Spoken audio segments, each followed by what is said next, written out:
Hey everyone, just a reminder to subscribe.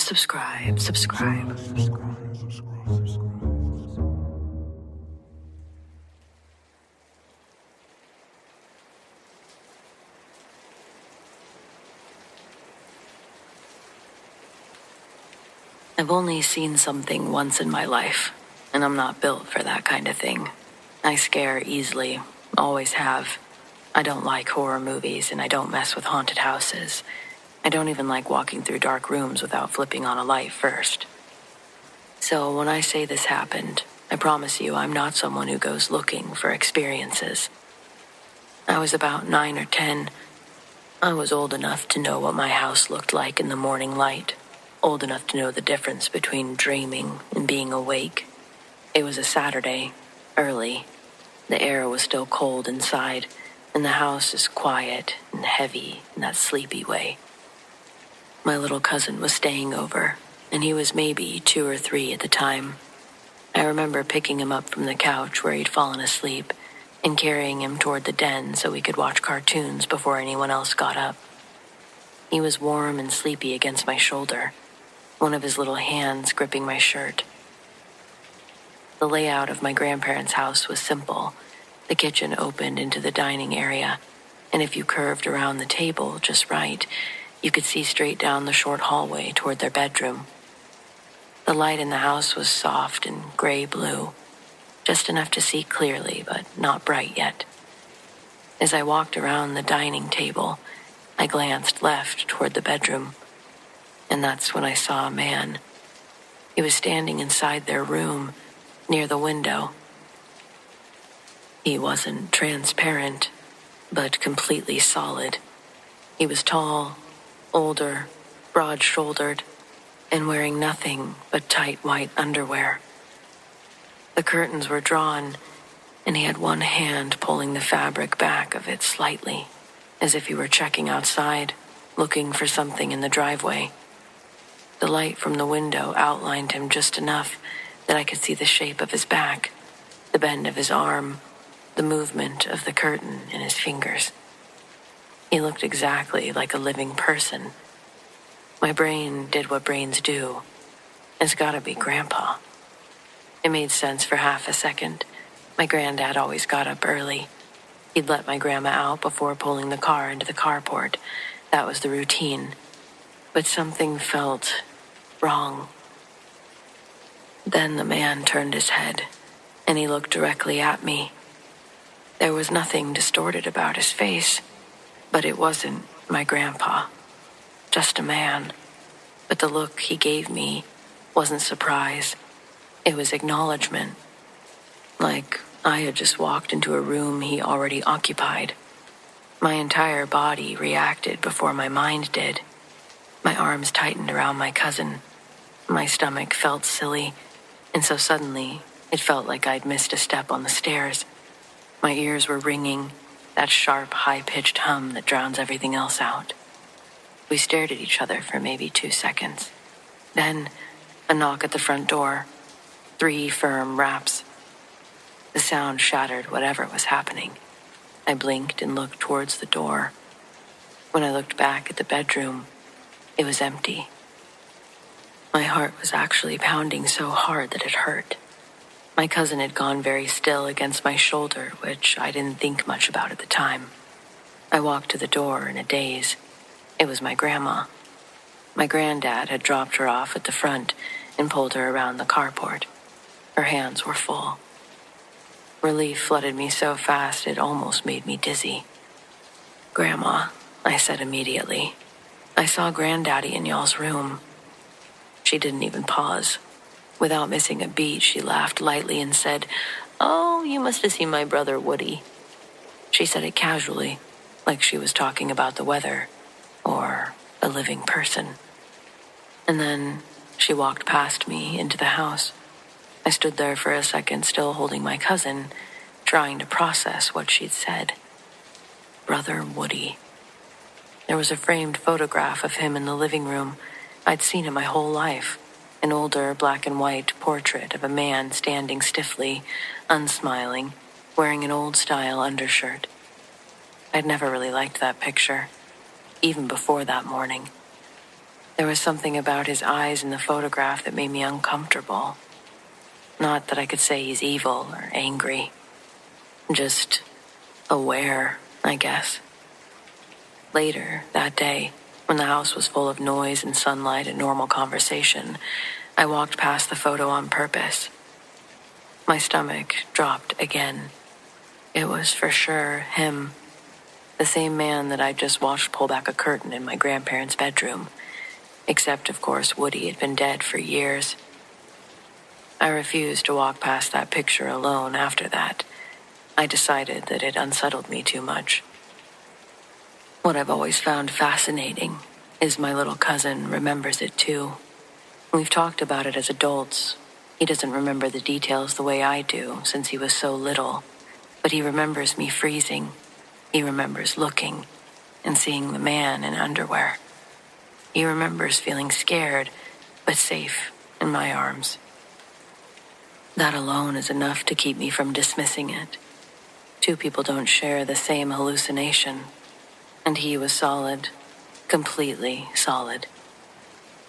I never saw anything else in that house again. But I stopped doing Saturday morning cartoons in the den. I stopped cutting through that part of the hallway without turning on every light. And eventually, after my grandparents passed and the house was sold, that photograph disappeared. I don't know where it went. I don't know why he was there. But sometimes I wonder if he still is, and also if he could stay behind. Would my grandparents choose to do the same? And I've always wondered, when he was pulling back the curtain to look outside, what exactly was he watching for?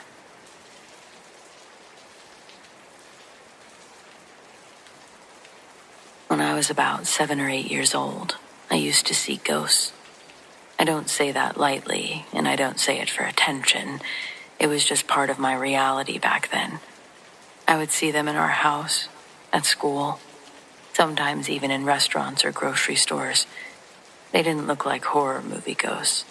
They looked like people who didn't quite belong in the room, like someone had walked in from the wrong year and no one else seemed to notice.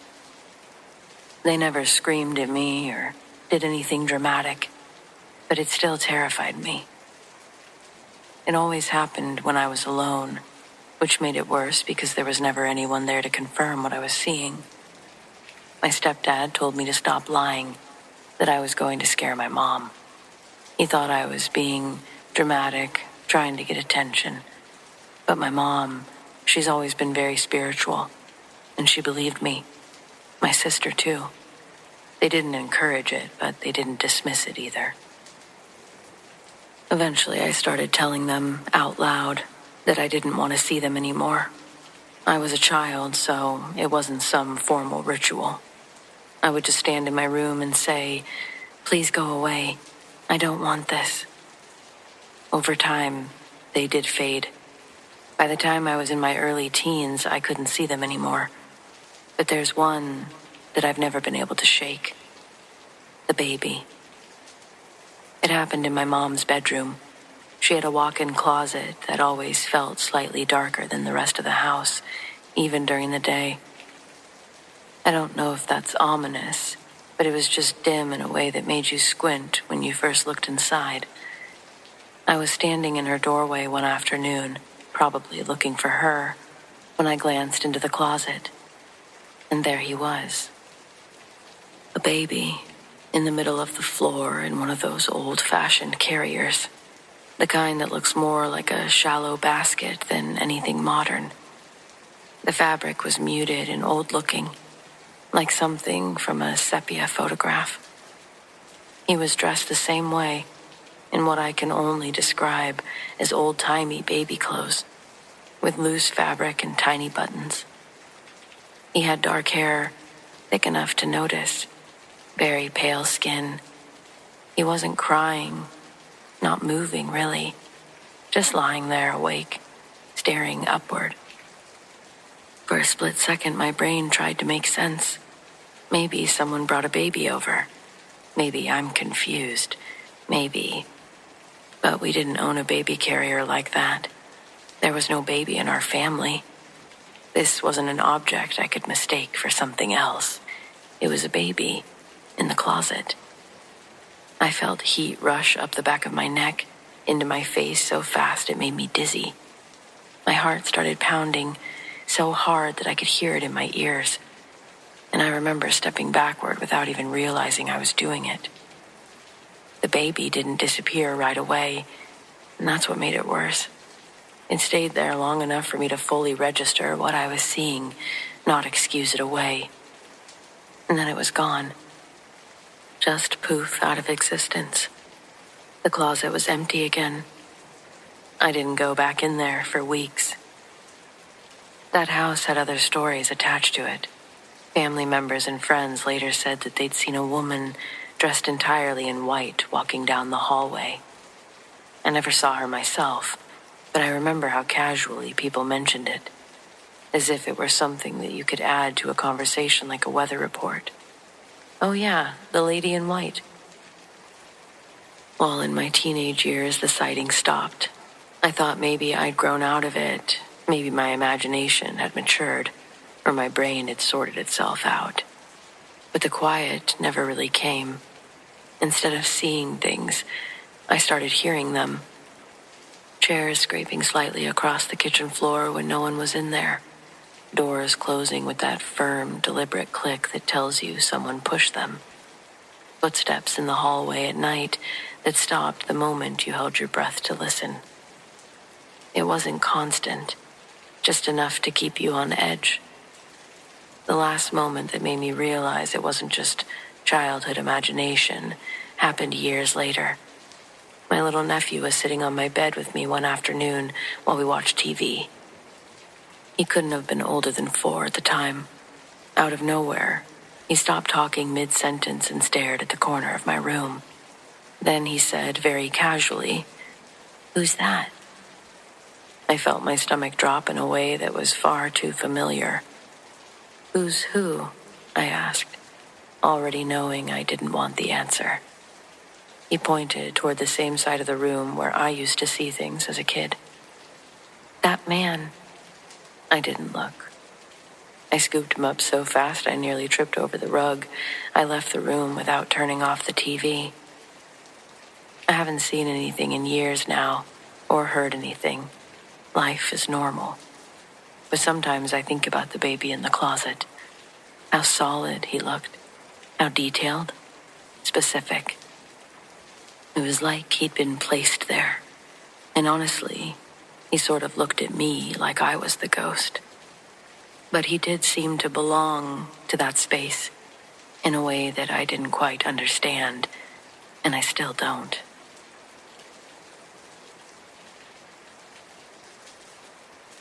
In my family, seeing spirits isn't treated like a horror story. It's treated like an ability that sometimes shows up and sometimes fades. My grandmother used to say that her mother could see them, not constantly, just in certain moments. She described it as noticing who else is in the room. That phrasing always stuck with me. It wasn't about being haunted. It was about awareness. When I was a teenager, I started to understand what she meant. We were staying in a hotel out of town for a wedding. I remember the room clearly. Beige curtains, patterned carpet, one of those stiff armchairs pushed in the corner near the window. I had fallen asleep watching television, the low hum of it still in the background. At some point during the night, I woke up without knowing why. It wasn't a jolt. It was kind of a gentle awareness that you get when someone turns on a light in another room. I opened my eyes, and I saw my grandmother sitting in the chair. She was angled slightly toward the bed, her hands resting in her lap the way that she used to sit when she was listening to someone tell a story.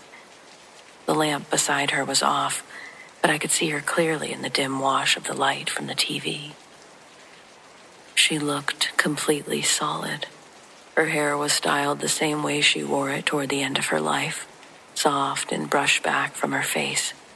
She had on a cardigan I recognized immediately, pale blue, one that she wore often. There was no crazy moment of realization. I just knew it was her instantly. The recognition came first, before logic had time to object. Maybe I wanted her to speak or reach towards me, but she was simply there, watching in a way that felt protective rather than intrusive, and that was enough. I pushed myself up on my elbows, and in that small shift of movement, she was gone. The chair was empty again. I lay back down, oddly calm. My heart wasn't racing and I didn't feel threatened. If anything, I felt steadier than I had before I'd fallen asleep. The next morning when I told my mom what happened, she didn't laugh or dismiss it. She just said, "That sounds like her, just watching over us." Years passed. I didn't see anything for a long time. I wondered if maybe that moment had just been grief processing itself in a way that my brain couldn't handle. Then my former coworker passed away. She died of leukemia, and it was quick, too quick. She'd been one of those people who filled a space without even trying, organized, kind, always dressed neatly, always wearing the same soft, neutral tones that somehow looked polished instead of plain. After she died, I found myself sitting at her desk one afternoon. It hadn't been reassigned yet. Papers were still stacked the way that she'd left them. A coffee mug sat near the edge, untouched. I don't know why I chose that moment to sit there. Maybe I wanted to feel close to her one more time. After a few minutes, I stood up and walked towards the hallway. Something, and I can't explain what, made me turn around. And when I did, she was sitting in her chair, exactly where I'd been, wearing one of her usual blouses, her hair pulled back in the same way she wore it at work. I could only see her from the waist up, as if the lower half of her body was hidden behind the desk. But what I saw was unmistakable. She wasn't looking through me. She was looking at me, directly. The moment lasted less than a second.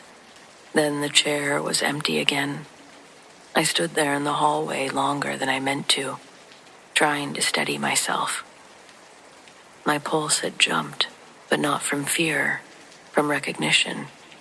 It's a very specific sensation, recognizing someone you know shouldn't be there. I didn't run, I just carried it. Eventually, she faded too. Both experiences were clear, clean, undeniable, and neither of them felt negative. That's the part I think people struggle with when I explain it. There's no menace, no cold rush of dread, no sense of intrusion.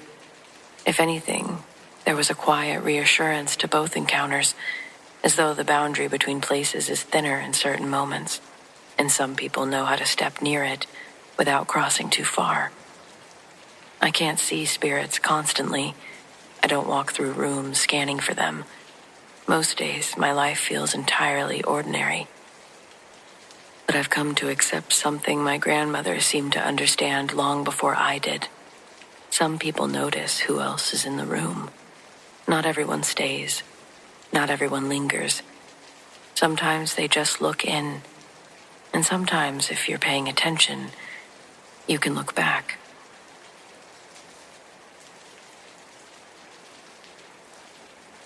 I was an adventurous kid.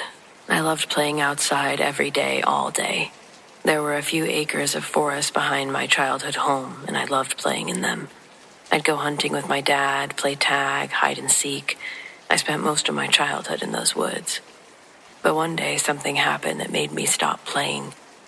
The day started sunny. No clouds, no rain. It was the perfect day to go playing in the forest. I ran up to the barbed wire fence, a routine operation, ready to climb through and run to freedom. But what faced me as I approached the fence made my blood run cold. There was a woman. She wasn't ghostly or pale or translucent, just a woman. But something was off. She was carrying a little bundle in her arms, looking down at it. Her hair was long and blonde, and her eyes, well, I'm not sure they were eyes. They were hollow, sunken black holes filled with nothing. She turned her head towards me. Her skin was smooth with black lines that looked like lightning patterns. She was slim, but around 6 feet tall.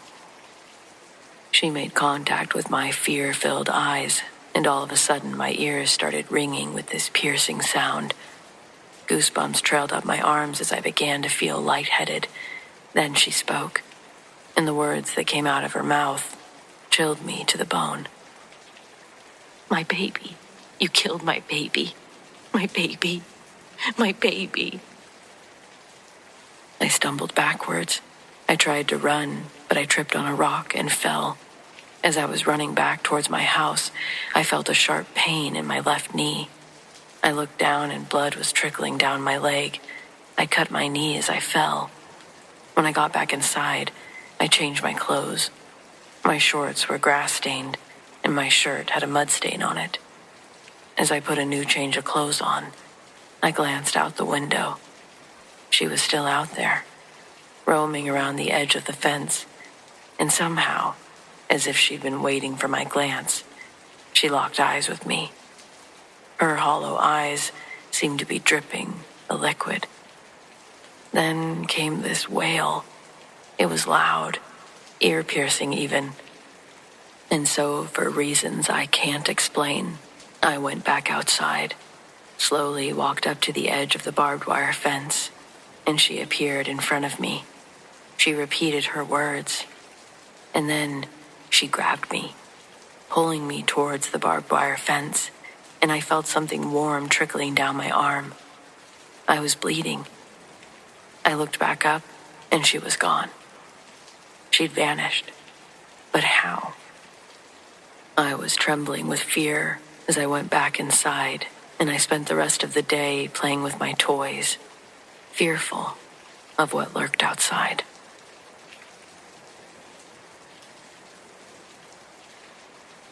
I saw a ghost once. I don't tell people that, not in real life. Online feels different, anonymous, contained. But I saw one, and I think about it every single day. I was 13, and not sick, and not asleep. And I know the difference between imagination and reality. It was dusk, in between light where everything is softer but still visible. My room was exactly how it always was. I remember lying on my bed on my back, staring at the posters on my wall, very much avoiding homework. I wasn't thinking about anything in particular, and I wasn't half asleep or sleepy.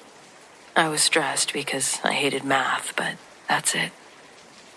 And then she walked into my room. It wasn't through the door or through the wall. She just appeared at the right side of my bed. There was no sound, just 1 second my room was empty, and the next, there she was, already mid-step. She was an adult woman, I'd guess middle-aged. She wore something like a long robe or nightgown, loose, pale, not modern, but not ancient either. Her entire form had this soft white opacity to it. Not glowing exactly, but lighter than the room itself. She walked calmly from the right side of my room, across the foot of my bed, and toward my bedroom door on the left. She didn't look at me. That's something I want to clarify. She didn't acknowledge me at all. She walked with purpose, like she was headed somewhere specific. I could see the outline of my dresser faintly through her. I remember thinking very clearly, this is real. Don't panic. Don't be afraid. Just watch. I didn't move or even blink. I didn't say anything. I watched her reach my open doorway. And then she was gone. My room was normal again. The air unchanged. The light, the same dusky glow. I sat up slowly and walked to the hallway. Nothing. I walked through the house. My parents were in the kitchen. The TV was on. everything was ordinary. I didn't tell them. I think part of me knew that saying it out loud could make it smaller or crazier. Instead, I just kept it to myself. It's been decades. I've never seen anything else like it. No shadows or voices or repeat performances. Just that one woman. And the part, I guess, that still gets me, I'm not prone to hallucinations, of course. And I don't have a history of sleeping disorders. I've never experienced delusions. I went on to study science. I trust evidence. I believe in measurable things. And yet, that happened. I've replayed it thousands of times, naturally, trying to find a flaw, a neurological explanation, trick of peripheral vision, a memory distortion over time, but the clarity hasn't changed. If anything, it's sharpened. I can still see the fabric of the robe shifting as she moved, the steady rhythm of her steps, the way she existed in my space without interacting with it. I don't think it was malevolent, but it wasn't comforting either. I felt indifferent, like I'd briefly intersected with someone or something that wasn't concerned with me at all. And that's what stays. Just the understanding that for a few seconds, the world was larger than I thought it was. The universe is not as closed as we pretend it is. And once you see that crack in the wall, you can't unsee it.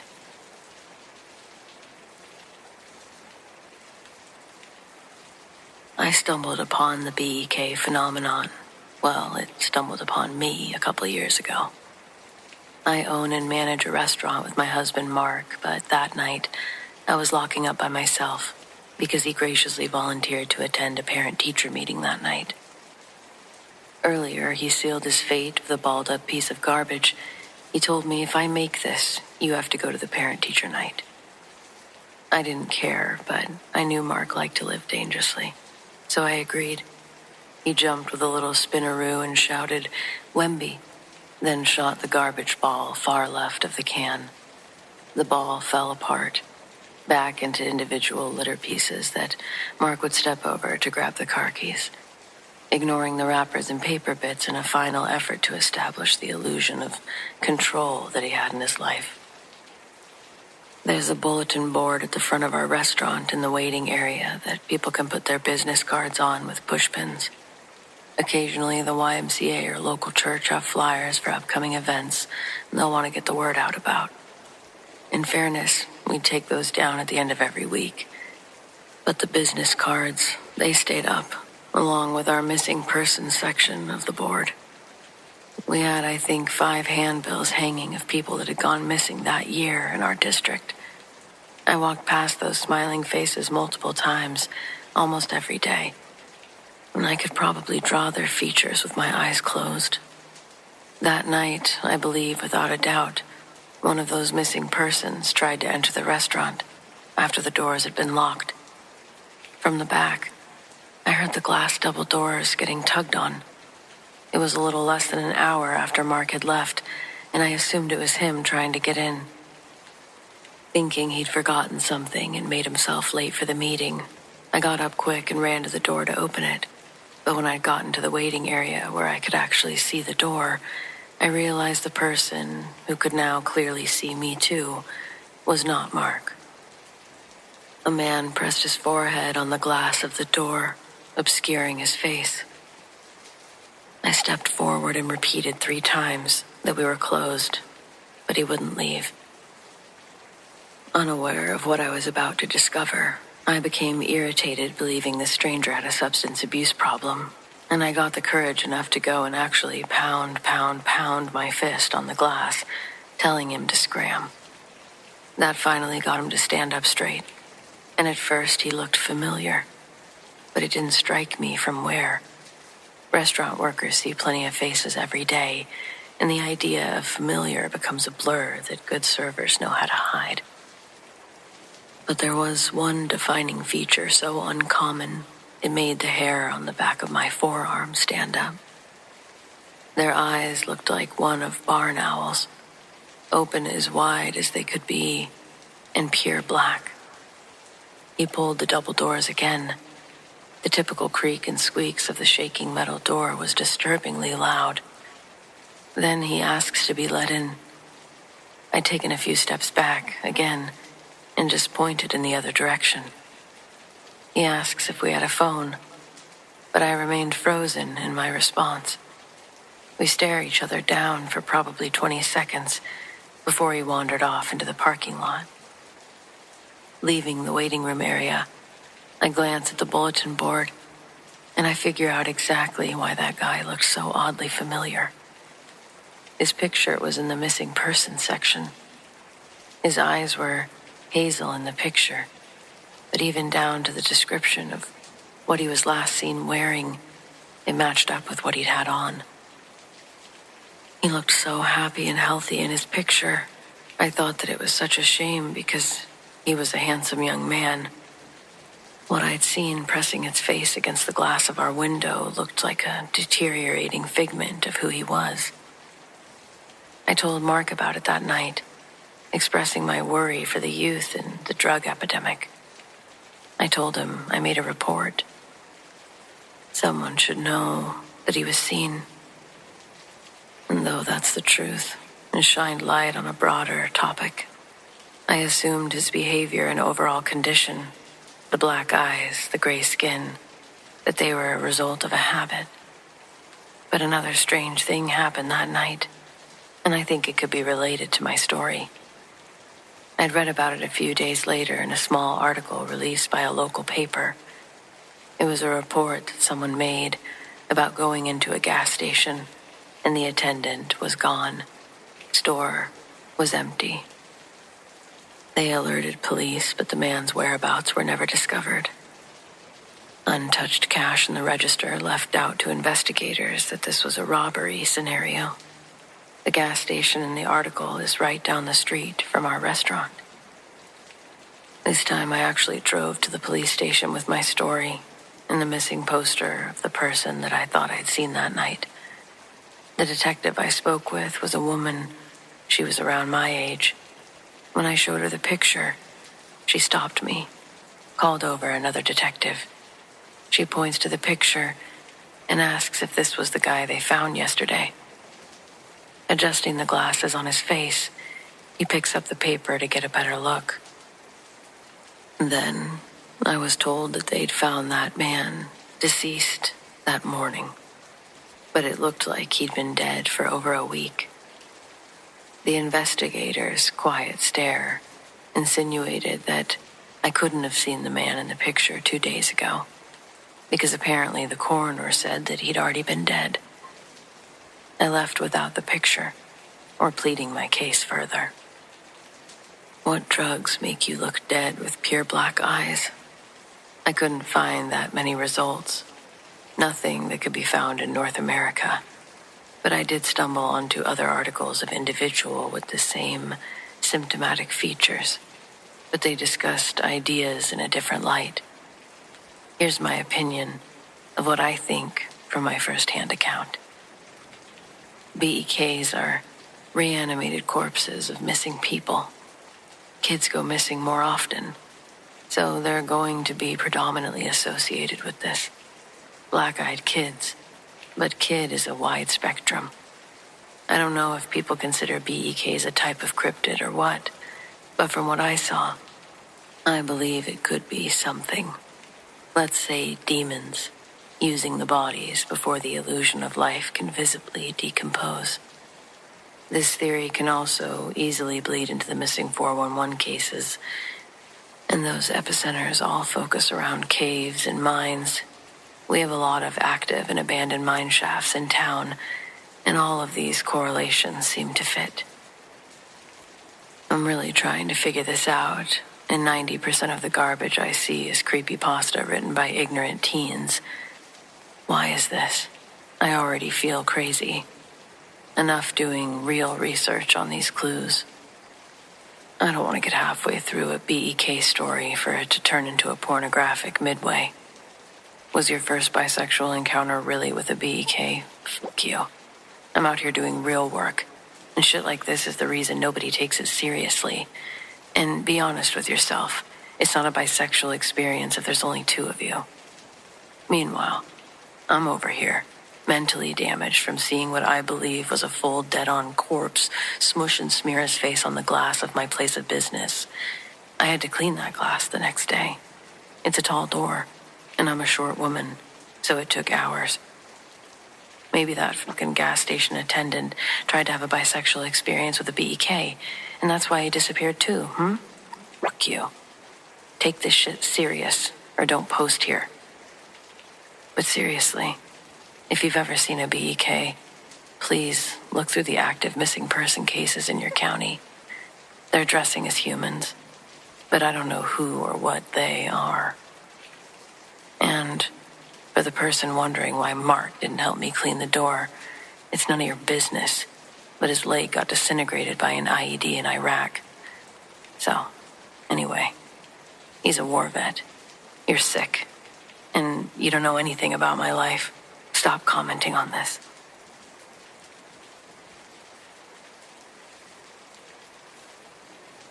Demons made me do it, but I'm better now. I got a 5-year-old niece that said this to me when I found her standing over my 2-year-old son, gripping a pair of scissors in her hand. They were plastic kid scissors, too. I can barely get them to cut construction paper. But somehow, she'd managed to get a pretty decent gash up her palm from how tightly she was holding it. When I pulled the scissors away from her, I turned to put them on the dresser. In that time, she wiped a cross on my baby's forehead with her blood. I grabbed her arm the moment I saw her doing it, and that's when I saw how long the cut was. Gauze stopped its leak, long enough for me to get everyone cleaned up the best I could before rushing her to the ER. I called my sister and told her where we were, what happened. When she answered, there was something in her voice, something that led me to believe her daughter's demons made me do it thing wasn't new. Yeah, instead it was clear that this may not have been a random, isolated event. I expected chaos on the phone when I called, but her, oh no, it sounded like I was talking about Grandma dying or something. It was a suffering I didn't quite understand or have the patience to inquire further about on the phone. She left work and got to the hospital, just as the doctor was calling us from the waiting room. While my niece received stitches, my sister admitted that she hadn't been at work today. She was at home, sleeping. Allie had been acting strange for the past 3 days, but her manic activity had been persistent only in the night. She thought that she could drop Allie off for a few hours so she could get some rest. My exhausted sister was profoundly apologetic, and of course I was a good sister and I didn't make her feel worse about everything. However, she couldn't escape an explanation of what she meant by Allie's behavior being weird for 3 days, because she did look tired. If her daughter hadn't wiped blood on my baby's face, I might have told her to go home and get a few more hours of shut-eye. Sadly, I lacked that empathy, as we listened to the doctor remind Allie that she needs to stop moving so that he can finish the stitches. My sister pulls me out of earshot, and I'm thinking, oh great, here comes some excuse about how this whole thing isn't a result of her parenting. And I'm not saying she's a bad parent, but that's also why I haven't named her in this story. I don't know any other children who'd think it's okay to cut their hand open to bleed on a baby. How was she going to normalize it? Because the next sentence that she was about to say, it would determine if I was going to call Child Protective Services when I got in my car. I didn't make the call when I got in my car. What I ended up doing was praying to Jesus for Amy's soul. I also went and got a Bible for every room in the house. 3 or 4 days before the hospital visit, I think I babysat Amy on day 4 of it. The afternoon before it all started up, let's say. My sister lives in a trailer park.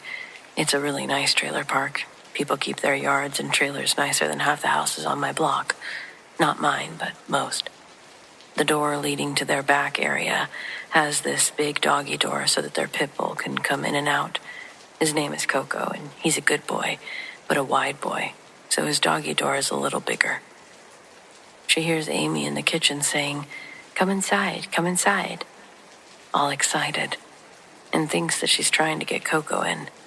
But Amy doesn't ever do that, so she gets up to see what's going on, and instead of a dog crawling through the door, it's another little girl. She had brown hair and was wearing a blue Sesame Street hoodie with a logo across the chest. Both girls giggled, looked at Sis, and then ran back into Amy's room.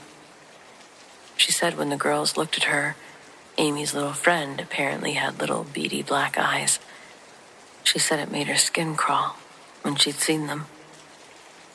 Nothing about any of that was able to be ignored, and she thought whoever's kid it was must be wondering where she was. It was a little after 7, but a 5-year-old shouldn't be climbing through strangers' doggy doors any hour of the day. My sister says that she stormed back to Amy's room just fuming at the disrespect. She kicked open the door, hoping to scare the children into paying attention. So boom, she kicks the door open, and it's just Amy in the room, and she doesn't react at all.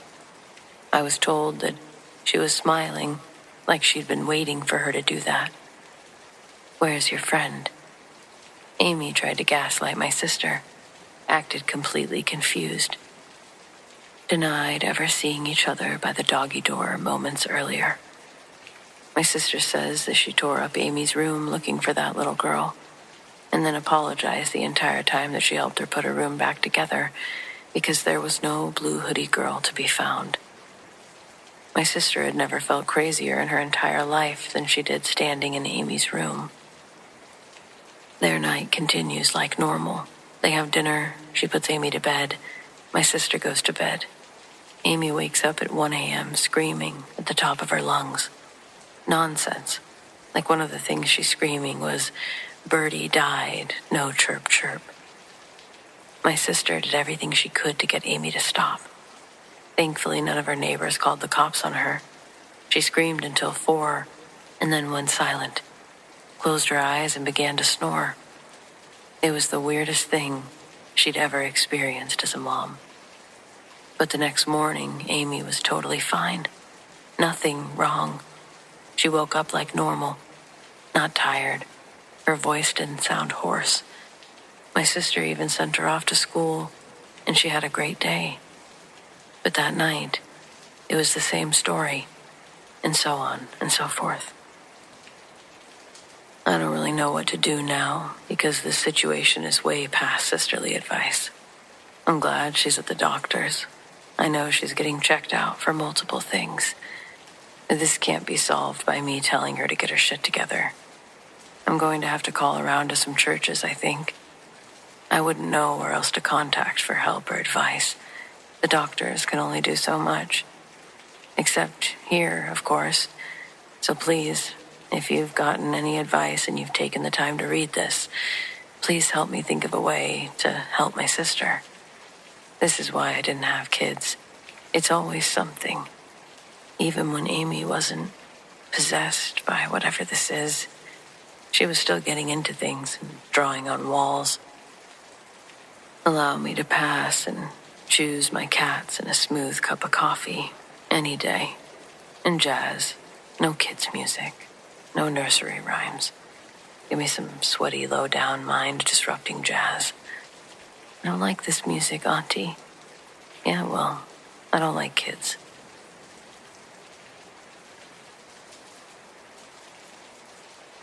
So many times in the past, I've typed this out and convinced myself it was just stress. A weird memory glitch.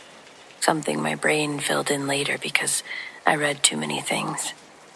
But I'm definitely older now. I have kids of my own, and what happened when I was 12 has never actually gone away. It just sits there. We lived in a small house at the end of a quiet street. I knew my neighbors. Kids rode bikes until dark. Nobody locked their doors during the day. It really was that kind of place. This happened during the winter of 1997. I remember that because it snowed that year. It was a heavy snow that made everything silent, the first time I'd experienced it. It was a Saturday night. My dad was working late. My mom and I were home alone. I was in the living room playing a game on our old console when I heard a knock at the door. Just 3 even taps. My mom got up without any hesitation. We didn't really get random visitors that late, but we also weren't the suspicious type. I remember hearing her unlock the deadbolt. Then her voice, polite but confused. "Oh, can I help you?" There were 2 kids standing on the porch, a boy and a girl, both around my age, maybe a little younger. They weren't bundled up like you'd expect in that kind of cold, just light jackets, no gloves. The boy spoke first. "We're sorry. Our parents are coming. We just need to come inside until they get here." I was instantly weirded out by their voices and how they said it. Our parents are coming, not "can we use your phone" or "we're lost, can we come inside?" It was weird. Even my mom hesitated. I could hear it in her voice. But then she stepped aside. "Okay, come in. It's freezing out." And this is where my memory starts to feel bad. I don't remember them walking past me. I don't remember the door closing, but I remember suddenly being very aware of them standing in the middle of our living room. They didn't sit down when my mom offered. They didn't look around. They just stood there. The girl was staring at me, not in a mean way, just steady. My mom asked where they lived. The boy answered every question, calm, measured. "They're close. They're on their way. They know where we are." My mom kept nodding like that made sense. At some point, she went into the kitchen to make hot chocolate. That part is crystal clear, because when she walked away, the house felt even more different, quieter. The boy shifted his attention to me. "Do you feel that?" he asked. I didn't respond. The girl tilted her head slightly, and that's when I noticed their eyes. I wish I could say they were fully black, completely solid. That would at least feel definitive. But it wasn't like that. It was like the black was expanding, like their pupils were actively swallowing the color. It was incorrect, that's for sure. My chest felt extremely tight just seeing it. I remember wanting to call for my mom, but feeling embarrassed for some reason, like I'd be overreacting. The boy took one small step towards me. "You don't have to be afraid," he said. And I remember thinking, I wasn't really afraid until he said that. My mom came back into the room then, and I swear to you, I don't remember them leaving. I remember holding a mug of hot chocolate. I remember my mom sitting down beside me. I remember snow falling outside. But the kids, there's no goodbye, no door opening, nothing. The next morning I asked my mom, "Where did the kids go?" She looked confused. "What kids?" I laughed, thought she was joking. "The ones who came to the door last night." She stared at me like I'd said something strange. "No one came over last night, sweetie." I felt my stomach do that weird flip thing. I described them, the snow, the knocks, the hot chocolate. She told me we'd watched a movie and gone to bed early. I pushed for details. She got irritated. She was fed up and told me I must have dreamed it. But even 30 years later, it bothers me that the front door deadbolt was still unlocked the next morning. My mom never forgot to lock it. Ever. I didn't bring it up again. Years passed. My parents divorced when I was 14. My mom changed after that winter. More anxious, withdrawn. She started sleeping with the lights on. We never talked about it until last year. I was visiting her for the holidays. My kids were asleep upstairs, snow falling again. It all felt pretty familiar. As we were sitting at the table, she looked at me and said in a quiet voice, "Do you remember the children?" I didn't answer right away. We both just sat there. "I thought you said I'd imagine that," I'd asked her, keeping calm, though I was feeling a bit frustrated. "Did we let them in? I'm asking you." I wasn't sure how to answer that, because I couldn't prove that they were ever there. But of course, my memory shows that we absolutely let them in. "Why?" I asked. "I don't know," she whispered. "You've always remembered, and I haven't, but sometimes I think I do. And I just wonder if that's just the one thing you're not supposed to do. And that's why I can't remember." Again, I didn't know what to say. So I just told her, "I don't know. I don't know if we let them in. I think it's okay, though. I think we're okay." And suddenly, I was the one comforting my mom. And I'm okay with that. I just don't know what to make of the entire thing.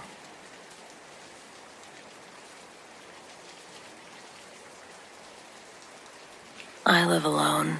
I'm in my early 30s, work remotely, and bought a small house at the end of a cul-de-sac 3 years ago. It's quiet here, predictable, and I like that kind of neighborhood. The only constant in my life is my dog, Murphy. Murphy is a 70-pound golden retriever with exactly 2 modes, aggressively friendly or aggressively asleep. He's never met a person that he didn't immediately assume was his best friend, which is why what happened still doesn't sit right with me. It was late October last year, around 10:45 p.m. I remember the time because I'd just turned off a movie and realized Murphy hadn't gone out since dinner. I clipped his leash on and stepped out onto the front porch. It was a cold night, windless, no crickets or traffic, just still and quiet. Murphy trotted ahead of me towards a small patch of grass near the sidewalk, and then he stopped. It wasn't a pause, it was a full stop. His body went stiff, tail lowered but not tucked, ears forward. He wasn't barking or growling, just staring. Under the streetlight at the end of my driveway stood 2 kids, a boy and a girl, maybe 10 or 11 years old. They were side by side, just at the edge of the light. I hadn't even heard or seen them walk up. That bothered me immediately. Murphy hears everything. I gave a small wave. "Hey, are you guys okay?" They didn't wave back. The boy spoke first. "May we come inside and use your phone?" His voice was calm, almost adult or mature-like. It wasn't shaky or scared, just flat. I glanced around, expecting to see a car or an adult nearby. There was nothing. "It's kind of late," I said. "Where are your parents?" "They're coming," he replied. The girl hadn't looked away from me once. Murphy made a low sound in his throat. It was a warning. I felt a prickle run up the back of my neck. "Do you live around here?" I asked. "We just need to come inside," the boy said again. Same tone and cadence. Something about the way he phrased it I didn't like. They hadn't stepped any closer. They were waiting. I shook my head. "I'm sorry. I can't let you in, but I can call someone for you." The girl's head tilted slightly. "You don't have to be afraid," she said. The words hit me all wrong. I hadn't said I was afraid. Murphy moved in front of me then, fully in front, blocking my legs. I'd never seen him do that. And that's when the boy said it. Murphy doesn't like us. Every muscle in my body locked. I never said my dog's name. There's no tag on his collar with his name visible from that distance. And even if there had been, they were too far away to read it. I swallowed. How did you know his name? Neither of them answered. Instead, they stepped forward. Just one step. And that's when I saw their eyes clearly. At first glance, they looked normal, dark but normal. Then they lifted their chins slightly, and as the light shifted, there was no white, no iris, just solid black. Flat, empty. Murphy started barking, loud, deep, not his playful bark, the one he uses when someone knocks on the door. I stumbled backward toward the porch. I'm gonna call the police, I said, fumbling for my phone. The boy's voice sharpened for the first time. You won't need to do that. And just like that, the streetlights flickered.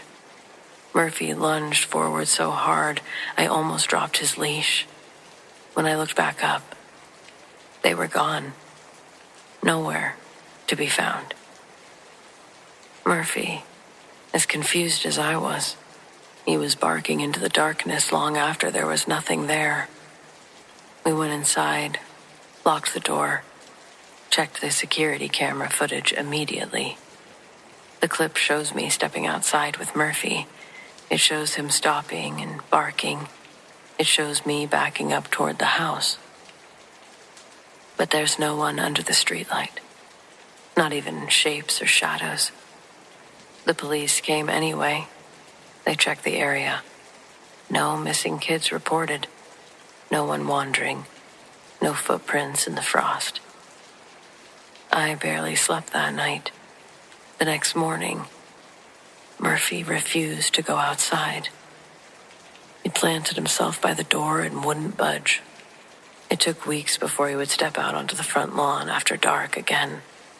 For months after that, I convinced myself that I was under a lot of stress, that it had to have been a trick of the light. Until 3 weeks ago, I was sitting on my couch, Murphy asleep beside me, and my phone buzzed. Motion detected. Front door. I opened the camera app. 2 kids stood on my porch. The same ones. My heart was racing, and Murphy's head lifted slowly beside me. Before I could move or speak, I saw the girl smile. Through the speaker, clear as day, the boy's voice said, "Murphy." The video feed cut out. By the time I reached the door, the porch was empty, and there were no footprints. And judging by Murphy's reaction shortly after, I think he definitely heard it too. As for the footage, yeah, they're not there. I don't know what those kids are, but I get the feeling that they're done asking questions.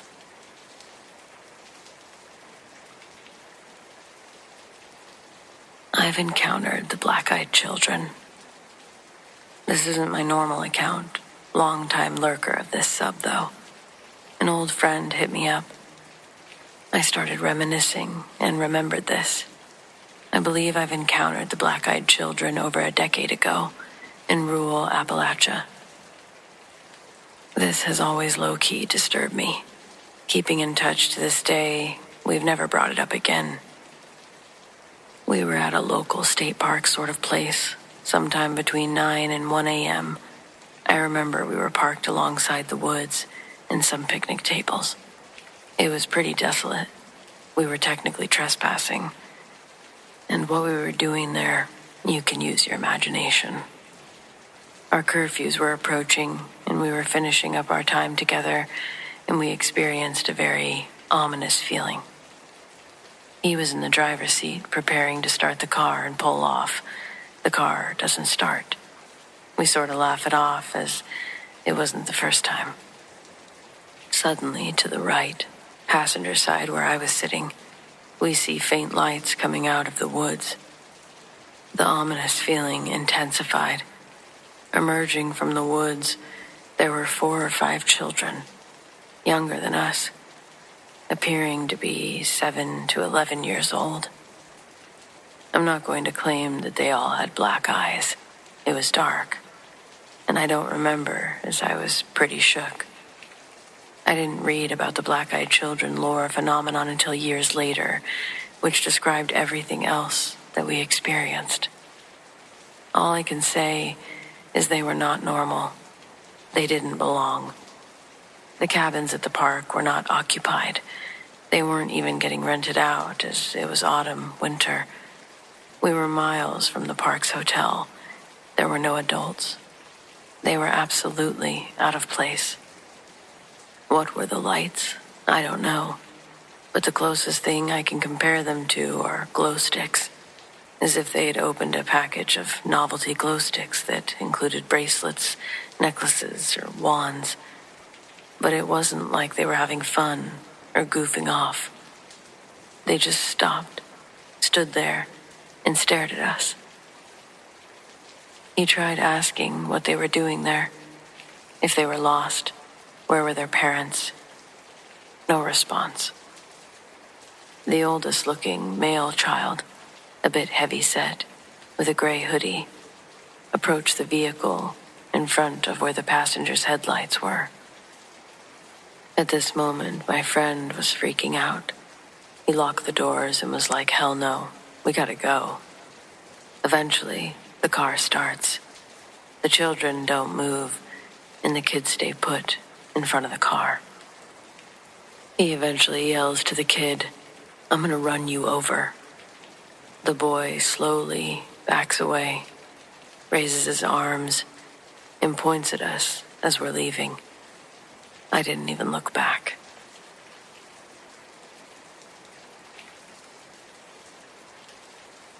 I've been seeing a lot of people on here talk about how BEKs aren't real, and honestly, it pisses me off.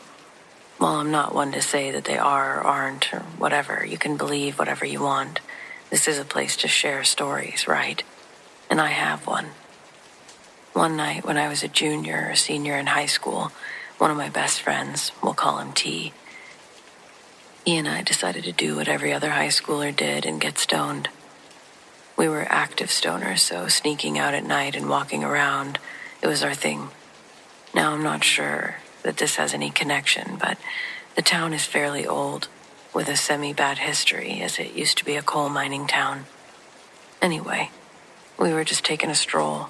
I'd say it's probably around midnight, and we had just passed all of the active districts of the town, and we were now going down a road that led to a park, which was our destination, and it was in a somewhat decent neighborhood. As he and I are approaching, we're just talking, being rowdy. And as we came to be under the one and only street light that didn't actually light anything up past 10 feet away, T stops. Of course, knowing him and having other dangerous stories where bad shit had happened to us, this is what he does. He just starts kind of looking straight ahead of where we were walking and says, "What the hell? Did you see that?" And to be honest, I didn't see nothing. Didn't seem out of the ordinary. Hadn't heard anything either. T starts scrambling for his phone to turn on his flashlight, and I won't forget what we saw. There were 3 kids playing on the playset directly in front of us. And when the light shined on them, they weren't moving. You couldn't see their eyes. T said something along the lines of, "Oh Jesus, you guys scared us." But we got no reply. They just sat and stared. T and I just sort of stared back at each other, and then we started backing up and saying goodbye. We didn't hear them leave. Either it was dead silence the entire time, or it never occurred to me until after we'd gotten back to his house. But it was 1 a.m. These kids couldn't have been older than elementary school. I'll never forget that night. Completely odd.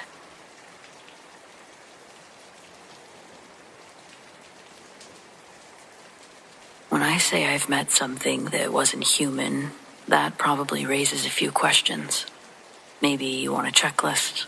Horns, claws, sulfur, glowing eyes. I feel like this is so people can file it under movie stuff and move on.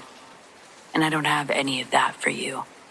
What I have is a Tuesday night in a small town where the grocery store closes at 9, and its parking lot feels a lot more like a stage after the audience goes home.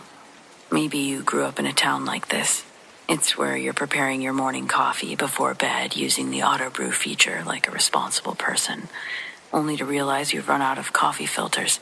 That becomes the entire focus of the evening because the only store in town closes in 30 minutes. Just me? Okay, well, I left my house at 8:30 because I thought that I could make it a quick run. I stood behind a woman arguing with self-checkout like it was a person who owed her money. By the time I finished bagging, the store was half dark. They were mopping already, pushing that wide yellow fan at the entrance like they were drying the whole country, sending the message loud and clear. Get out, it's closing time. This parking lot is big for how few people live and do business here. Some developer imagined a future that didn't happen, so even with only a dozen cars, it looked empty.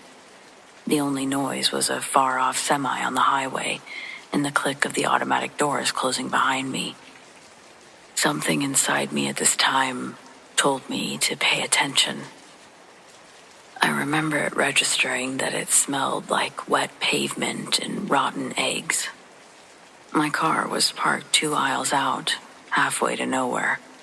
I don't mind the walk because the cart return is closer to my spot than the doors are, and leaving a cart in the wild makes me feel like a villain.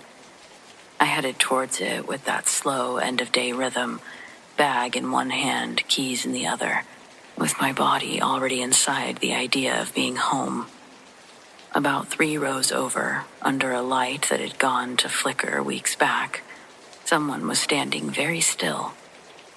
I registered him as background at first. Tall, coat, maybe a baseball cap.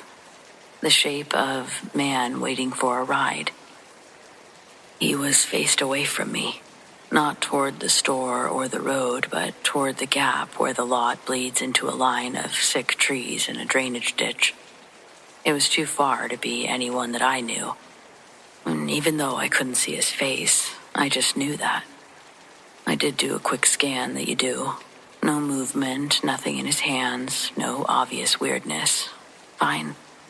The cart return sat on a diagonal from him. I pushed my cart in and felt stupidly proud of it, turned back toward my car. That's when I realized he hadn't moved at all. Like, people just don't stand like that. No shift of weight, turn of the head, check of the phone. Not a glance to mark the passing of another person. I felt a small animal inside my chest sit up and look around. A still person isn't strange. A non-moving, still person might be a little strange. You don't notice how much we fidget until you see someone refuse to. It's like when the sound goes out of your TV and you're suddenly aware of the quiet behind your own walls. The cart return had one of those loose metal chains on one side that tags your wrist bone if you cut it too close. It clinked. The little noise felt enormous in the open air, though. But I kept going. I was 20 steps from my car when something inside me made a small, exact decision. You need to unlock the door, put the bag in the passenger seat, and just leave. No fishing for chapstick, don't scroll on your phone, get your keys, and go. There are nights when you can feel the rules change, and this was one of them. I didn't hear him start walking. I knew that he was moving because the light changed. His figure slid into a brighter cone, and I could see that he wasn't wearing a cap after all. He had hair so dark that it ate the light. It was an odd cut. I couldn't quite register it. It certainly wasn't the nature of a small town where every barber is a cousin and nobody leaves with a crisp edge. The way I could see his shadow moving in my periphs was unnatural, like someone had built a mannequin and put it on strings. I opened the passenger door and I set the bag down. I didn't look up. I didn't need to. The air told me, go. You know when someone steps close enough that the heat off their body registers before your brain says person? That wave hit, and then kept hitting like standing a little too close to a space heater. Keys in my hand, door not yet fully closed. I felt that little old animal in my chest stand again and press itself flat. I turned in the way that you turn to avoid surprise, slow, as if going too fast will make you trip over the moment. And I saw that he was closer than he should be, a parking space away. No car between us. No shopping bag or keys, hands hanging, palms angled a little bit outward, like he was about to mime that he had nothing. I could list facts. His jacket didn't match the temperature, too thin for the cold. His shoes were new in a town where shoes get dusty by day 2. His face had that printed quality that some faces get when you pass through too many screens. But what I remember the most is his eyes. They weren't glowing or red, just a color that I couldn't keep. Every time I tried to decide, brown, green, black, hazel, they slid away. I said nothing. I didn't ask if he needed help or a ride. Everything told me to look away. Something in me had learned that attention is a kind of permission, and I was fresh out. It's amazing how fast your body can run through a library of scenarios. Drunk, high, lost, weird, dangerous, not dangerous, human, human, not human, and then a category that my filing system didn't have a tab for. I wish that I could say fear grabbed me by the throat. It didn't. I just felt the weight, pressure in the sinuses, the exact same weight that I felt in rooms where the wrong thing wants to be seen. When I finally started driving off, I noticed he was no longer there. Instead, he was at the clear other end of the same parking lot, standing under a different streetlight, way too far away to have made it in that amount of time. I quickly flipped the car around so I could go in the opposite direction. He was in my rear view now, and all I could see was him raise his arm, do some sort of motion, almost like a wave, but more like a conductor. Sheer coincidence, bad timing, what have you. My low tire pressure warning goes off, and the sound makes me jump. My body drove like the car and I had made a pact. It would get me home, and we would pretend to be boring and be rewarded with getting home at all. At a stop sign, I could finally breathe enough to taste the air inside my own mouth. Rotten eggs. It almost made me gag, and it made no sense. It wasn't until I got to my street that I started to panic. I was going to have to get out of my car. Surely, he hadn't followed me. But who knows? For a while there, I avoided going out at night, truly, getting all of my shopping done in the daytime, and if I forgot something, I'd just wait till the next day. And then what I felt was less fear than insult, as if I'd been claimed by something that didn't earn the right. A stranger had decided something for me. Slowly, I was able to let it go. I told a friend in the safest way possible that night, weird guy in the lot. She said, pepper spray. I said, okay. I didn't tell her about the gap between the steps, the way that he moved, or the eyes that couldn't decide what color to be. I didn't tell her about how he ended up on the other side of the lot. There are details that make you sound dramatic when all you're trying to be is careful with the truth. So, do I think it was a demon? I think it wasn't human, and that's as far as I'll go with labels. It wore the shape convincingly enough to pass a glance, but it failed all the tests a body takes without knowing. If you want imagery, you can keep the horns. I'll keep the wrong stillness, and the eyes that doubled for a second. This last part, I don't love to admit. Sometimes I park, cut the engine, and sit for a second, like someone trying to remember a song or waiting for someone. I look at the empty spaces in the lot, under the lights, and I can almost feel the ghost of it. Just the knowledge that somewhere in this town, the parking lot exists both as a patch of asphalt and as a place where the air once got really heavy, smelled like rotten eggs, and a man-shaped thing wrote something in the sky while teleporting across the lot. I don't know if it was evil, but I know it didn't feel good. So maybe evil doesn't need a costume. It can just wear a clean jacket and good shoes and stand really still under a broken light.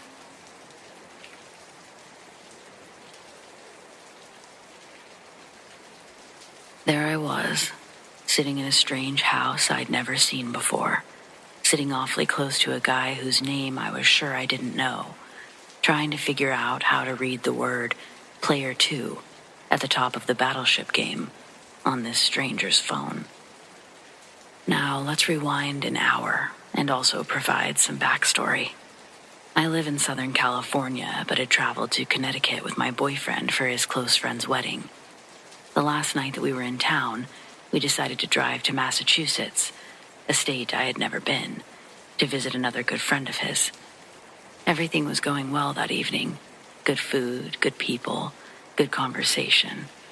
Sometime late in the night, after most people had left and gone to bed, I'd quickly jumped back into a big comfy chair, completely forgetting that said chair was sitting right beneath a wooden staircase banister, at perfect back of the noggin level. While animatedly jumping into my seat, I also apparently very animatedly slammed the back of my skull into said wooden overhang. My boyfriend freaked out, jumped up, grabbed my head while his friend sat across from me, with the most stunned look on his face, yelling, "Are you okay?" Now, it's important to note that I have an incurable disease that causes chronic severe pain, so my pain tolerance is pretty high. I thought they were being dramatic, and I brushed them off. After all, I wasn't really in any pain, and the only thing startling was the sound of my hard skull making contact with the hard wood. I assure the guys I'm fine, and we continue on in our conversation about virtual reality and the potential future for virtual reality, and I forget all about my little bump. Now, at this point, I've been traveling for a week. I'm exhausted, and it's late at night, so things often get fuzzy for me when that happens. During the course of our conversation, I remember having some really good arguments in regards to the possibilities of future AI reality. In the beginning of the conversation, I was really getting my point across to the guys. But at some time during the course of an hour, I began having trouble expressing my thoughts. And our friend even pointed out that he thought that I was confused about what I was explaining at one point. Okay, no big deal. It's super late and I should probably be getting to bed anyway. Our friend sees himself to bed, so now it's just my boyfriend and myself hanging out. Let's go to bed. I'm really, really tired and out of it, I say to my boyfriend. How about we play a game of Battleship on my phone first, he says while looking at me slightly leery. I was really exhausted and knew that we had a plane to catch the next day, but Battleship was a special thing between us and I couldn't really say no to one game, could I? So we're playing Battleship and I'm winning. What? I never win this game. The screen switches seamlessly at the top from player 1 to player 2. I begin having trouble remembering which player I was. Oh right, I'm player 2, I thought to myself. Man, I'm really tired and out of it. As the game goes on, I realize I'm having trouble really reading the word player 2, but again, I brush it off. Then, I won the game. Oh my God, I won! I never win! I scream in excitement at the guy sitting next to me. Wait, the guy sitting next to me. Who is this guy sitting next to me? He looks familiar, but I just can't remember his name or place where I know him from.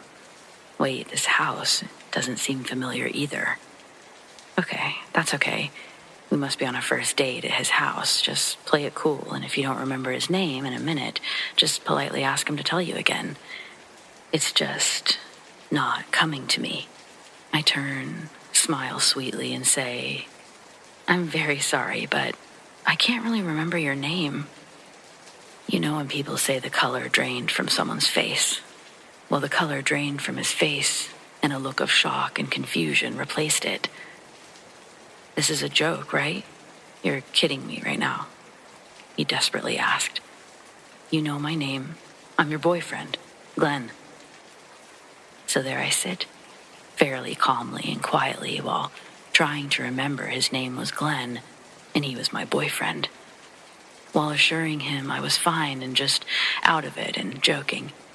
I was just out of it and joking, right? Right? Just then he gets a call and leaves the room for a minute. I hear him on the phone, and I'm sitting on the couch and just trying desperately to remember whose house I'm in. What was that guy's name again? I already forgot. Did he drug me? This must be a first date and he drugged me. Okay, play it cool and you'll find a way to get out of here and you'll be safe, I think to myself, starting to panic a bit. Just then, he walks back into the room. I look at him and realize he's a total stranger. He looks back at me with a worried look, still on the phone, and rushes over to the couch to sit next to me. I'm so sorry. I really can't remember your name, I say again. The fear returns to his face. Well, what's your name? He asked me. My name? What is my name? Aaron. You're Aaron. Aaron Ramona, he says, more than a little upset. Where are we right now? He continues. Okay, yes, I have definitely been drugged. Who is this guy I'm with? What house am I in? How did I get here?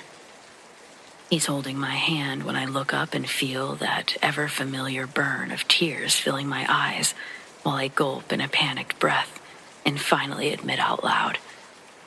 Again, I'm so sorry, but I think something is really, really wrong. Okay, full-blown panic mode. I said it calmly, but my shaking hand in his has definitely betrayed my calm exterior. Babe, you hit your head, and I think we need to take you right to the hospital. Now, remember how before this, when I hit my head, we were in the midst of a very deep conversation on virtual reality? Oh my God, I knew what was wrong. I was in a virtual reality simulation, and I've completely gone off my rocker. I'm having a psychotic break, and that's why I don't remember who I am. Okay, it's okay. You can cry and shake a little, but don't tell this strange guy you're with that you're having a mental breakdown. That's not a good idea. Just play it cool and play it off and do some breathing exercises because you're really losing your mind.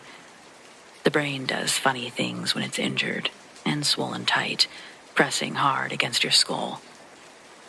After asking Glenn the same round of questions 5 times in a row where I could only tell you my name because he had told me, and he didn't tell me my middle name, so who knew what that was, he decided to wake up his friends, who I also did not recognize, who also answered my same round of questioning and some way, somehow, convinced me to go to the hospital with only slight resistance.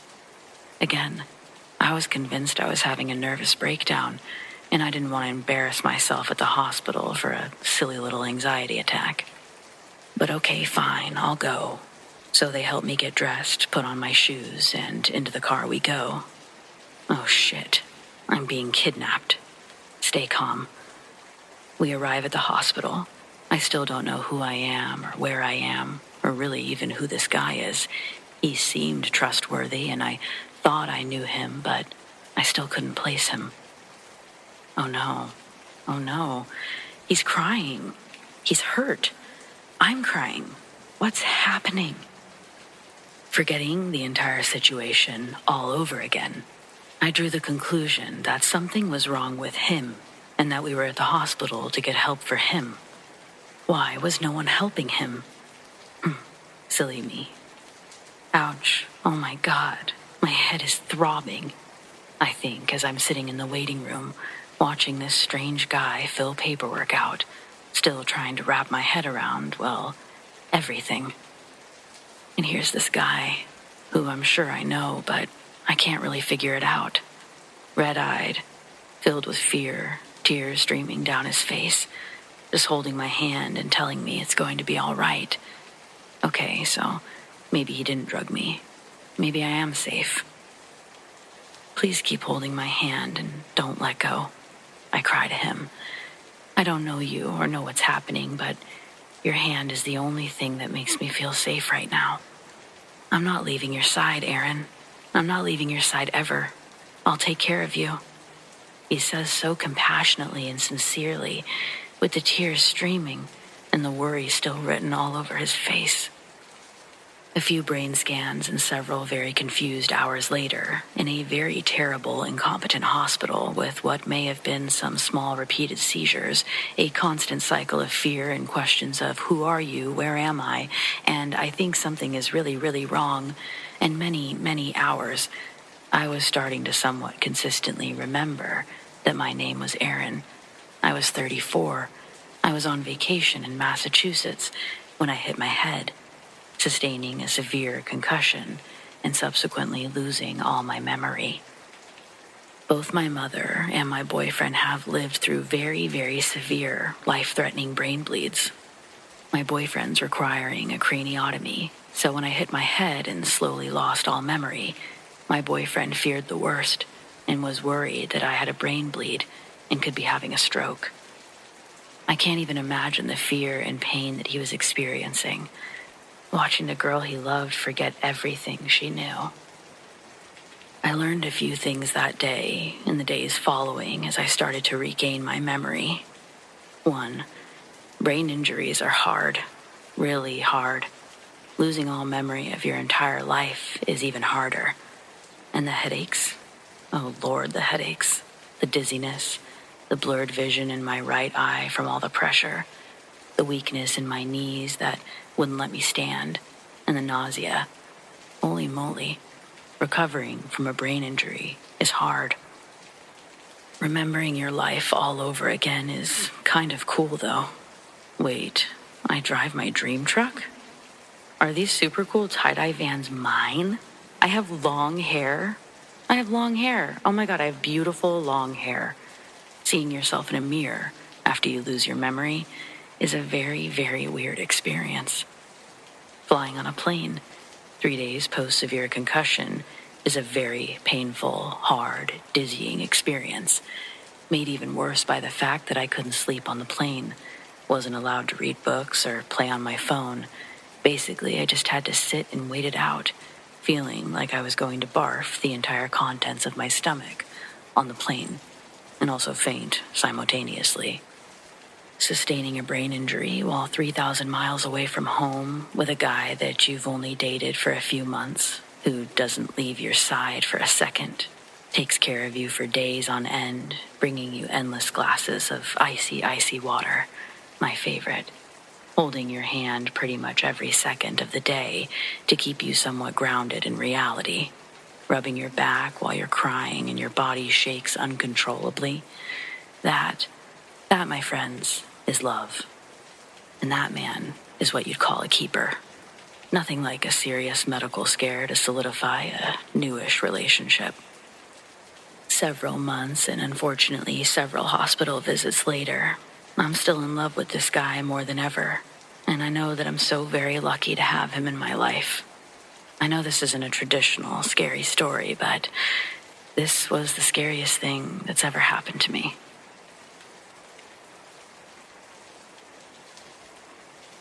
On my 14th birthday, I got an electric mountain bike as a gift from my uncle. Its intended purpose was to be my means of transportation for school, so I didn't have to take the stinky bus anymore. That was its intended purpose. What I really used it for was taking it up the hills with the older boys that rode actual motorbikes. My electric bike wasn't nearly as powerful as theirs and couldn't get enough speed to do tricks, so I basically used it as a chair while watching the other kids drive around the woods. One day I got a healthy helping of peer pressure that leads me to the peak of a hill, trying to line my tires with a thin walking trail in between two tree trunks wider than my wingspan. At the top of the hill, there's a small, flat patch that I'm supposed to do a circle in to already have momentum when I hit the hill. Well, that plan didn't happen, though. I hit the throttle too fast on my turn, and I launched myself off the back of the mountain like a fucking cartoon character. The backside of the hill isn't like the front trail I was aiming for. The back is just a long drop into trees, and down those trees to the forest floor, several feet down from the trail. By the way, I'm not a guy, I'm not a bro, and the only reason I was up there was because I had a crush on one of the motorbike boys. I thought if I dressed cute and hung out there long enough, he would think that I'm way cooler than these dumb bikes. So, zoom, here I go off a fucking cliff. Before a tree branch bonked my lights out, I remember my last thoughts were, I'm gonna die now. What a lame way to go. At least they didn't see me fall. Teenagers. When I regained consciousness, I was high up in a tree and pretty fucking banged up. I knew I'd broken more than a few ribs. My arms and legs were cut up all to hell, but they still worked. The helmet I'd worn without a chin strap was gone, and the bugs, they were crawling in my hair. It's also now starting to get dark in the forest. I don't know how long I was out, but I do know the sun was nowhere near the horizon when I started. The forest was alive with woodland noise, but no human noises, no motorbikes or voices, no one calling my name trying to find me. In any other circumstances, the atmosphere would have been a yoga dream.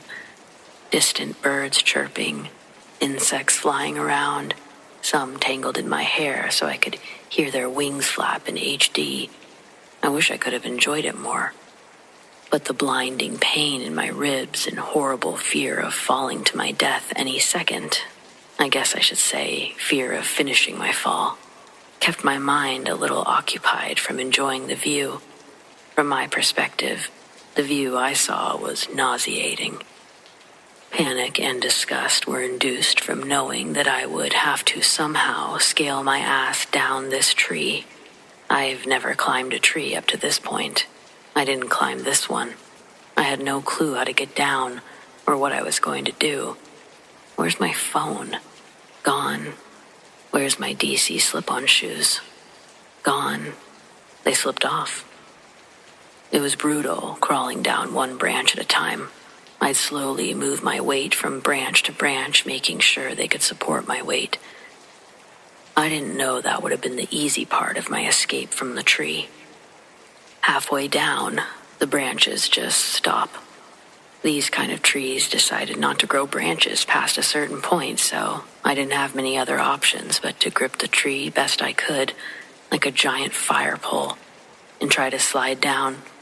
That worked for a few feet. I'd get a bunch more big cuts, several splinters, and some sort of friction burn on my cheek and forehead. Then, my crescent hold lost its tightness, and I fell at a diagonal angle backwards the rest of the way down. As I crash-landed on the forest floor with a massive thud, an electric surge of pain jolted through my body like a lightning bolt. The impact aggravated my already fractured ribs, so now gasping for breath was added to my list. The noises in the forest grew louder, reverberating through the towering trees, and then quieting down entirely, then back to a symphonic forest melody, over and over again.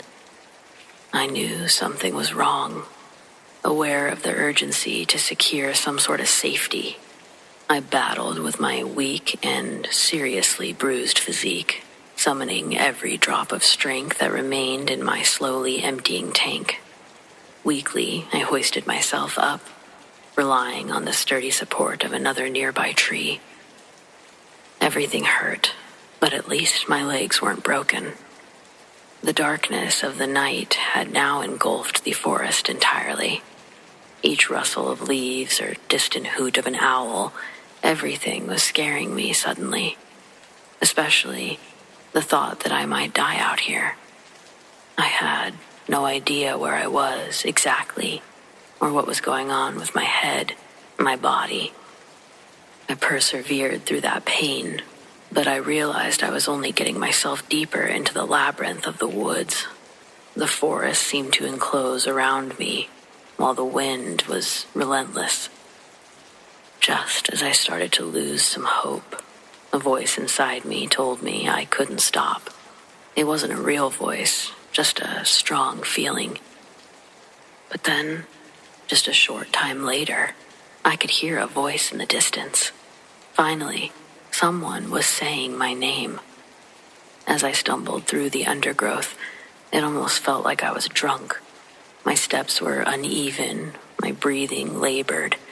But if I could just make it to the voice, I knew I'd be okay.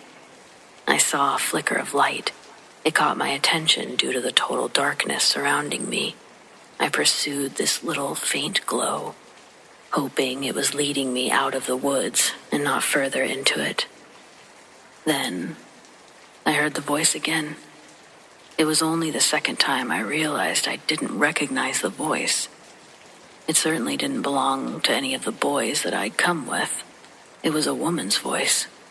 The unsettling noises of the forest gradually fade into the background, and I fixate on the beacon of light in the voice calling my name.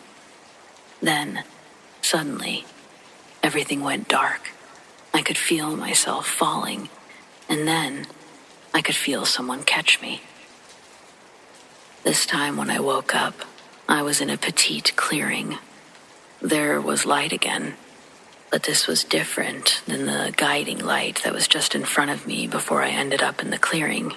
This light was coming from the moon, which to my surprise, I could see now.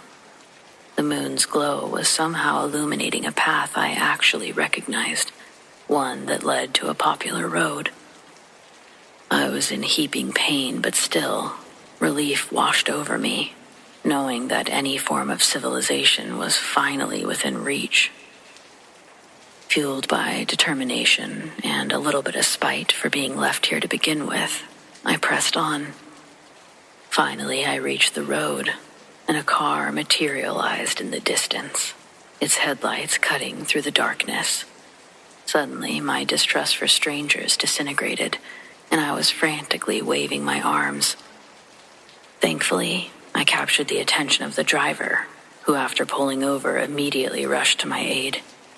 Finally safe, I slumped into the arms of a total stranger, overwhelmed with gratitude for their kindness and the opportunity to escape that forest. It felt like the forest had tested me that day, physically, mentally, yet I also totally believe that it helped me. I don't know how I got to that clearing, who caught me, but also whose voice was guiding me. Some things just can't be explained, I guess. As for the motocross boys and my crush, well, it turns out it wasn't as malicious as I thought. They all waited for me to come down the hill and into view. I just never did. They went back up the hill to look for me, eventually. But since I'd literally fallen off the trail and was completely out of view, they all assumed I had chickened out and went home to save myself the embarrassment. None of them knew I was missing or injured. So, without that voice, I don't know where I'd be right now. But I bet it's a lot worse off. I joke nowadays that Mother Nature herself saved me. I guess I'm only half joking, though. Reality is, I'll never know. But I'm forever grateful.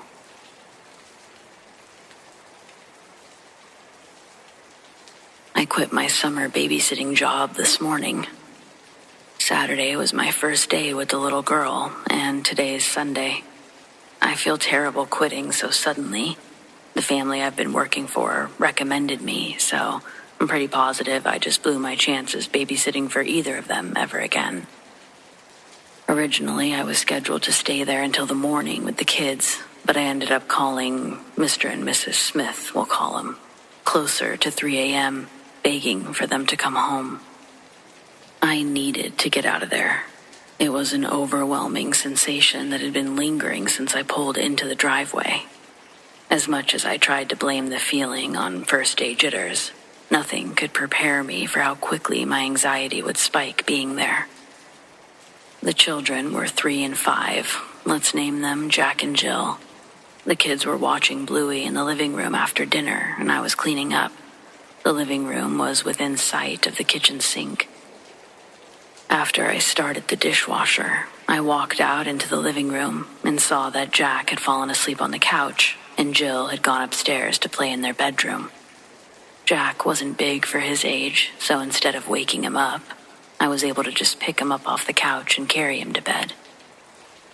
The second floor is a wide hallway with a mirror at the end of the hall, facing back. There's a bathroom and bedrooms on either side. I can see the kid's door is open, and I can hear Jill giggling at what sounds like another person giggling with her. Their bedroom didn't have a TV, but I thought Jill may have had a radio or a Nintendo, something that she was playing with. Before opening the door, I tried peeking into the opening to see if I could find where the other voice was coming from, but the gap didn't let me see much. But what I did see was enough to scare the hell out of me. Jill had long, straight hair, and it looked like static electricity was keeping it up floating. That's the best way I could describe it. With Jack now resting over my shoulder, I supported him with one arm and fully opened the door with my other.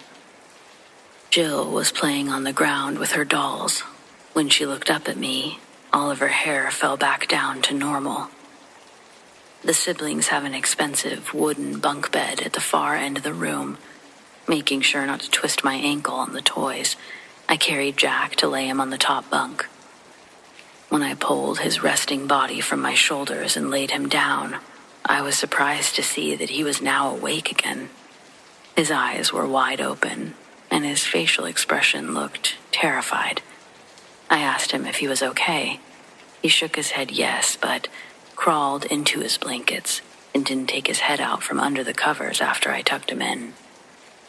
While I was doing this with Jack, I felt a push on my lower hip like Jill was getting into the bottom bunk right below, and after I got Jack settled, I leaned down to get her tucked in. But the bed was empty, and Jill was still playing with her dolls behind me. I didn't like that, because what I felt on my hip was clear pressure from cold, small hands. I could feel her individual fingers press against me. The unmistakable feeling of a little one pushing by. But Jill hadn't moved. It was Saturday night, and the parents didn't specify a bedtime for the kids. I asked if Jill needed anything, but when she said no, I got out of that room as fast as possible, went down the stairs to clean up the house before I made a bed for myself on the couch. Cheerios were everywhere. I could have filled a whole new bowl and reserved it for the morning with how many I found. After every last one was found and dispersed of, I was finally able to settle down and watch some TV. The calm was short-lived, though. Another noise had me on my feet again, when from behind me, I heard the sound of a child running in the hallway, upstairs, toward the stairs. I'm expecting to hear "Miss Amy" any second, so I haven't really turned around yet to address whichever child's coming. I'm watching the show on TV, waiting for them to interrupt. But instead, I hear the feet hit the ground with a loud bound in between steps. As soon as the pattering stopped, there was a crash onto the floor that shook the floor under me. I thought, oh my gosh, one of the kids just tried to jump down the staircase. There's a wall that separates the hallway stairs and the living room. It forces me to hop on my feet, turn around the corner from the couch to look. When I flip on the hall light, I'm relieved to see that nobody's hurt themselves, but I'm highly freaked out as to what I just heard. As I'm looking down the hallway, I can see most of the way up to the upstairs hallway as well. Jill walks out of her bedroom to the top of the stairs and sees me standing there. I ask her if she heard that loud noise, and she nods her head yes. So I ask if she knew what it was, and she nods her head again. It's Hannah. Who's Hannah? She's my sister, Jill says. I ask. Hannah made that loud noise down here. How did she do that? Hannah jumped from here to down there. She then goes on to tell me that her sister keeps asking Jill to jump with her, but she's too afraid. The whole time she's telling me this, I see the light from the bedroom door behind her change size, like the door was opening and closing in the dark hallway. I'm still paying attention to Jill, thinking the sound also woke up Jack, and I'm going to see him come out to join his sister any minute. But after her explanation for the noise we heard, Jill turned around and went back into the bedroom. She then closed the door behind her. The upstairs hallway was completely dark again. I turned off the downstairs light and got back on the couch. Around the living room, there's a bunch of family pictures of the Smith family. Most of them were recent, but lots of baby pictures. Jack is a newborn and Jack has brown hair and Jill has blonde. It was easy to tell which baby photo belonged to who. In maybe 2 of these photos in the corner of the living room, there's a baby Jill in the picture with another older blonde girl that looks almost identical to Jill now. Could that have been Hannah? I thought. These grainy, somewhat old photos gave me goosebumps, so instead of staring at them all night as I tried to sleep, I turned on the TV and was happy to discover that Nick at Night was playing episodes of Friends, and eventually I would doze off watching the show with the volume down low. The next time I woke up, it was because the living room was freezing and the blanket I'd fallen asleep with was nowhere to be found. The TV was off. It could have been set on an automatic timer that I was unaware of, but the DVD player under it was blinking numbers like the power had recently gone out and come back on. There was another small radio clock on one of the shelves next to the TV that was also blinking to be reset. I used the remote to turn the TV back on, and Friends began quietly playing again while I stood up in search of my blanket.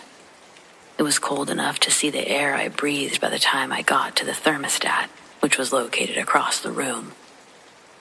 The space around me was warm again. The thermostat was also reading at a normal temperature. I turned on the living room light, and what I saw next to the entryway made me nearly faint.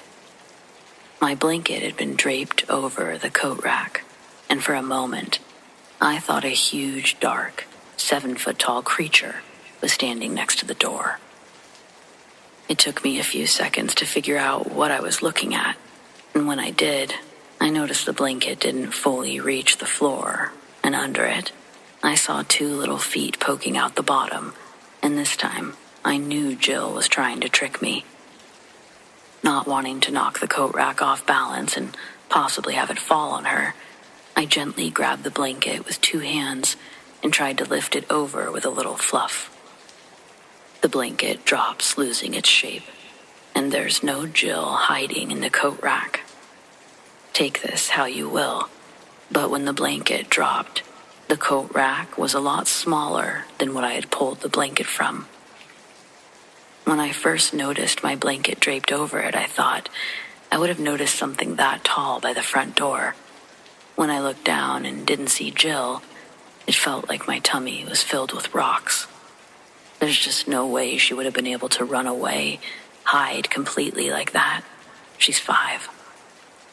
I just stood there with my blanket, listening to the sounds of Jill still playing upstairs in her room. I didn't care how late it was. I was relieved to hear someone else was awake in the house, and after the coat rack thing that I'd just seen, I didn't want to be downstairs alone. I flipped on all the lights that I could before my ascent. When I went into the kitchen, the microwave timer said that it was 2:52, and so did the oven timer. It was only the living room that lost power in the house. When I'm at the top of the stairs, the hallway in front of me is dark, aside from the light under the children's door. I can still hear Jill's voice giggling, and clearly a shadow moving back and forth. I can see it under the doorway, blocking out the light when it passed. Turning on the hall light, I started heading towards the door. I gave 2 little taps with my knuckle before opening the door. The room was dark, and both of the children sound asleep. It was freezing in there, like when I woke up. The same weird bubble of cold I'd stepped out of by the couch downstairs. It felt like I'd stepped through a wall of stagnant, cold air. Outside the room, it was warm. I quietly stepped back out and closed the door, glancing into the big mirror that faced the hallway. There was something different about the reflection. The upstairs bathroom is directly across from the kids' room. I can partially see both in the reflection. I can see a little past the handle of the bathroom door, but the bathroom door on my side is fully open. I look again into the mirror. I can't begin to understand how the door could be closed in the reflection. I frantically scan around the mirror for any other inaccuracies, but it's only the door that looks wrong. Then I tried standing in different positions in the hallway while staring at the reflection of the closed door. Nowhere I stood could give me the correct view of what the door actually looked like. I'm at a loss for any explanation, and then it makes the slightest movement, and in the reflection to my right, the bathroom door opens a few inches. Still, nothing was happening on my side of the mirror, but I ran my reflection away from that door and back down the stairs. And that's when I called the parents, multiple times. Surely I scared them or worried them, but you know what? I was terrified. Still am, technically. Had I not quit, after this, I'm sure they would have fired me anyway. They were completely unimpressed by me and rather bitter about cutting their trip short.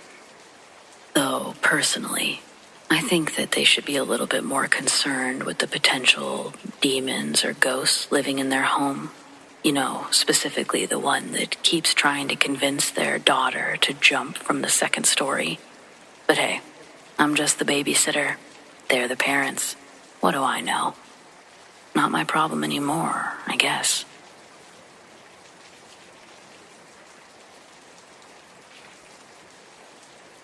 I graduated from college in '03 and took a job on the East Coast. It was a 12-hour drive to my new apartment, and I had to make it alone. To avoid the heaviest traffic, I left at 6 p.m., planning to drive through the night. The first half of the trip was normal enough, and then I stopped for gas sometime after midnight. It was a 24-hour station, so I decided I could get some snacks, and I ended up talking to the cashier. He said that I could save an hour if I took a back road to the next city. I was so tired already that an hour sounded like an eternity. I wanted that shortcut. The guy said that it was a straight shot through the woods, so that's what I did. I was on the road for maybe 15 or 20 minutes when something the size of a moose ran across the road.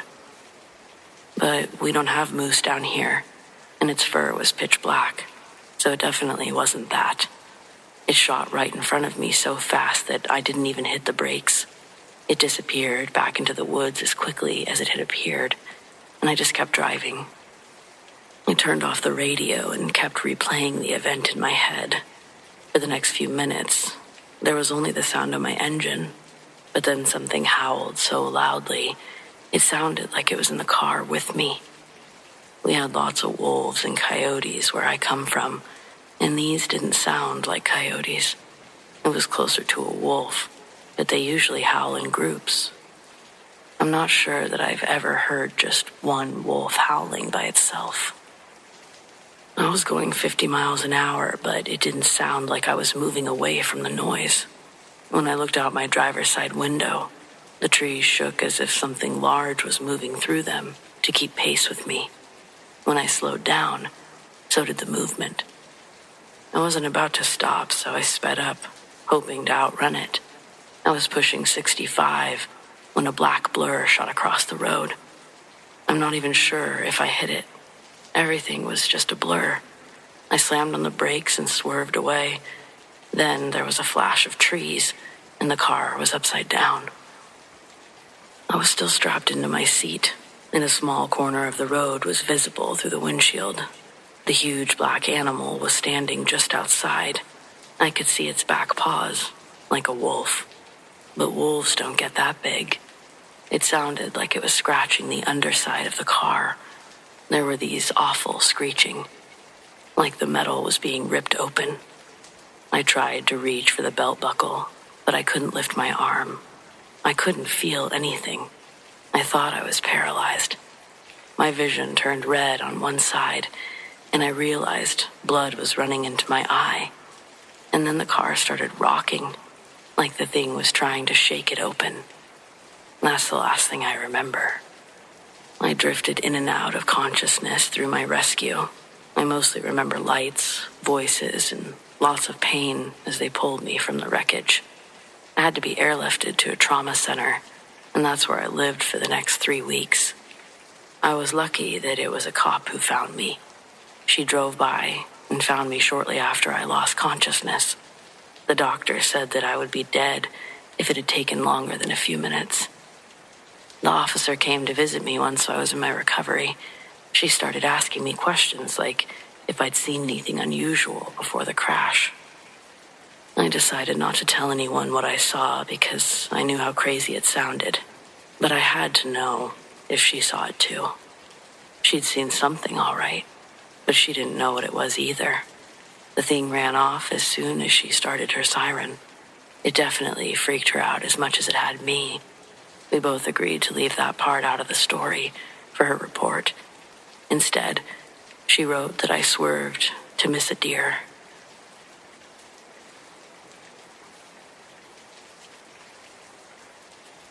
I fall asleep to your content every night, and recently it had me thinking of my own experiences and which one would be the strangest to share. Here goes. I'm an older woman now and have had many experiences that some would most likely call paranormal. This story is from when I was about 13 or 14 years old, so eons ago.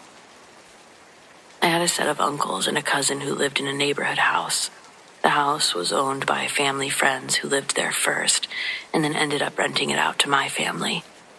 I'd always heard stories from those friends and then my own family about their experiences in the house. A lot of those experiences surrounded an apparition of a little girl, about 4 to 6 years old. Remember that. Now, from the outside, this house was normal looking. A 2-story, light blue house. Nothing distinct about it.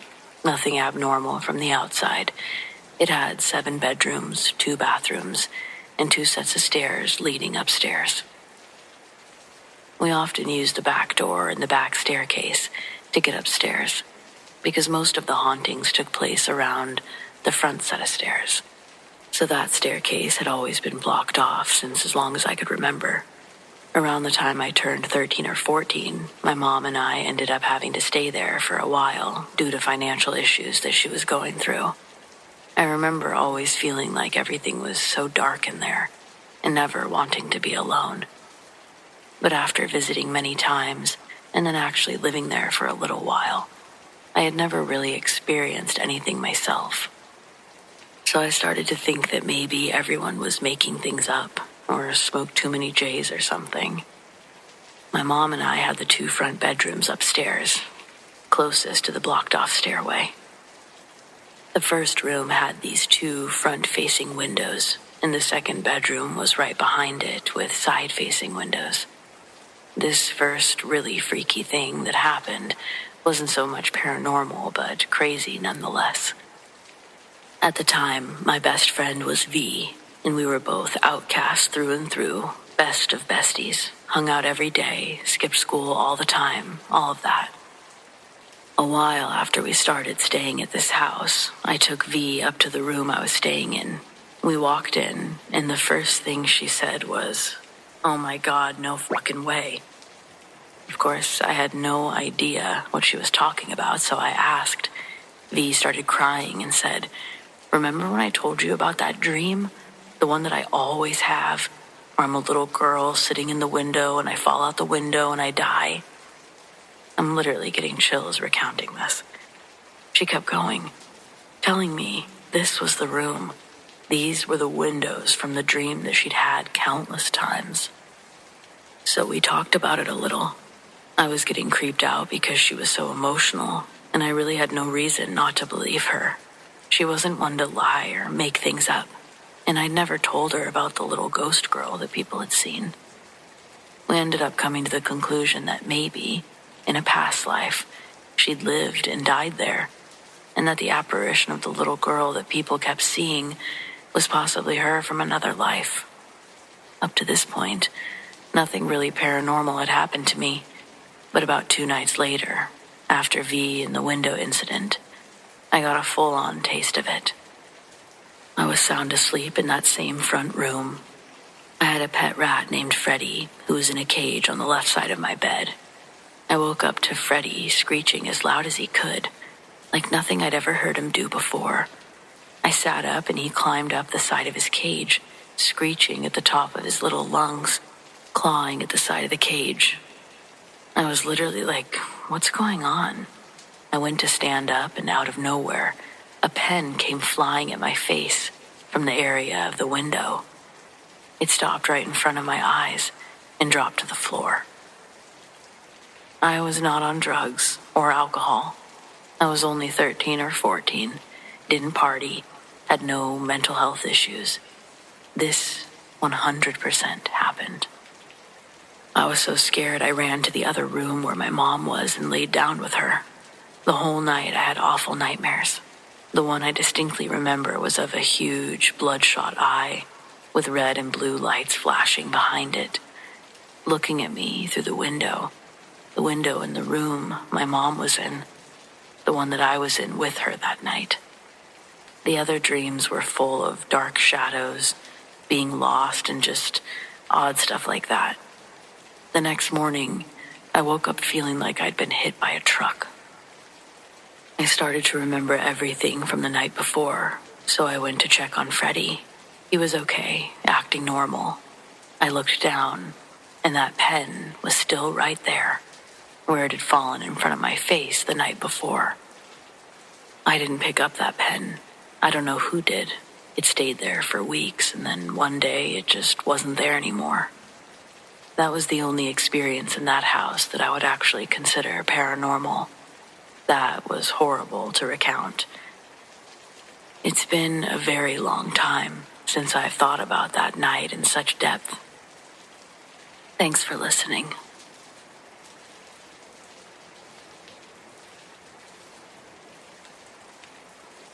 I've been backpacking for as long as I can remember, cutting through forests or mountains that most people wouldn't even step foot in. The deep woods have always been a sanctuary for me. I know how to track animals, read the weather, navigate the stars when the GPS fails. I've encountered bears, wolves, even mountain lions out there, but I've never felt anything like this. The trip was supposed to be routine, just a couple of nights solo in the Cascades, pushing deep into a section of the forest that I hadn't been to yet, but I'd heard a lot about. It was early fall, and I'd pitched a tent near a stream, miles away from the nearest trailhead, surrounded by thick woods and towering pines. Perfect isolation. By the time I was set up, the sun was dipping low, so I started a fire, made a quick meal, settled in to watch the stars. And that's when I first smelled it. I thought that could be a skunk passing by, but the smell was different, more like rotting meat, mixed with something earthy, like damp soil. It was faint, but it was carried on in the wind. It lingered, long enough to make me wrinkle my nose. I tried to shake it off. I convinced myself that it was just this part of the wilderness. There's always something out there decaying, some animal that met its end. But the smell kept coming back, stronger each time. And then I heard something. Branches, large ones, snapping, deep in the trees behind me. I froze. My hand instinctively was reaching for my flashlight. It's common to hear animals moving at night, but this sounded different. Heavier, slower, like something big was moving through the underbrush, taking its time. I clicked on my flashlight and swept it across the trees. The beam cut through the darkness good, but I couldn't see anything, just the dense thicket. The shadows were just the undergrowth in my light. I listened, but the woods were silent again. It wasn't until I sat back down by the fire that the unease hit me again. I've been alone in the wilderness enough times to know when something's not right, and tonight, something felt wrong. The smell, the sound. I kept telling myself I was pretty deep in the wild. My mind could be playing tricks on me. I tossed another log on the fire, and I settled into my sleeping bag instead of leaving, trying to convince myself again that I'd be fine. But as the flames died down, eventually, the sense of being watched crept in. And the smell, it came back. Stronger this time. Thick and foul. Like it was right there. I grabbed my flashlight again, flicking it on as I sat bolt upright. And that's when I saw it, just for a second, at the very edge of the trees. A shape. Huge. I couldn't make out any details, but it stood on 2 legs, taller than any man I'd ever seen, or any bear. Broad shoulders, hunched. It moved between the trees with an eerie kind of grace for something so big. I felt myself kind of lose it. That had to be a bear, right? But bears don't move like that. They don't watch you from the shadows like that. I stayed frozen, the flashlight beam trembling in my hand now. Whatever it was, it blended into the trees so well, I almost couldn't see it until it moved again. Slowly, this time. It was like it was pacing, and then watching me. I heard another snap, the crunch of something heavy, and that smell now, it was sickening. It was like it was right on top of me. Whatever this thing was, I wasn't going to get caught unprepared. I stood up, grabbed my bear spray, flashlight in hand, shaking. I started to make noise, clacking things together, yelling. In the event it was a bear, I wanted it out of there. I told it as much. Get out of here. No response. But I saw movement again. A dark silhouette shifting behind the trees, quicker this time. My hands were officially shaking. My grip on the light and the spray was slippery. I was trained for this, though, prepared for wild animals, you know? But this didn't feel like anything I'd ever faced before. And then it let out a sound. It wasn't a growl, not like a bear or a wolf. It was deeper, guttural, almost like a heavy, wet breath. The kind of sound that hits you in the chest, hits that primal part of your brain and tells you to run. But I didn't. I couldn't. I just stood there, trying to figure out if I was still hearing things right, or if the forest was playing tricks on me. The creature moved again. Its shape was looming. It paused, as if deciding whether it was going to step into the clearing or stay hidden. But my throat was dry, and my heart was racing. Every instinct told me to flee, but I didn't want to make a sudden move. Or maybe I couldn't. I just stood there gripping the bear spray, and that thing just out of sight, its foul stench hanging in the air between us. And then it slowly backed away. I heard it crashing through the trees, heavier now, less cautious. It was running, until the sound faded into the distance. I stood there for a long time, listening and waiting for the sound to come back, but it didn't. I doused the fire, packed my gear as fast as I could, and started walking. I didn't stop until the sun was rising. I never saw it again. I never heard it again. And I didn't smell that god-awful stench again. But I know what I felt. I know what I saw. Something big. Something that shouldn't have been there. Or maybe I shouldn't have been there. But it was watching me. I've been back to the woods since countless times, but I don't go that deep anymore. Not alone. Because there's something out in those woods. Something I have no desire to see again.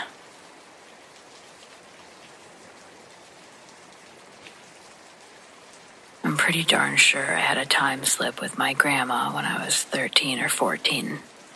She and my grandpa raised me off and on after my mom had passed away. Don't go grabbing the Kleenex box. This ain't about that, and it ain't sad. My grandparents raised me up good, and my grandma Joanne was my best friend growing up. On a random weeknight, the house phone rings. It's late. I'm in my pajamas watching TV on the couch in the living room while my grandma and grandpa are playing pinochle in the kitchen. Grandpa answers the phone. The muffled voice on the other end erupts so loud, Grandpa pulls the phone away from his ear, tells Grandma he thinks it's her friend and our next-door neighbor, Allie. She was another fellow senior citizen, but Allie didn't age with grace. She liked to party and hook up with the other lonely senior citizens in the community. Allie was a real homewrecker up until her funeral. She calls the house obliterated drunk, asking Grandma to come pick her up, not because she was responsible, but because she lost her car keys in a thorn bush outside one of her lover's houses. So, Joanne, with a heart of gold, tells Allie she'll come get her. Allie gives Joanne the address, and I help look it up on MapQuest.com, and I write down the directions. The destination was less than 10 miles away, and I offered to ride shotgun and give the directions as she drove. Joanne agreed, and Grandpa retrieved a gun from their bedroom and handed it to her. Grandpa didn't like Allie or the company she kept. He'd recently hurt his back, or he would have taken my place in the car. I got on my sandals, and we headed out to rescue Allie. The old Volkswagen we drove clunked, and its muffler would sometimes scrape on the ground, but I'd be damned if it didn't always get us from A to B. In Arizona, the sun sets real slow. There were fewer cars on the road around us, but it was still blazing hot outside. The wagon's AC was spotty at best, and it would only work in brief spurts. Our only way to cool down was to roll down the windows and cruise the empty streets to catch a breeze. That night, my grip wasn't as strong as it should have been, and a breeze caught the paper with directions written on it, snatching it right from my hands, out the window. Grandma Joanne saw the papers fly out and stomped down on the brakes with lightning reflexes. When the tires screeched to a stop, it went, "Reet, reet." The second "reet" sounded like it was a question, like, "Reet?" The best way to describe it was like giant rubber shoes on a basketball court. It didn't sound like the first gravelly friction skid, and for some reason, we sat there and laughed for quite a while about the silly noise we'd just heard. Then she put the wagon into park, turned on the hazard lights, and we both got out to look for the piece of paper I'd lost. I didn't notice anything until my feet hit the ground outside the car. One of my sandals got caught on a dry crack that had formed in the earth beneath me. When I felt the slight resistance stepping out, I looked down. I saw I wasn't standing on a street. The ground looked like desert. Grandma Joanne already fully out of the car, and the words I hear out of her mouth first are, "Holy shit." Then she starts telling me to get out of the car and come look around. Busy with my sandal situation, my shock was only a couple of seconds shy of hers. When I looked up, the barren desert that I'd gotten my sandals stuck in, it wasn't just a patch that had stopped under my feet. The dry desert floor was now all around us. Heat waves radiated with distant water mirages. In front of me, Joanne walked out further, with her arms stretched out wide, then turned around and said, "Well, how the fuck did this happen?" There was nothing in the distance in any direction. Joanne didn't look like she was scared, but I thought we'd die. We stood in a silent, hot, flat land with broken, dusty ground all around. Not a cloud in the sky. No sun either. The sky was still blue, but we couldn't pinpoint where the light was coming from. Joanne thought that we'd die too. She wouldn't tell me that until later in life, though. We both got back into the Volkswagen, but she couldn't get the engine to start. We'd never even turned the car off. So, with the temperature now hotter inside the car, we both got out and basically repeated what we did the first time. Looked around and asked each other, what the fuck is going on? Without a better idea, Joanne pulled out her gun and asked if I wanted to learn how to shoot. If we'd had a deck of cards, I'm sure we would have done that, but we didn't. She told me all the must-know facts that someone should learn before being handed a gun, then instructed me to hold the gun out with both hands, stiff arms for recoil. I breathed in and pulled the trigger. My eyes closed tight when the gun blasted. When I opened them again, the first thing I saw was a palm tree a few yards in front of me, with a bullet in it. Dogs were barking, and I realized I was standing in someone's front yard. Joanne grabbed the gun, and she and I stared at the palm tree, examining it to see if it was real. Then the porch lights of the house whose yard we were standing in turned on, and all hell broke loose.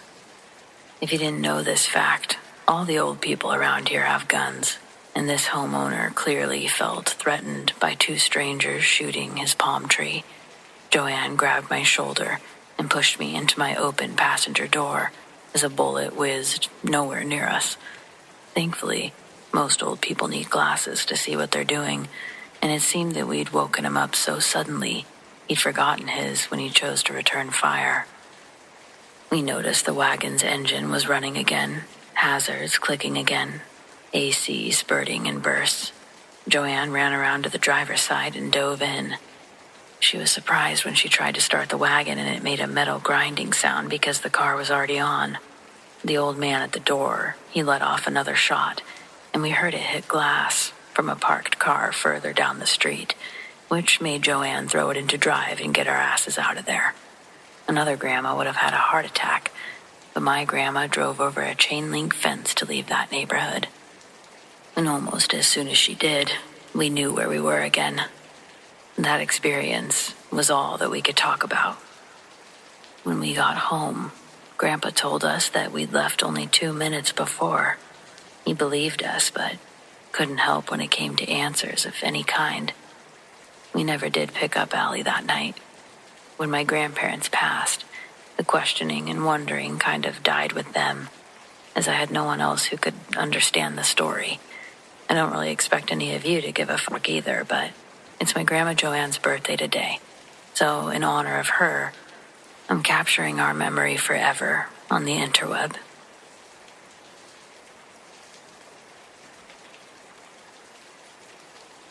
I'm sure some of you on here are familiar with Naked and Afraid, the show. Well, I recently binged the XL series. Basically, naked people go out into the wilderness and try to survive with very little in the way of tools. They get to bring one item each. Sometimes they get a pot for boiling water.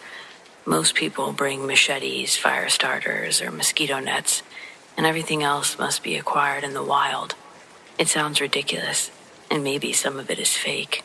I really don't know, but it's also addictive. I mean, these people are stark naked, no shoes, no nothing. But then they go out there and build shelters, collect resources, and many contestants make it all the way to the end. Sometimes that's 40 days, sometimes it's 60. Either way, it's insane. It's one of those things that makes you think, gosh, I wonder if I could do that. Well, spoiler alert, I could not. I only wanted to try for a weekend just for fun, just to see what it was like. When I got a nice secluded spot in the woods, I stripped down just like in the show. Then I took 3 steps and decided to put my shoes back on. The ground was covered in stickers, rocks, painful roots. There was just no way. When I went to sit down, the reality of what it meant to have my naked bits touching the ground set in, and I put my pants back on. At that point, it felt ridiculous to walk around topless, so I decided it was unnecessary to emulate every part of the show. Once my clothes were back on, I decided to get water from a nearby creek. It looked absolutely disgusting, even after I boiled it. There was no way that I was going to put that into my body. None. Luckily, I brought emergency bottled water and drank that instead. What's one more concession? The real challenge would be building a shelter and finding food. Now, I went into this knowing I wasn't going to kill some poor animal just so that I could pretend I was on a reality show. But there are plenty of fruits and berries in the area I visited. Theoretically, food should have been the easy part. It wasn't. I got lost. But Alicia, your phone has GPS. Yes, but I was playing a stupid game, so I left my phone at the campsite. That's how smart I am. I had been to that area before, but never ventured quite so far. Nothing looked familiar. I didn't leave any kind of trail to follow back. I kept thinking that I would find food just around the next bend, and then suddenly I was miles away from my campsite. Eventually I saw a building through the tree line and wept with joy. I had no flashlight, so I was going to be a whole different kind of screwed once it got dark. I ran to the clearing and found an old church building with a small graveyard behind it. I was very disheartened to learn that there were no people around. I searched inside the chapel and found nothing of use, just a few short rows of pews. In the daylight, it was a picturesque setting, like something out of a rustic painting, but I had a feeling that wouldn't be the case in an hour. I was relieved to see that there was a dirt road I could possibly follow to some sort of civilization. But alas, that too was a bust. I walked as far as I could, but the sun was working against me. I had to choose between going back to the church and sheltering for the night, or continuing down an unknown road into total darkness. I chose the church. By the time I made it back, the sun had completely set. The only light came from a small, starry patch in the overcast sky.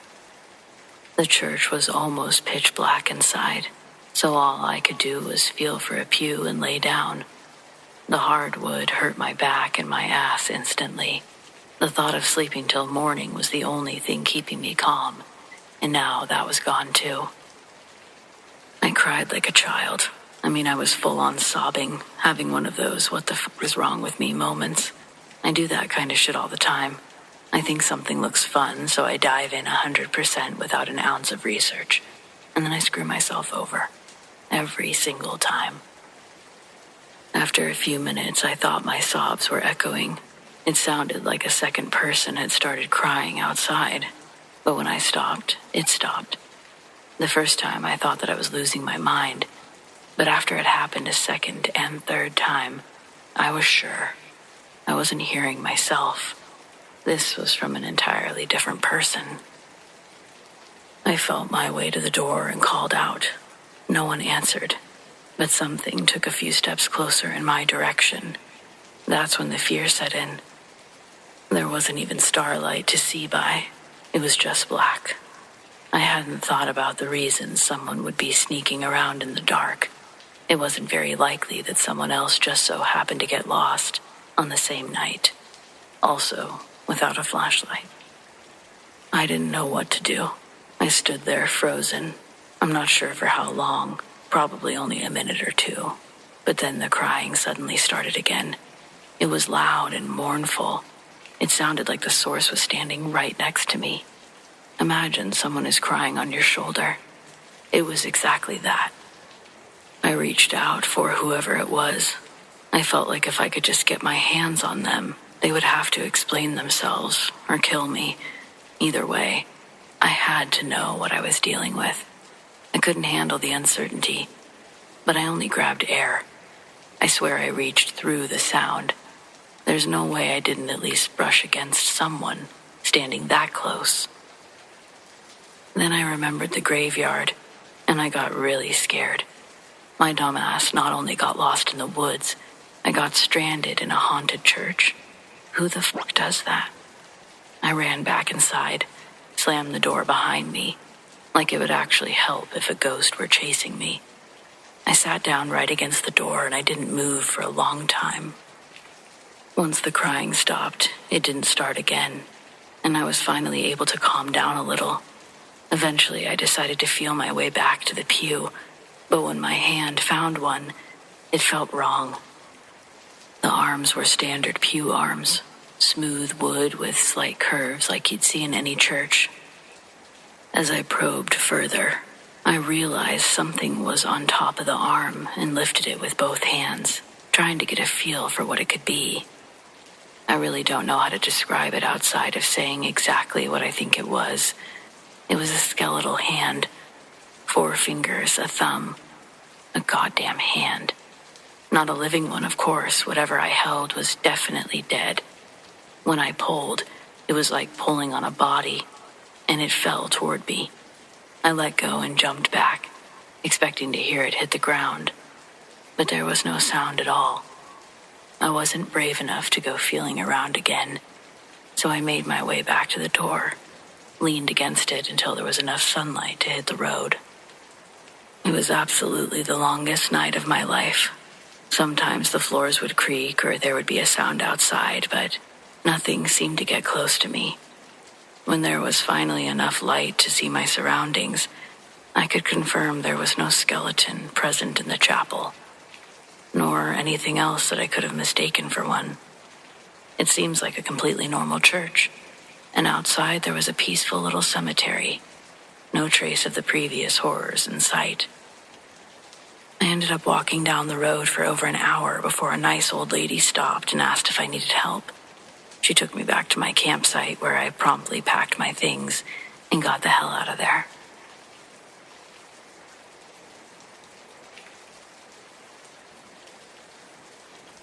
Before sending this, I just sent the Green Hill Estates HOA an email advising the possibility of a wolf roaming around near one of our neighborhoods. Someone needs to go out there and see what's going on in the woods, and it's definitely not going to be me and my 8-pound Pomeranian leading the investigation. I didn't say that last part in my message, but someone really does need to go sweep that forest for anything that may pose danger to the families in our community. I mean, we've got kids out here riding bikes and walking around sometimes long after sundown. I'd hate to read on the HOA update board that a youngster had been mauled in an event that could have been preventable. This all happened a few hours ago, prompting the frantic, furious typing. I'd gotten home from work, took my dog out for a short walk around 8. There's a lot of components to everything going on that I didn't mention to my HOA, because my main goal was for them to do something about it, and if I fully explained myself, it would have decreased the chances for them to believe me, and therefore decrease their urgency to act. But that's why my next stop was here, because I had to tell someone what happened, share it with potentially more open-minded in nature than the board of my HOA. No offense to them. I understand it's a community resource. They have to allocate wisely, and my claim would have been looked at like not a serious inquiry if I'd shared the details, you know? I wrote about my concern being a wolf, but I'm not sure what it was. I got Scoot on his leash and my AirPods in. The Spirit Box app was open on my phone, and I was listening to it speak random words in between reverberate noises and sounds. Nothing jumping out as anything meaningful.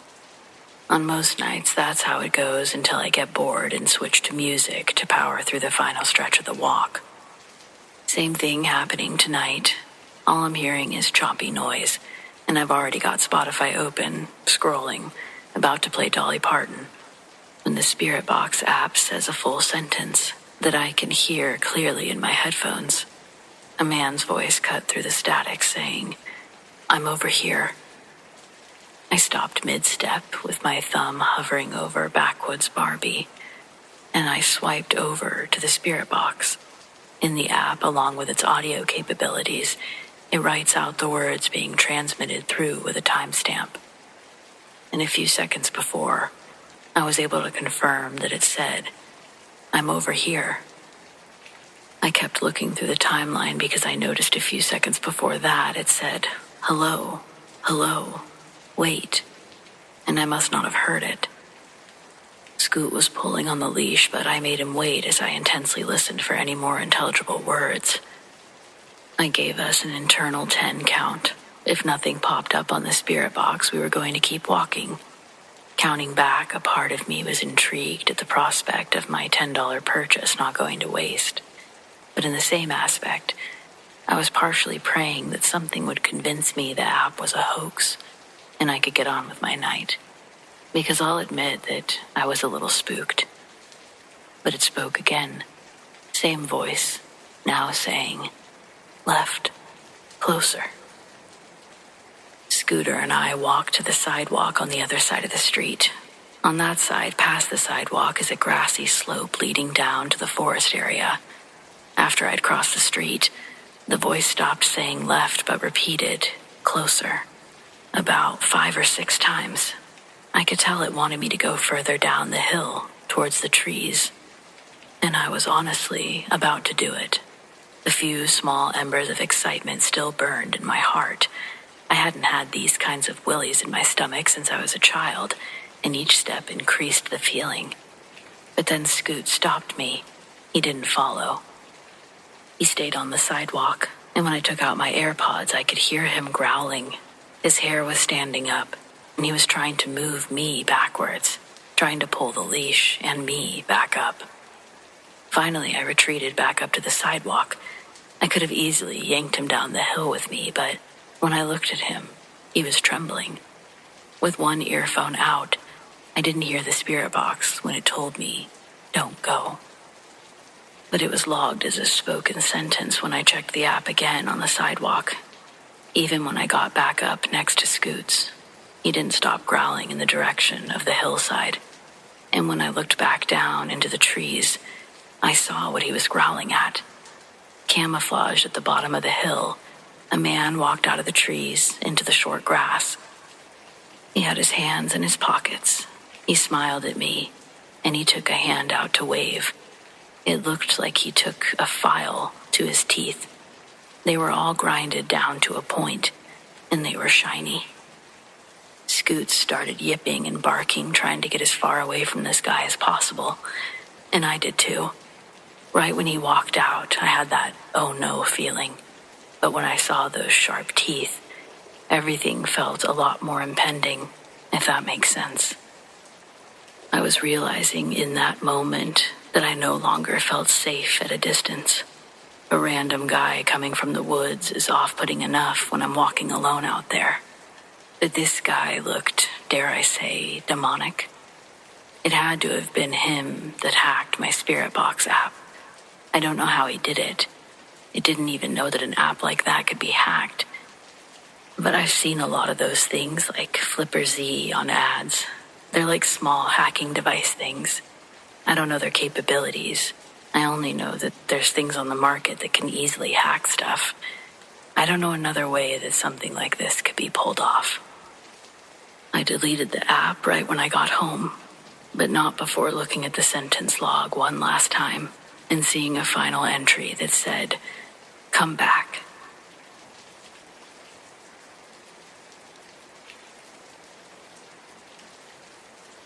I lived in a house for 5 years that, if ghosts had personalities, had definitely been saddled with the sort of roommate from hell who leaves their dishes in the sink and steals your socks. Not violent, just petty and endlessly inconvenient. I'd come home from work and find the second floor window wide open in a rainstorm. I'd reach for a yogurt in the fridge and pull out a container with the lid half off, yogurt crusted around the rim, like someone had been there in a hurry. Little things, mostly. But these are the kinds of things that make you double-check your own memory, and then put a post-it on the fridge that reads, "You did not open this." At first, I tried to be reasonable. I blamed drafts. I blamed my own absent-mindedness. I even blamed the cat. The cat is culpable for many things. She is not culpable for everything. I taped down the windows. I put a bowl of baking soda in the fridge in case it was moisture. But the house had a theme, and once you identified it, it becomes impossible not to notice it. This place hated clocks. And by hated, I mean the house was personally invested in their destruction. There were cuckoo clocks, stained wood, little doors that popped open on the hour, that had worked for half a century. They ticked and coughed along like elderly relatives, and then, Without warning, they'd stop dead. No winding problem. No spring snapped, just dead. Then there were the new, cheap wall clocks I bought to replace them. I'd throw batteries in like offerings, go to bed, and wake up to a kitchen full of quiet and a clock that had eaten its battery like it was candy. By the end of that winter, I had an entire drawer of expired AAAs that still looked brand new. A battery graveyard. My watch is the thing I miss the least, but it's the first sabotage relic I remember clearly. I always slept with it on, bad habit, I know, but it's how I kept my phone out of reach when I wanted to pretend to sleep. One morning I rolled over and my wrist was naked. The watch lay on the floor beside my bed, with the crystal shattered. Metal band was bent like someone had stepped on it. I remember holding the broken thing in my palm and thinking annoyingly practical thoughts. Replace crystal, call the repair shop, sleep without watch on. And underneath all that, the tiny, embarrassed flutter of who moves my watch in the night. Then came the Kit Kat clock. That's what it would be called, because it was shaped inexplicitly and charmingly like a Kit Kat bar. Long, glossy, with perfect little rectangles. My sister bought it for me for Christmas. A ridiculous pop of plastic that made the kitchen feel like someone had smuggled a candy store into a mid-century decor. Well, 2 weeks later, the house threw it. I was standing at the stove, stirring something that involved too much garlic for 7 p.m., when the cat did that twitch and stare thing that she does when a moth passes. Out of the corner of my eye, something airborne, long and chocolatey and absurd, flew across the kitchen. My brain filled in the motion with conspiratorial slow motion. Airborne Kit Kat. I turned. The clock lay in 1,000 bright plastic shards across the linoleum. Hands frozen at 6:50. For a second, I laughed. Because what else do you do? And then I sighed, swept up the candy pieces, and walked to the living room, where the old wooden cuckoo clock had stopped again. Its door had shut as if it had decided on permanent retirement. The house sighed around me. House sounds, like a person settling in after a long day. I wanted to be mad, but I kept feeling like I was dealing with a particularly passive-aggressive relative. People give you advice for situations like this. Bless the house, light sage, call a priest, install an app that plays whale songs on a loop at 3 a.m. I tried practical things first. I swapped the batteries. I put up little talismans around the house. I unplugged everything except a floor lamp and stared at the lamp for a while because it felt like the grown-up thing to do. Nothing worked long-term. The clocks kept failing. The windows kept opening. And the cat continued to be responsible for some disruptions, but not the ones I was trying to explain. Some of the acts were almost affectionate in their spite. Once I came home to find all of my socks were sorted.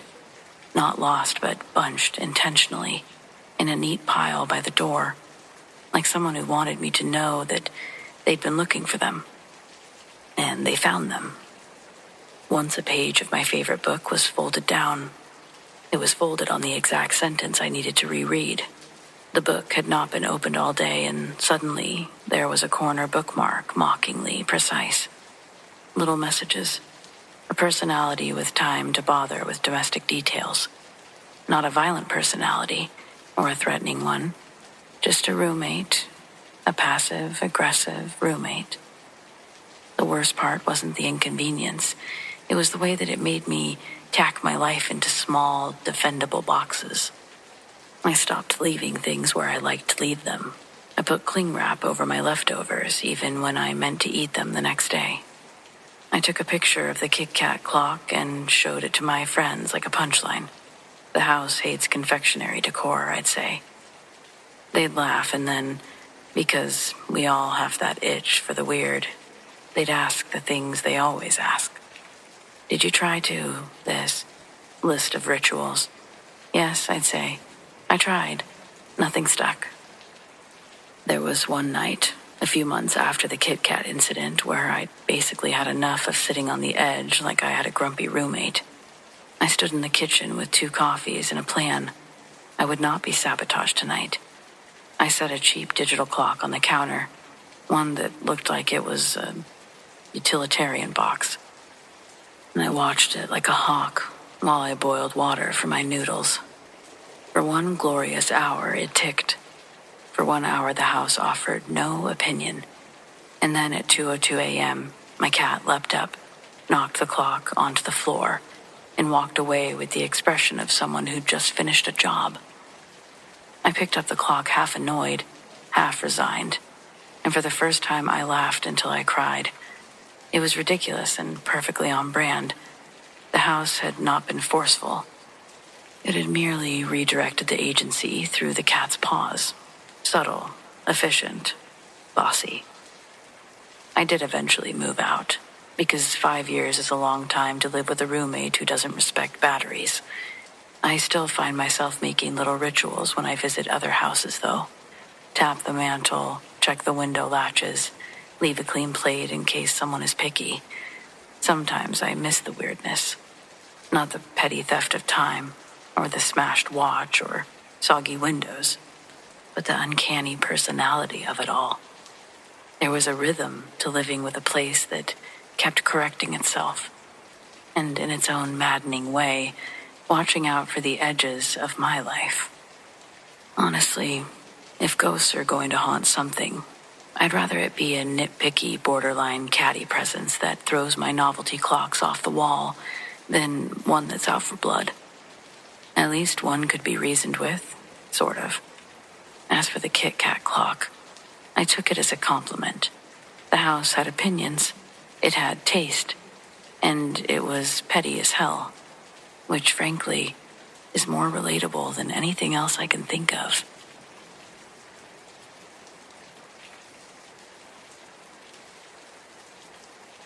I guess it's rare, but I've had a few experiences with spirits. I guess this is just my favorite one. I never met my father-in-law. He passed before I met my husband, Paul. Paul and I were having a hard time. He said that he wanted a divorce. I agreed. That night, his father, Frank, visited me in a dream and begged me not to leave his son. He said Paul needed me, and I needed him. I decided it was just a strange dream and ignored it. The next day at work, I got a call from my husband's boss. Paul had a heart attack and was going to the hospital. I got in my car and sped off. Frank appeared in my car, told me to say out loud that I loved my husband and he would live. I ignored him. At the hospital, I watched as Paul died twice and was shocked back to life each time. Then they wheeled him away to the cath lab. I was sent to a private waiting room, and I knew that they didn't expect my husband to make it. I could see Frank looking at me, sadly, but he wouldn't talk to me. I began crying, and I said, "Please live, my darling husband. I need you. I love you." After a couple of hours, the doctors came in and told me that he had inserted several stents, that my husband's health was iffy. He died once more in the cath lab, but they brought him back. Paul was wheeled to cardiac ICU. I sat by him, told him I loved him. He made it through the night, and the next night, and the next night. Our marriage has been very happy for the past 7 years since that time. Frank peeks in from time to time, but keeps quiet.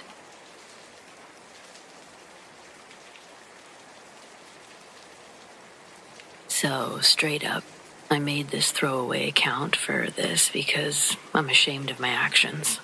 But I'm in over my head, and I really need some help.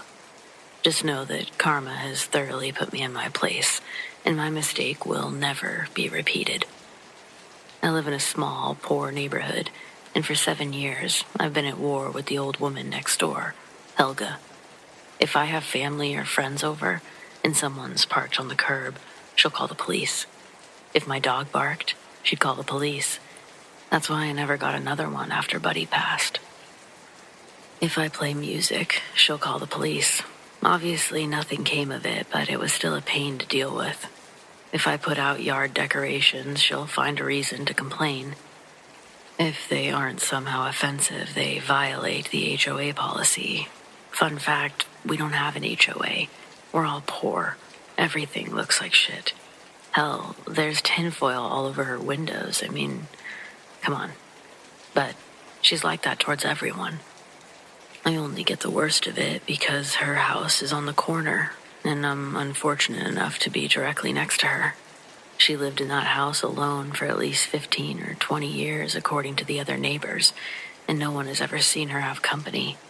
Since I moved in, I've only seen her leave 2 or 3 times, but she gets a lot of deliveries, so I figured that she's just ordered everything off Amazon. Because of the tinfoil and her tendency to only come outside at night, we didn't catch many glimpses of her. But when we did, she always seemed kind of dirty and unkempt. A couple years ago, when I still had Buddy, I was walking around the block as Helga collected her boxes, and there was a row of scary tribal masks hanging on the wall behind her. I only saw them for a quick second before she hurried back inside, but I'll never forget the one in the center. The face was long and had a pointed chin, large rectangular teeth. Its eyes were closed in angry slants, and red war paint adorned its head and cheeks. My description truly doesn't do it justice. Its menacing expression made it seem alive. The guy who lives across from her, Joe, was coming home late one night, like 3 a.m, not expecting anyone to be out. But Helga was standing in the middle of the street, with her arms raised to the sky, wearing a black hooded robe. When the headlights hit her, she started screaming in what sounded like Latin, and Joe thinks that she put a curse on him because he had a wreck just 3 days later. It totaled his truck.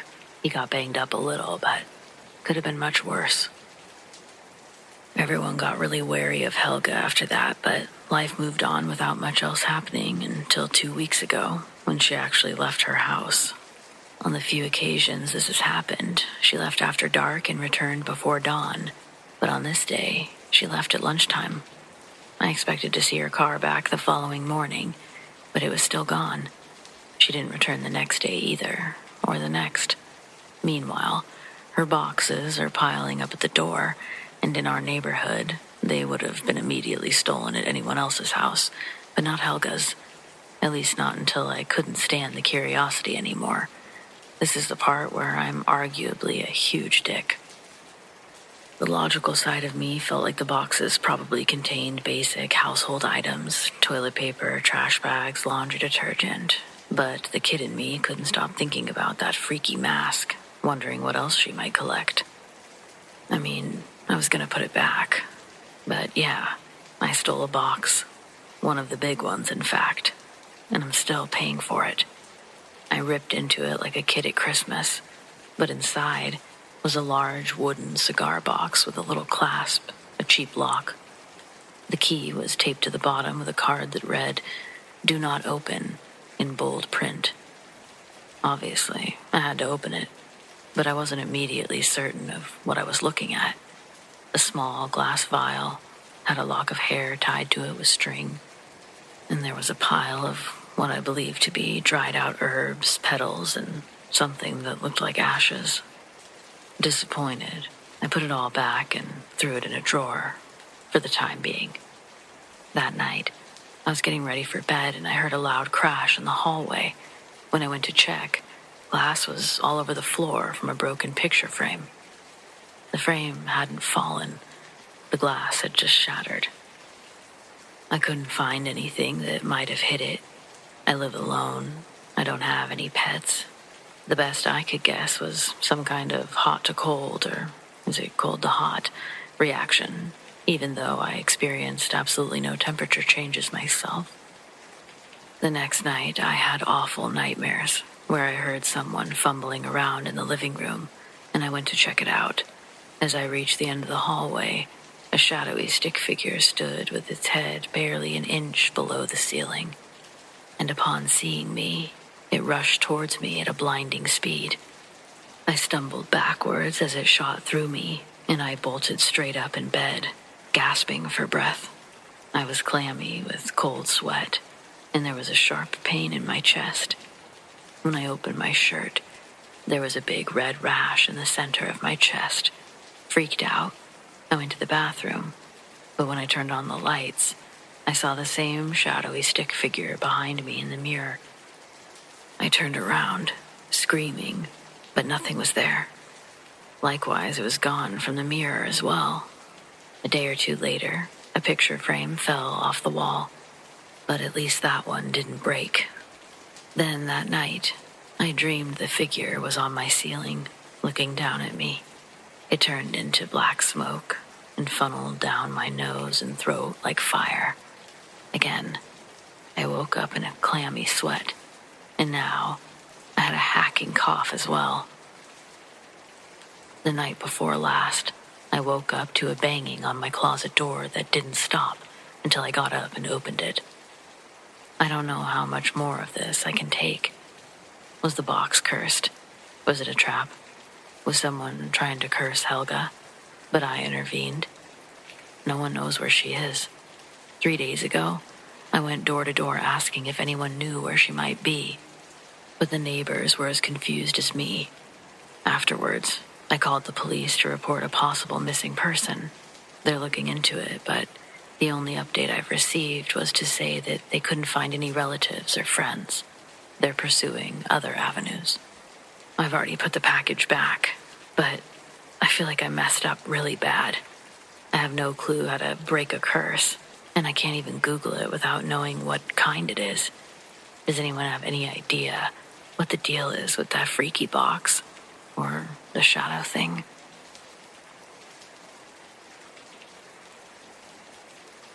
I come from one of those small towns where nothing exciting ever happens. If there's a crime or a deadly accident, it will be news for generations. A few years ago, a man we'll call Ray learned his wife was at her boyfriend's house, so he drove over to see them. Upon arriving, he retrieved his handgun from the glove compartment and proceeded to kick in the back door. When he made it to the hallway, the boyfriend emerged from the bedroom, half-dressed and mad as hell. Then, Ray shot him without warning or hesitation. Next, he entered the bedroom and shot his wife, neither of which survived. It was the middle of the afternoon, so none of the neighbors were home to hear the gunshots. Ray simply went about his day as if all were normal. He used his wife's phone to text her boss that she was sick, and then returned to work himself, thinking that nobody would find the bodies anytime soon. That evening, the boyfriend's son returned home after football practice to find the body of his father in the hallway. Once police arrived, they quickly located Ray's wife, and it became fairly obvious what had occurred. By that time, Ray was home from work, so detectives drove to his house, where they delivered the bad news. Ray had a reputation for being that kind of asshole. There was little doubt of his guilt, but they wanted to get him to the station without a struggle. Whatever his response, he was asked to come make a statement, but he promptly refused, saying that he would prefer to bring his lawyer with him the following morning. The detectives took this as a further sign of guilt and were resigned to watch the house from a distance while awaiting a search warrant. An hour later, Ray emerged from his house with a suitcase and hurried into his car. He was clearly making a run for it. In his haste, he ran a stop sign, so the detectives turned on their lights, but Ray only increased his speed. Before he was even out of the subdivision, news began to spread with the speed that only the smallest towns can manage. The search warrant was also approved this time, so police were already entering his home while more joined in the developing pursuit. Roadblocks were put into place and spike strips were prepared but never needed. Just before the first trap, Ray pulled onto a frontage road where he collided with a Ford Taurus at 65 miles an hour, killing himself and the other driver instantly. The sole occupant of the Taurus just so happened to be a town treasure. He was the owner of a locally famous bakery that our entire community will swear is the best in the world. I've had family and friends move all over the world, only to come home wanting his desserts on every visit. I've been in a fair few places myself. I've never found anywhere that comes close. There wasn't a single resident who didn't mourn his loss. He had been leaving the bakery late and just got off the phone with his wife. She warned him of the pursuit happening nearby, so he decided to take the frontage road in order to avoid the highway. She still blames herself for the accident, but she and her son have kept the bakery running. It might or might not be the best in the world, but it's the best I've ever had. Most of all, it absolutely terrifies me how much damage one sorry jackass can do in so little time.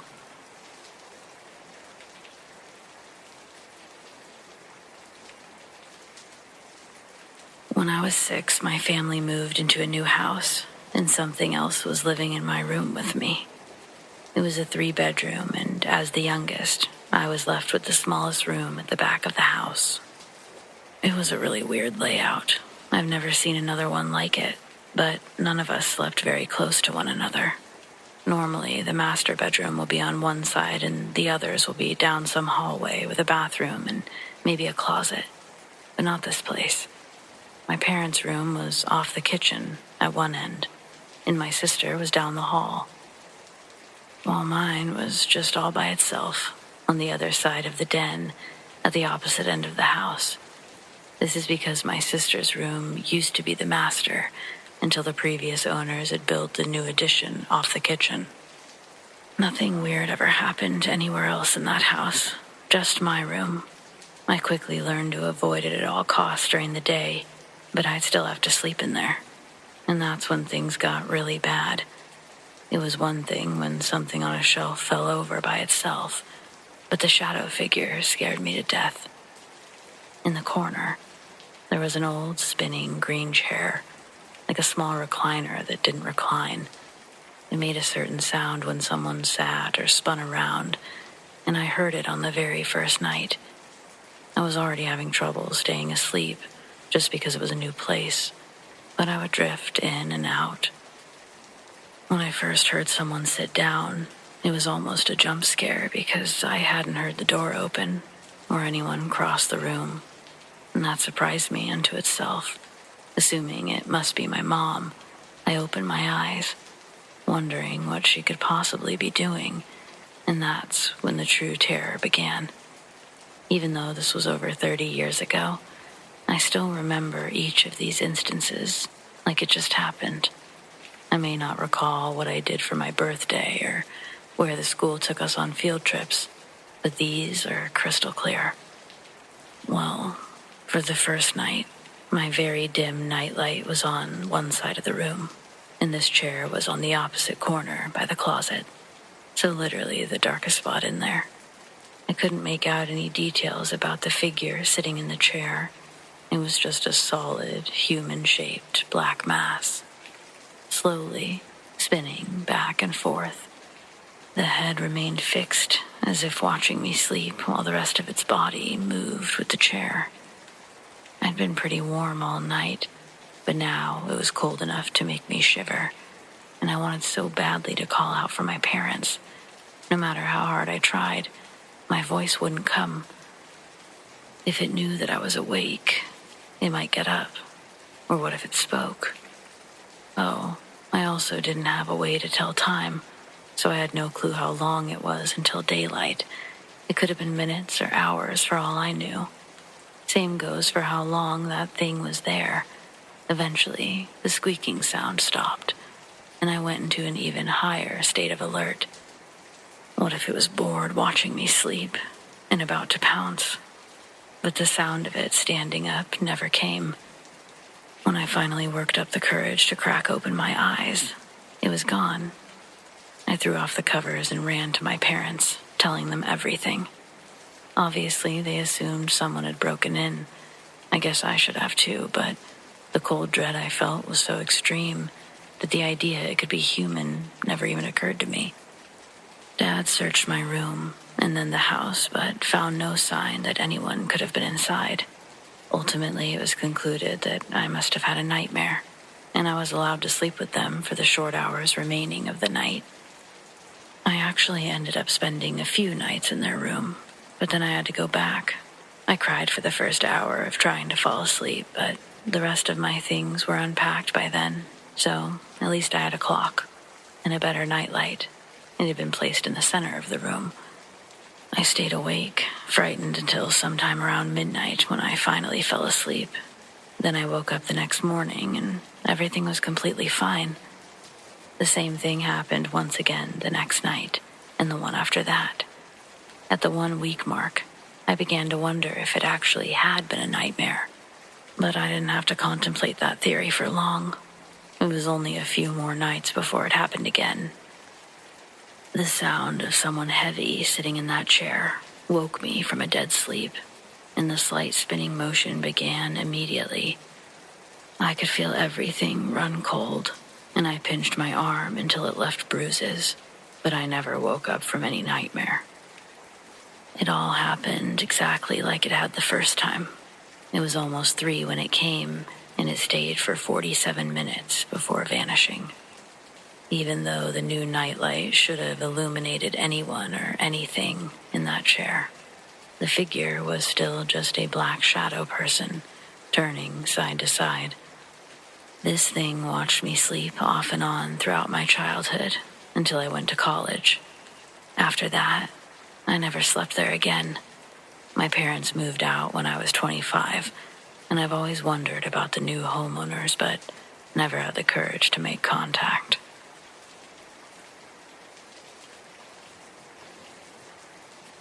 This summer, I came home from my first year of college, which involved a 3-hour flight. Keep that in mind. Back in January, I began seeing a black, shaggy dog all over campus. The first time was when my roommate and I were walking back to our dorm kinda late. The dog was sitting in the middle of the walkway. It looked hungry, so I gave it my pizza crust. After that, I started seeing him everywhere. If I looked out my window before bed, he would be just inside the tree line, looking up at me. I'd catch glimpses of him as I went to class, but he only got close a few other times. On each occasion, I was either alone or with only one other person. When it was time to come home for the summer, my friend and I shared a pizza with him as a kind of going-away present the night before I flew home. Remember how I said it was a 3-hour flight, right? Yeah. So explain to me how that dog made it all the way to my parents' house. My room's window looks out into the backyard, and it was right there, staring up at me.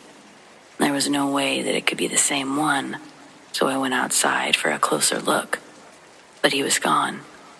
When I asked my parents about it the following morning, they said they hadn't gotten a dog, and they hadn't seen a new one at any of the neighbors' houses either.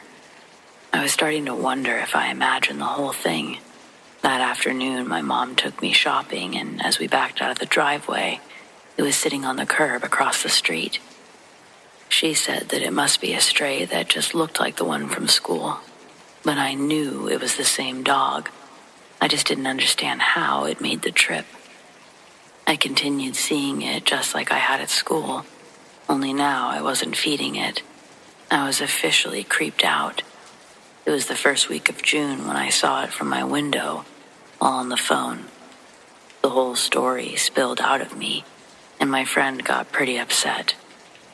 She gave me that speech, "How can you let that poor dog starve because you're being ridiculous?" It felt like she restored a bit of sanity in me.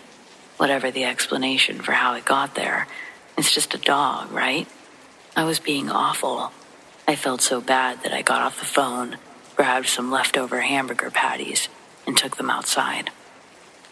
The dog was waiting for me, but as I got closer, it limped away into the tree line. There was a small patch of woods between our house and the street behind us. Normally, I wouldn't have gone in, but I was worried about his limp. The idea that he got hurt while I was busy being afraid of a dog It made me feel even worse, so I was extra eager to help. About 10 feet in, the overgrowth tripled, and I couldn't go any further in the dark. I threw the hamburgers thinking he would stop, but he only crawled deeper into the thicket. I didn't even have a flashlight, so I resigned myself to finding him in the morning. If my parents refused to take him in, we would at least get him to a shelter. But when I turned away, he made a sad, low, painful whimpering sound, and it broke my heart. I tried coaxing him out once more, but he wouldn't budge. Finally, I turned to leave again, and this time, there was movement. So I turned back, and I saw the dog's outline, but it shifted into something completely different. It was so dark in there, but I could tell that much. Something had changed. The dog was changing shape. I noped out of there so fast that I fell on my face. As I pulled myself up, I heard a deep male voice calling me by name. The dog, or whatever it actually was, could talk, and it was moving forward on 2 legs instead of 4. I ran back inside, made sure everything was locked, but nothing ever emerged from the woods. Needless to say, no one believes me. They think that I had some kind of nightmare. If it had ended that night, I could probably convince myself they were right and let it go. But the dog is still here. I see it all the time. I have no idea what to do. If I was the only one who could see it, I would agree with the mental breakdown. But my parents not only see it, they've fed it. I don't know which would be worse, having it follow me back to school next month, or having it stay with my parents. Someone tell me what to do.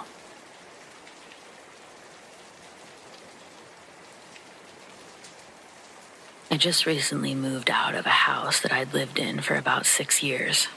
My family and I had moved in when I was 13 with a family friend whose parents had passed away a few years prior. Not much really happened there, other than the usual seeing things out of the corner of your eyes and such, but nothing too memorable.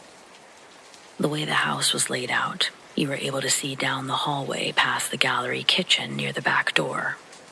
Where a half bath was and the washer and dryer hookups, you could see all this from the living room.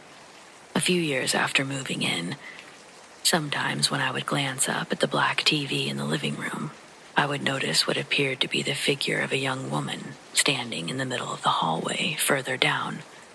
It was just the outline of a woman standing there still, and what looked to be long black hair falling down her shoulders. Most of her was black, so you couldn't make out facial details or anything. At first, I'd find myself staring at it, and then turning around to look down the hallway, only to find nothing. Every time I'd look back at the TV, it was still there. Countless times I'd search the area, trying to find a reasonable explanation as to what I was seeing. Maybe coats or clothes, or maybe just the way the shadow would be casted. But nothing. I would look back up, and she was still there. After some time, I became desensitized to it. She never moved, never made noise. She just stood there. So knowing that there was no danger that came from her, I simply ignored any time I saw her. My parents never mentioned seeing anything, so I thought once we'd all moved out that maybe my mind was just playing tricks on me back then. I started dating my now boyfriend a few months before we moved, so he'd come around the house plenty of times and even spent the night once before. Today, me and him were sharing some of our ghost stories from our childhood. I started to mention this story, but I didn't even get to the part of the TV yet when he cut me off. He started to get really freaked out, saying that one night he'd gotten up to go get his soda from the kitchen to bring back to my room. He further explained that once he went to grab the soda, he immediately felt like he was being watched. When he glanced up, he noticed something in the TV. I started shaking. I almost got emotional, knowing that I wasn't the only one to have seen it. He described everything about her that I could make out, but he said he was closer to her than I ever was, that he could only make out the figure from over his shoulder. He'd only seen her that one time, but it was baffling to me to realize that I wasn't the only one. I called my dad, asked if he'd ever seen it, and he said no. But he did say that he would sometimes see someone walking around the house, occasionally, but never anyone back there. As of right now, we're the only two who have ever seen it, which makes this encounter even weirder to me. No explanation to this day. It really makes me wonder what it may have been. My husband and I had a haunted bed. We owned an antique shop and bought a bunch of furniture from one guy. When you buy a whole lot, sometimes you'll have to take some things you don't want. In the lot was an old reproduction Jenny Lind bed. This bed wasn't old enough to put in the shop, so we stored it in the back for quite a while. Meanwhile, we were building a house, and when it was finished, we decided to make use of the bed until we found an older one. Right away, during the night, I would wake up and feel the bed vibrating silently. It had the old metal box springs. So I thought at first that I must have made the bed do that by turning over. But as time went on, I would lie perfectly still, and the bed would keep vibrating. Just the slightest shaking, nothing crazy or violent. Most times I would wake up my husband, and it would stop shaking immediately, which was really frustrating for me, since I was the only one experiencing it. It kept doing it off and on for weeks. I know it sounds scary, but somehow it wasn't. It was more like dumbfounding. Like, is this really happening? It can't be. But it was. And then there came a point, in addition to the shaking, something new was added. Down at the foot of the bed on my husband's side, there began a clanging sound, as if someone was hitting the metal springs with another metal object. Not violently at first, more of a clang, clang, clang, then silence. I'd try to wake up my husband, but it would always stop, which was really weird. In my mind, I'm trying to figure out what could possibly be causing this. I'd heard about ghosts, of course, but that thought was the furthest out for a rational explanation. We lived at the base of a mountain with millions of acres of Forest Service land behind us and on a dead-end road. There was pure silence every night. No traffic, no nearby trains. And earthquakes, they don't happen every night on cue and only shake one item. What the hell was going on? The clanging began to get louder as time went on, and finally, hallelujah, one night, it didn't stop when I woke up my husband. It continued, and he looked at me like, what the hell? One day I ran into a woman who said that she was a psychic. I told her about the bed. I had almost zero faith in psychics at the point, but whatever. I asked her if she wanted to come over and check it out. With another friend, who also purported to be psychic, these two women came into the bedroom and stood there for a few minutes. One of them finally spoke and told me there was an old woman in the room who believed that the bed was hers, and she was trying to scare us out of it. Right away I thought, yeah, right, but I was polite about it. They burned sage and told the old woman to go away, go to the light, blah, blah. I was not impressed, to say the least, but I figured I had nothing to lose. Funny thing, it stopped immediately. Then, about 2 weeks later, it did it one night, and my thoughts of the bogus reading were confirmed. But after that one night, it never happened again. I thought back about what she had said about the woman wanting us out of it. The bed was from the 30s or 40s, and she said the woman was old. It would stop shaking, clanging, as soon as a man, my hubby, was awake. If you go back to that era, women had very few rights, and men had the power. Women could easily have been afraid to tell their husbands, and would do anything not to upset them. So it began to make sense that the sounds would stop. If this is right, I think she became desperate to get us out of her bed when she started the clanging noises. She no longer cared if the man would be angry or not. Of course, this is all speculation on my part, but since there's already no explanation of why a bed would do that, the story doesn't matter. So, did a ghost do it? Something was responsible for it, and it wasn't either of us.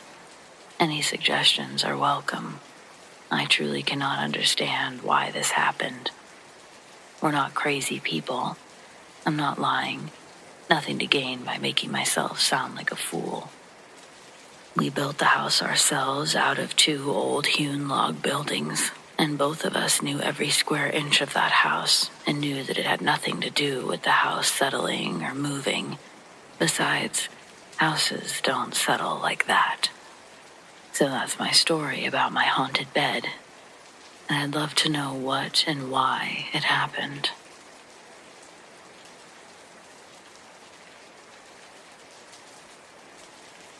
I had a serious car accident in Dallas, struck from behind on the I-635 North and the I-35 West split.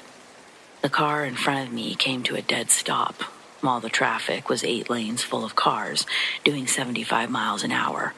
4 lanes split off to the left, 4 lanes to the right. I was in the left lane of the one splitting to the right, and obviously the car in front of me had veered and the driver decided to stop, back up, and go left instead of right. Slammed on my brakes, and I swerved to the left to the guardrail. That ends there. I think in that moment I'm going to die. I breathe a sense of relief when the car stopped, before going over the ledge and without hitting the stupid car in front of me, which had since moved on. The next thing, I was waking up from unconsciousness, and my entire car was destroyed. My head was turning, looking straight up at the roof, which was crinkled. I thought, oh my God, I've damaged my mother's car, as if I were a teenager, and passed out. It was not my mother's car. I was over 30, on my way to work in North Dallas. My mother works in Arlington.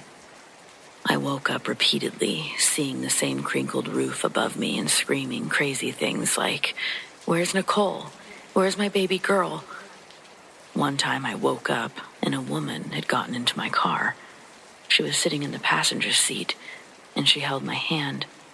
She soothingly told me that everything would be all right. I felt such warmth from her. I passed out, and I woke up and I saw her, felt her, holding my hand a few times. I remember her so vividly. So finally, one time when I woke up, I was in an ambulance. It had 2 beds. I asked the man in the bed across from me what happened. He said that he was behind me in an old Dodge Ram van, and after I swerved, he saw the stopped car and swerved too, but he didn't brake fast enough, and he had hit me and crushed my car. He was shocked, he said. "I can't believe you're alive." I asked, "Where's that lady? I really want to thank her." He replied, "What lady?" "The one who got into my car and sat with me. She held my hand, told me everything was okay, told me my daughter, Nicole, was not with me, that she was at school. She said Nicole's name. She said..." He interrupted. "Lady, nobody got in your car. Believe me. I was shocked when they pulled you out." When I went to see my car at the tow service yard that had removed it, it had been squished like a ball of aluminum between the van and the curved guardrail. It was an Acura, and the only place that was not squished up was where I was sitting. There was no passenger seat. It looked like somebody had cupped a huge hand over me and protected me. I don't know if she was a ghost, an angel, or my imagination, but she felt and sounded real and acted and made me feel like she knew me. I'm grateful.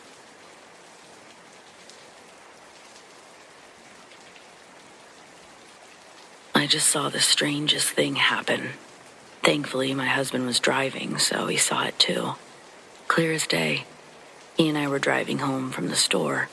We live at a pretty high elevation, and it's been snowing off and on. It's coming down as I'm writing this, but it was only sprinkling lightly while we were driving home. Some accumulation on the grass, things like that. There's a small gravel road behind the grocery store that wraps around to the main street. I was sitting in the passenger seat. We're both looking straight out the window. The winds had been consistently moving the small flakes around, but in front of us, it looks like a focused breeze is swirling a pile of snow. It begins to gather and take the shape of a person walking towards the car. I quietly stared at it in complete disbelief. I thought my eyes had possibly deceived me by mixing the snow on the windshield with the background. But then my husband points to exactly where I'm staring and says, "What's going on over there?" We're about 20 yards away and already driving extra slow. I hate using this as a reference, but I literally can't think of another way to describe what we were watching, other than it looked like when Thanos does that snap thing and turns everyone to dust. It was like that, but reversed, and pure white snow. It was a fully formed, thin, human-shaped figure by the time we approached it. Then, all the snow separated again and fell straight down, just before it reached my passenger window. We were both dumbstruck. My husband never lost pace with the 10 miles per hour speed limit on the road. A little further down, we saw another person forming. This one was walking at an angle in a different direction, further down the road. We watched again as gusts of wind blew the snowflakes around to create another human shape, but unique to the first one we saw. This one was taller, had broad shoulders. Then, like the first one, after a few seconds of exiting, becoming whole and walking a short distance, the wind scattered the flakes around, back to the grass. We didn't feel threatened or any impending doom. Uneasy, yes, and maybe if more started collecting around us, my account would be different, but mostly I was like, what the hell is happening over here? I'm a bit angry I had to witness something my mind couldn't process. Does snow stick to ghosts? Could this be paranormal? Because me and my husband, both hands down without a doubt, saw two different figures form and disappear in the snow. I can't wait for summer. The Vortex Highway, just a stretch of Route 33 near the southern edge of Oregon that's infamous for strange occurrences. Compasses spinning, birds flying in circles, electronics shorting out. I'd heard about it over the years, being from near the area. Even read a few online threads full of wild stories. But it wasn't until last year, when I took the route for myself, that I understood why people stayed away. I'm not a superstitious person.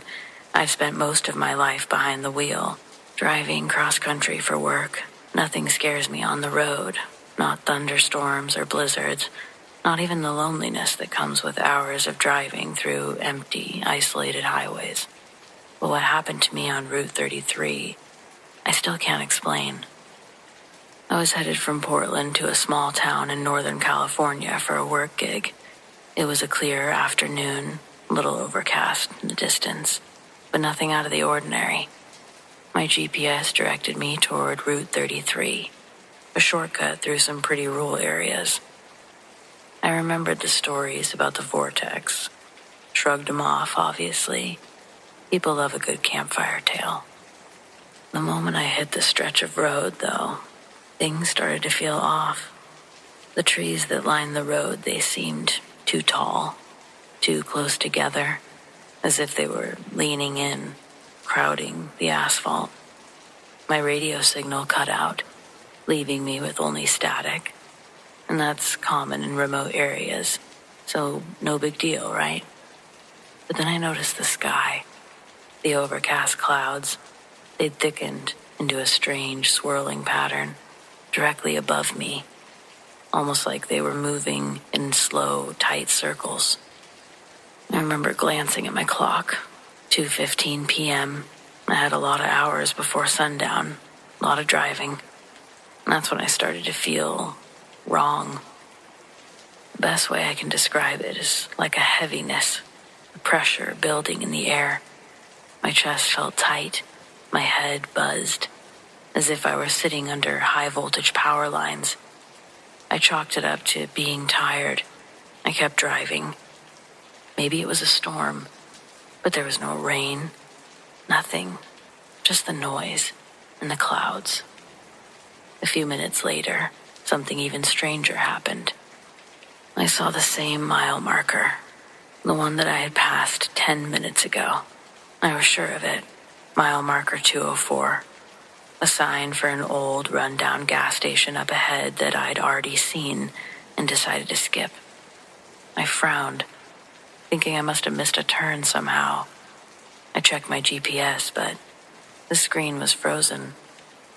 The little blue dot showing my location was stuck in place, like I wasn't moving at all. I pulled over, trying to get my bearings, feeling a little bit uneasy, thinking maybe I am superstitious. My phone had no service, which was kind of weird, but again, I thought it was just the area. I reset the GPS, turned the car back on, and kept going. And that's when it happened. I blinked. That's the only way I can describe it.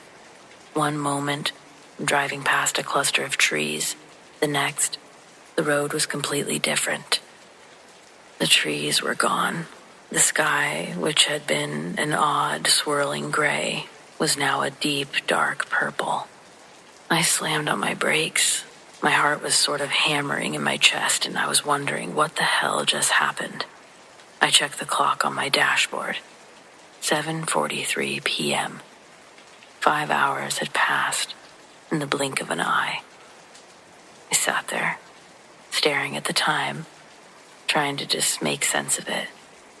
There was no way I'd been driving for 5 hours. I hadn't stopped. I hadn't dozed off. It was just gone. Missing time. My phone was dead. No GPS. The air outside of my car felt thick. It was still humming. I had to keep driving. I didn't know where I was, but I really hoped I'd figure it out. I drove, faster now, trying to outrun whatever was happening. The pressure in my head was kind of unbearable, like my skull was being squeezed. I glanced in the rearview mirror, and there was something behind me, just barely visible. A tall figure, maybe, dark, standing at the edge of the road, watching me, but getting further away. I couldn't make out features in such a time. It was just a black outline. I really didn't want anything to do with this place, so I floored it, and I didn't look back again. After what felt like probably forever, I finally saw lights, and there was a town up ahead. As soon as I passed a gas station, my phone pinged to life, and the clock on my dashboard seemed to be working with reality, showing 8:10 p.m. That was about how much time had passed since I had this strange experience. At the moment I pulled into town, the pressure in the air had disappeared, and that strange buzzing was gone. The clouds, normal. But I still had no idea what happened. I checked my phone, scrolling through the hours that had disappeared. No missed calls, no messages.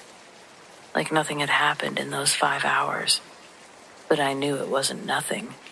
I'd been somewhere else for a long time. There's not really a reason for me to take Route 33 anymore. I don't really even drive near it, but I do find myself obsessively checking the clock when I'm driving. Kind of afraid that one of these days I'll blink again, but this time I just won't come back or something.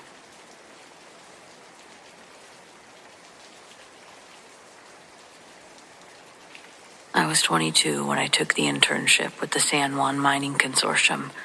It was the summer of '94, and my world was measured in write in the rain notebooks and the smell of damp sulfur. I was tasked with surveying the Silver Queen, a horizontal drift mine outside of Silverton. I found Neil during my second week. Or rather, he found me. I was deep in the number 4 tunnel, my carbide lamp casting a shaky yellowish circle on the wall, when I heard a cough. It was a dry, raspy sound, the sound of someone who had swallowed too much dust. "Who's that?" I called out. My voice felt small in the dark.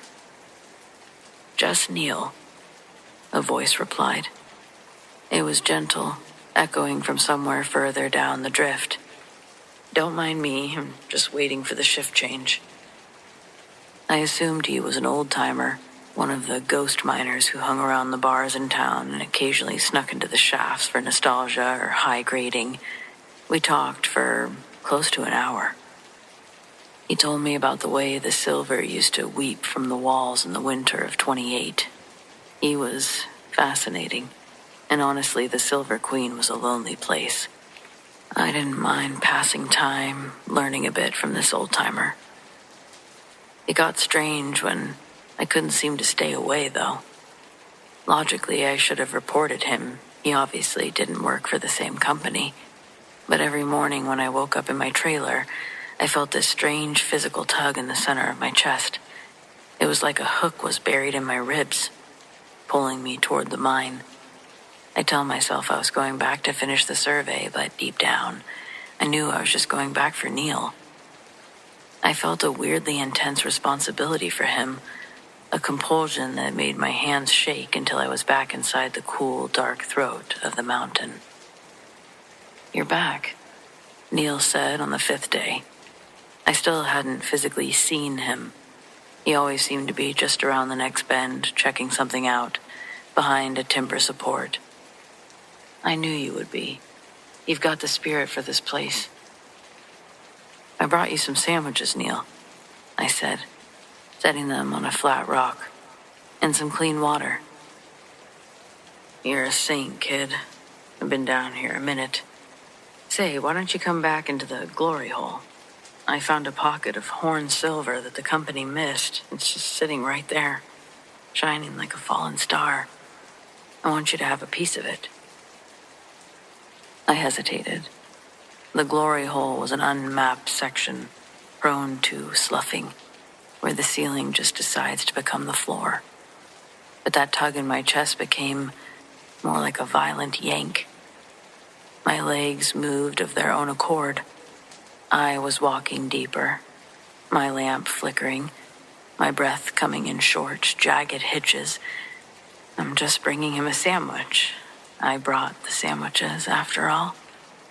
"Just a little further," Neil's voice said. He sounded closer, almost right in my ear. "Do you see it?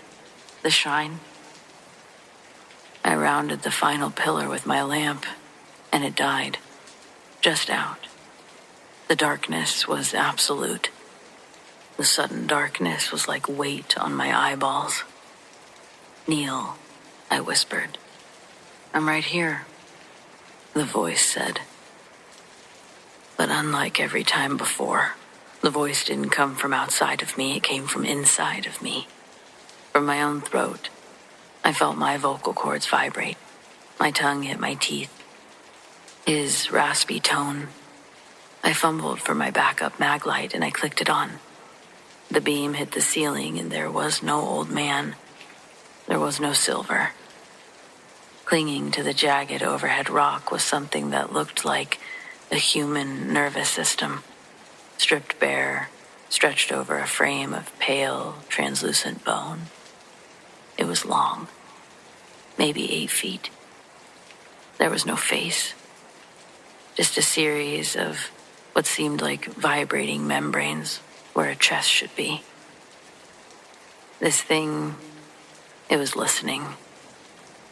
As the light hit it, it let out a sound. It wasn't like it was roaring. It was the sound of my own mother's voice from a week prior. She was distraught over a pet. This thing made that sound perfectly. I had no idea what was actually happening. I just knew that I wasn't safe inside this mine anymore. So I tried to slowly make my way back. That hook in my chest, somehow it had turned to cold terror. I realized that Neil hadn't been talking to me for a week. Whatever this thing was had been doing something for a week, and it was coaxing me deeper, learning the pitch of my voice. Something strange was happening, and I needed to get away.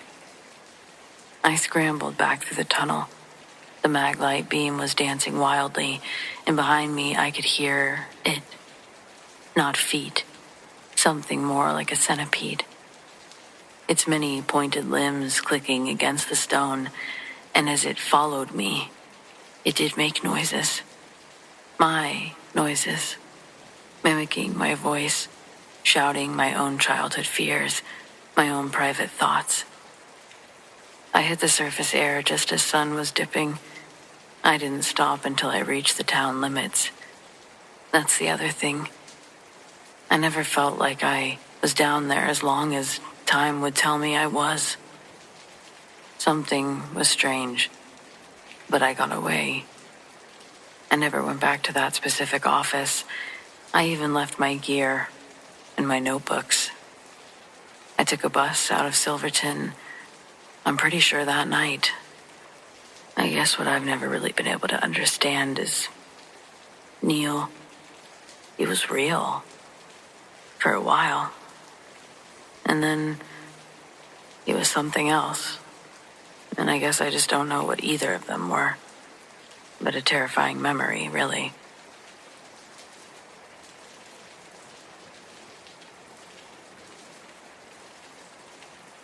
I've been around big water my whole life, and I'm not one of those people who spooks easily. If anything, I'm that annoying friend who explains away noises. I'll say it's wind, the otters, a heron doing that prehistoric scream that makes you feel like you're trespassing. It's my natural disposition and thoughts on things that I think it's why this still bothers me. Something I just can't explain away. It was late summer in southern Maryland, humidity that makes the air already feel used up before the sunrise. I'd driven down to Solomon's Bay to meet a buddy who keeps a small skiff there. A simple boat we use for a few hours of early fishing, and then we're back at the dock before the day gets busy. Solomon's is perfect for that. You can launch, drift, cut into a creek, and still be back in time to grab breakfast without turning it into a whole expedition. That morning, the water was calm in that sort of suspicious way, almost too glassy, like someone ironed the river. We were easing along, engine low, not really talking much, because neither of us were fully awake yet. The only sounds were the faint whine of distant motors, a few birds waking up. We'd been getting nothing, a couple taps, nothing serious.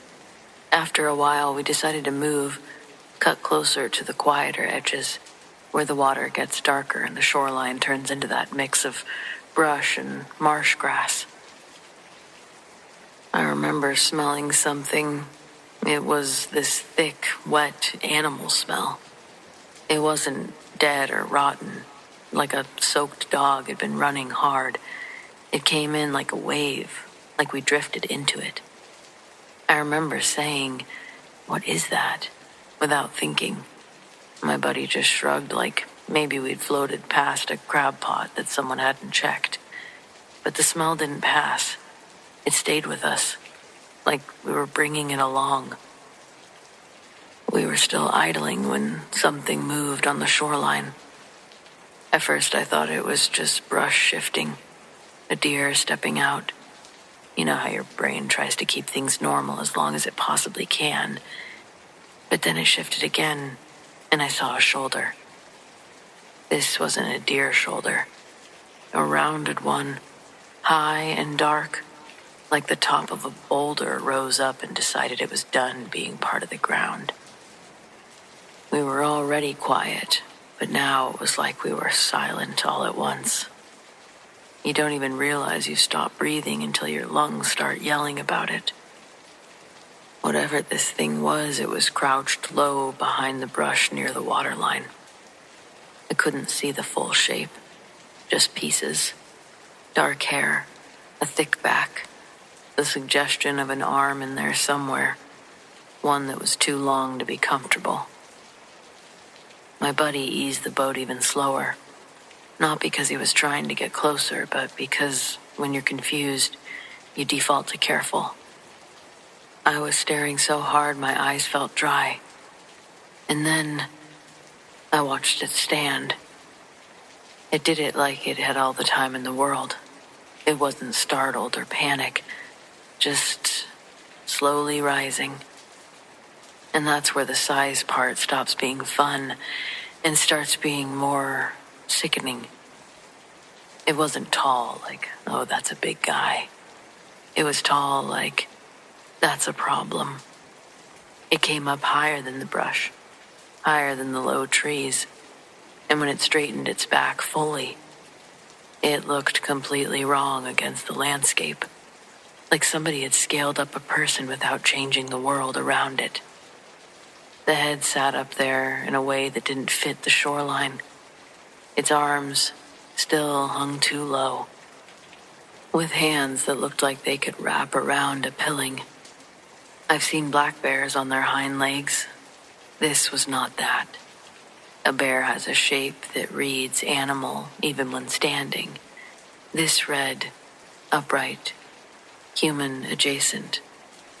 The way the shoulders set, the way the torso stacked, the way it balanced like it belonged on two legs. And it was broad, not just gym broad like the width of a refrigerator turned sideways. I know that sounds like an exaggeration, but I'm trying to communicate what my brain was doing in real time, grabbing for objects because large was too vague. It turned its head slightly, and that tiny movement, just the head, it made my stomach sink.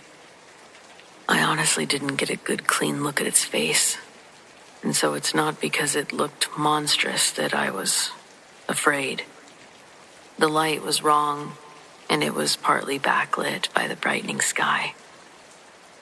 So all I really registered was the mass of the head and the neck and the fact that it moved with intention, like it was checking us, the way you check a car when you're deciding whether to cross the street. I remember thinking very clearly, we are in the wrong place. The smell, it was stronger now. It was like warm, wet fur and mud, like something that lives outside and never dries fully. I could taste it, and I know that sounds insane, but that's what fear does. It sharpens things, makes them intimate. The thing took a step forward.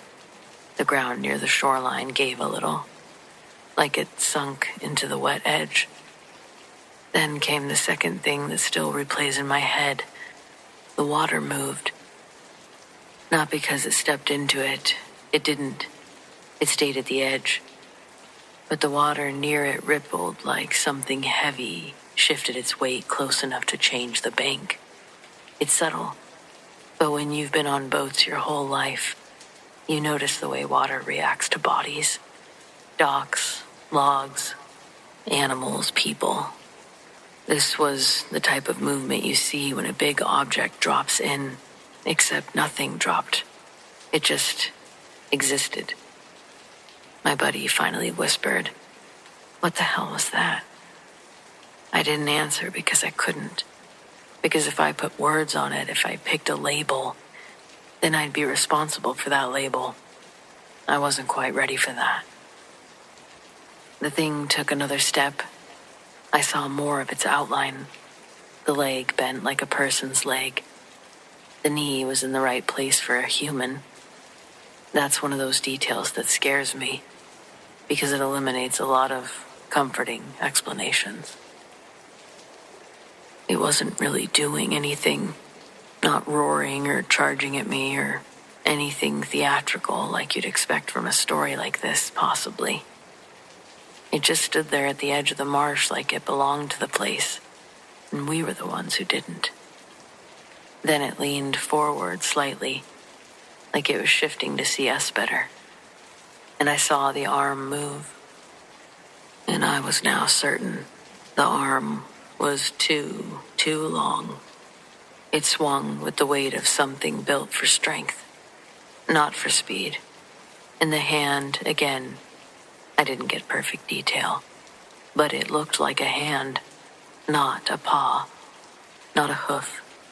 A hand shaped at the end of a long forearm, hanging relaxed like it didn't need to clench to be dangerous.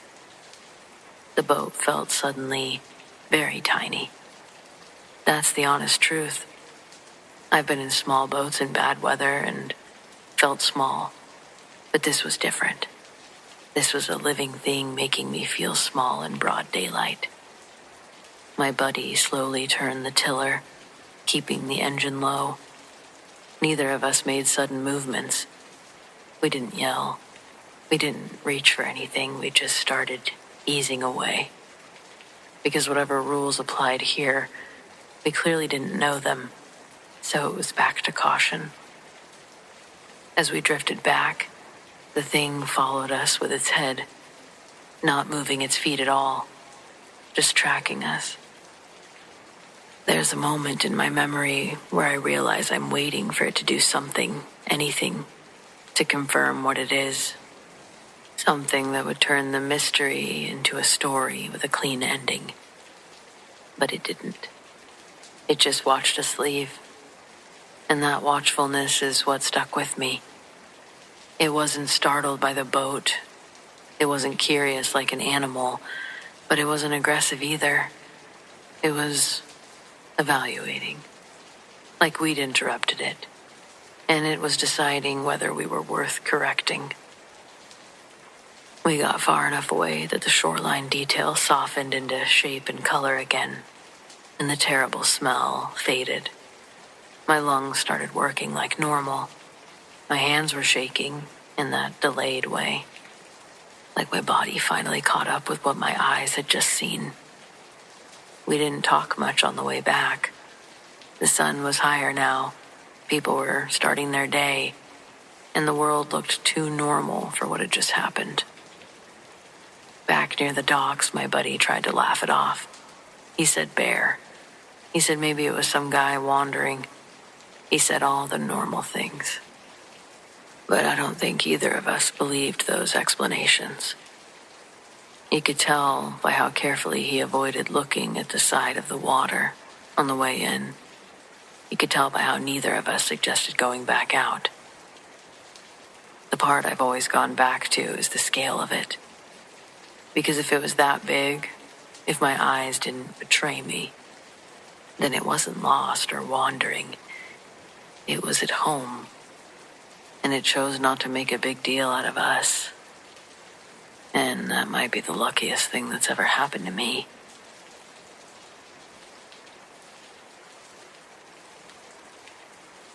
For 10-year-old me, camp was pure magic.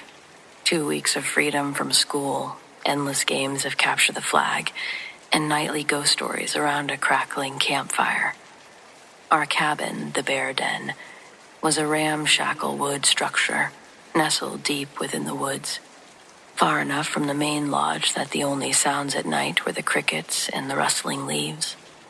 Our counselor, Mike, was the coolest. He had a scruffy beard, knew 1,000 knots, and told the best spooky stories. His voice was deep and reassuring. It always made you feel safe, even when he was describing a headless ghost. He was our anchor in the wilderness, for sure. One particularly chilly night, we were all gathered around the communal fire pit, roasting marshmallows to a perfect golden crisp. Mike was mid-story, his voice a low murmur, painting a picture of a lost hiker in these very woods.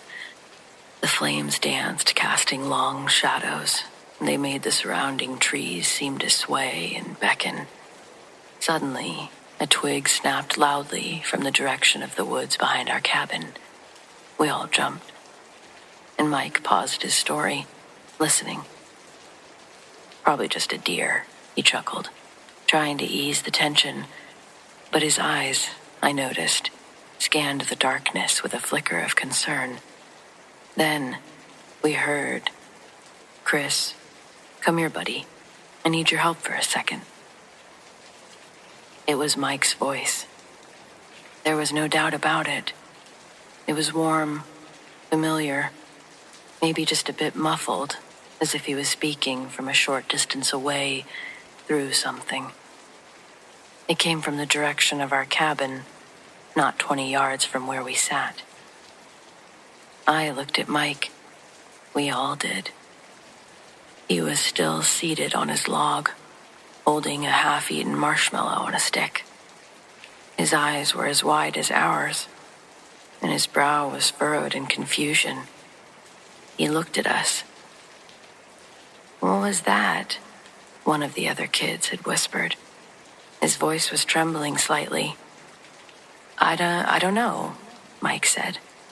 His voice was noticeably nervous. I didn't say anything. But the voice, it certainly sounded like his. Everyone, including Mike, must have thought so. I was sitting there, quietly, waiting for Mike to react. The cadence, the slight rasp of his voice. Why had it said my name? My eyes flickered between the real Mike, who was now standing, with a worried expression on his face, and the dark path leading to our cabin.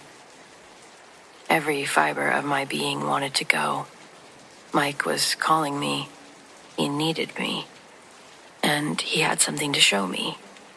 The words felt like an invitation, a secret shared between us. I had to go, of course. That's really what I felt in my brain.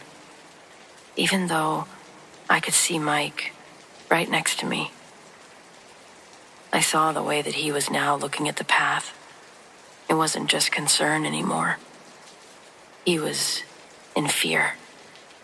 His hand instinctively went to the small hatchet that he kept on his belt for splitting kindling, a gesture that I'd never seen him make. "No one moves," Mike said.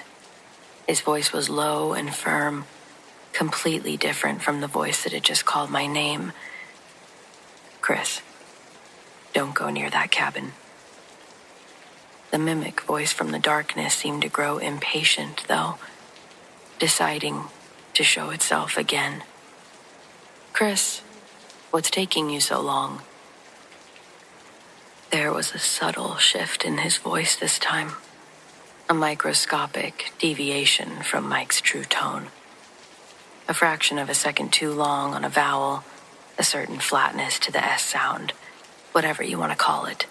It wasn't the same Mike. It was like looking at a photograph of someone that you knew intimately and noticing a strange, almost distortion in their eyes. It was Mike's voice, sure, but it felt thin, deceptive. The real Mike, seeing the hesitant yearning in my eyes, stepped forward, putting himself between me, all the other kids, and the path to the cabin. He picked up a burning log from the fire pit, ignoring the searing heat, and he held it up like a torch. The firelight flickered wildly, pushing back these encroaching shadows. The calling stopped, but there was nothing there. The woods were silent, not even crickets. The only sound was the crackle of the fire and the ragged breath of 10 boys huddled together. We spent the rest of the night crammed into small tents. Everyone was a bit too scared to go back to the cabin, and I don't think Mike really knew what to do. He never explicitly told us what he thought it was, but his hushed warnings about things that play tricks in the deep woods and never trusting a voice when you can't see the person, it just sort of stuck with me. The next morning, the sun was bright, the birds were singing, and the incident felt like a bad dream. We checked the cabin. Nothing seemed out of place. But the memory, that pull that mimicked voice had. It lingered. It was the only time that it ever happened, a solitary, chilling event, but I couldn't get it out of my head. I never looked at the woods the same again. Every rustle of leaves, every distant call, it carries a fraction of that night's terror.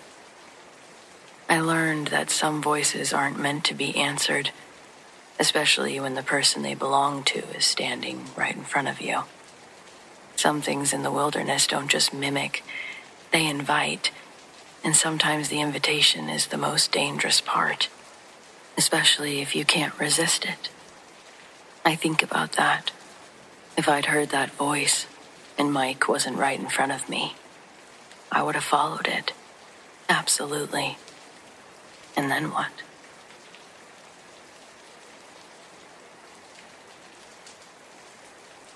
I was 18, and my mother and I were very close. She was 40. We'd been through all of my rebellious teenage crap and came out the other end as the best of friends. She had never been sick, but came home from work one day with a bad headache. She went to lie down, and I started dinner, but then I heard her crying. I never heard my mom cry before. I ran to her bedside, held her in my arms, and she died right there in my arms. And I called my dad, but she was already gone. On the night of her funeral, my dad and I went to bed early. His room, or their room, was right next to mine. It was about 8:30. My dog always slept at the end of my bed, and suddenly, my room got really cold, and my dog ran out of the room. I knew my mom was there, even before I saw her. She was all white and spoke to me telepathically. She told me not to worry about her, that she was in a good place and happy. I was scared, though, and I ran out of my bedroom and started to go downstairs. Then I thought, that's your mom. And I started back upstairs, just as my dad was coming down. You've heard the saying, he looked like he'd just seen a ghost. That couldn't have been more true for my dad. Before I could say anything, he said, I just saw your mom. I told him I had too. My dad was a very matter-of-fact person, an engineer. We never talked about this again until 40 years later, when he was on his deathbed dying of esophageal cancer. Remember when we saw Mom, I said, when she came back? Oh, love, he said, how could I ever forget that? I used to feel bad about being scared when I saw her, but then I remembered in the Bible how scared the shepherds were when the angel of the Lord came down and the angel told them to be not afraid.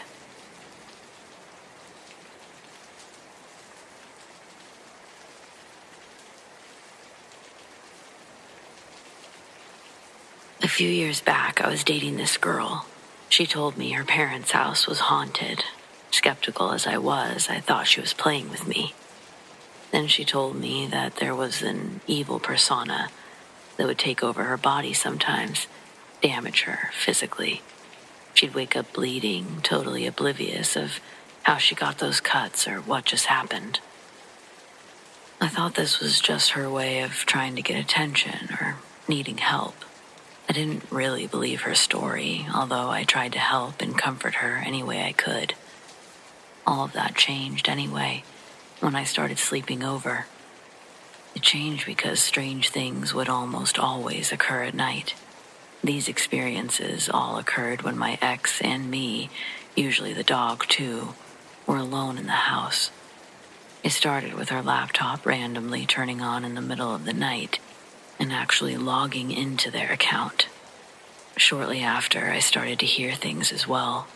Footsteps coming from the ceiling or roof, right above the bed we slept in. Not a ticking sound like a mouse makes, but actual thuds, like a human was casually walking circles on the roof. A few days after, I heard a dog barking downstairs.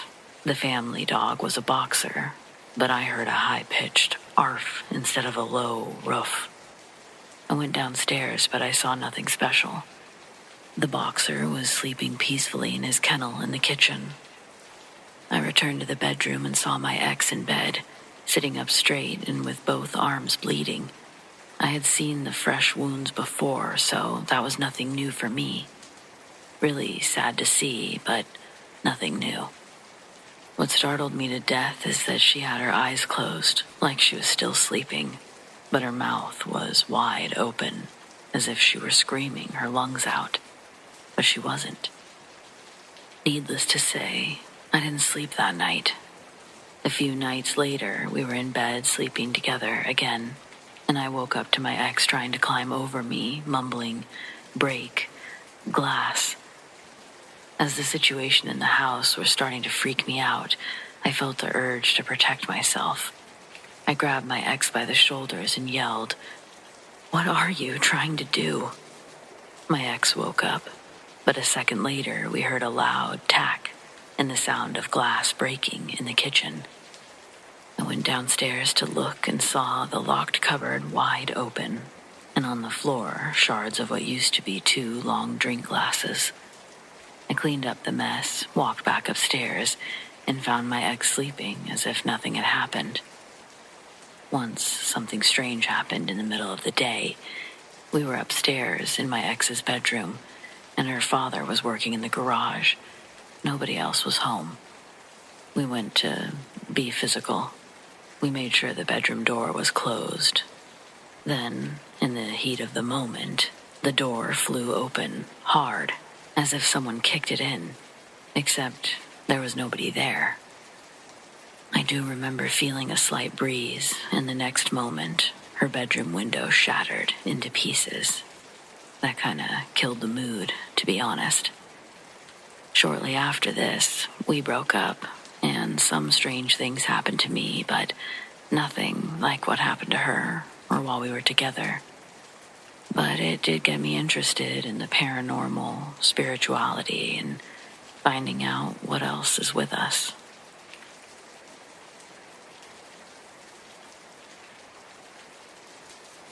In 2007, I was at university, taking on more than a full course load, waiting tables, doing volunteer work, and generally exhausting myself to death. It was a Friday in March.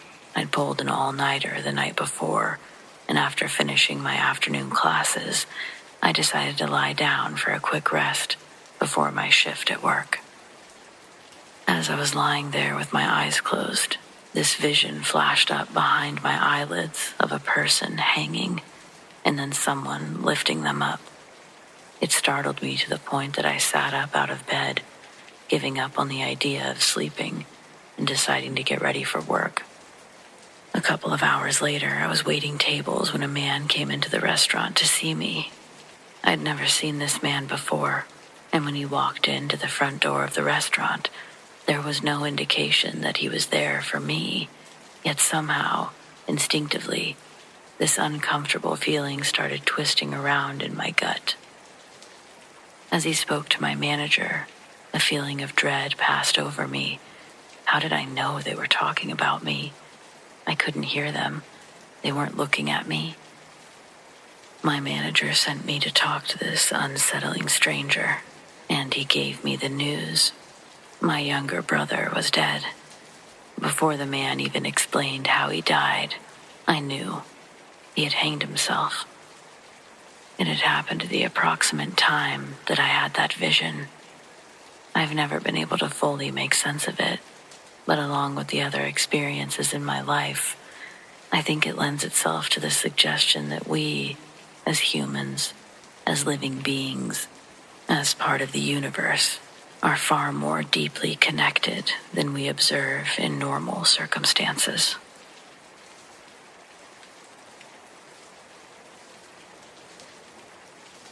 Growing up, we used to play with Ouija boards a lot, but nothing actually happened. It was just a game to us, until we were 15. That's when Helen moved to our town. She said that her old house was haunted and that she could see spirits.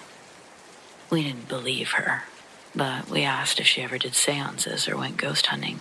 Of course, she said that she did all of those things, including the Ouija board. So we invited her over for a slumber party at my house. There were 4 of us in total.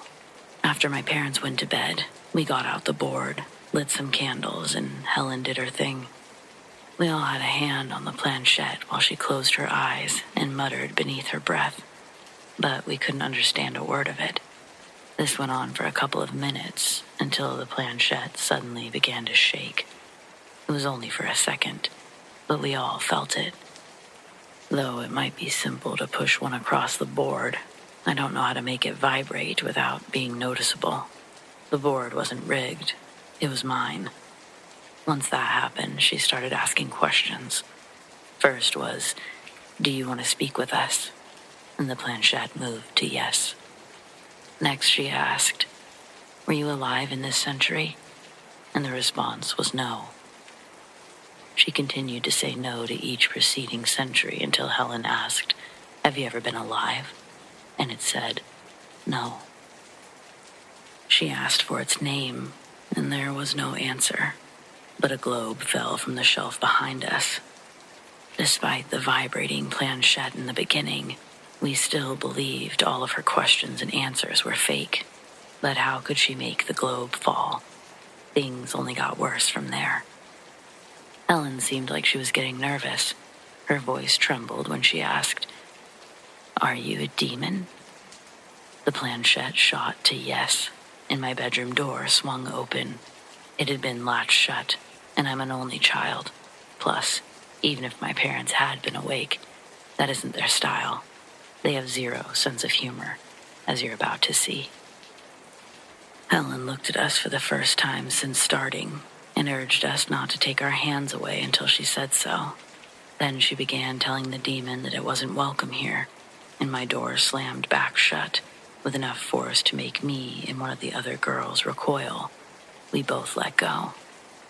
It happened the instant before Helen could say goodbye. She explained that using a Ouija board is like opening an actual door to the other side, and insisted that we had to close it again.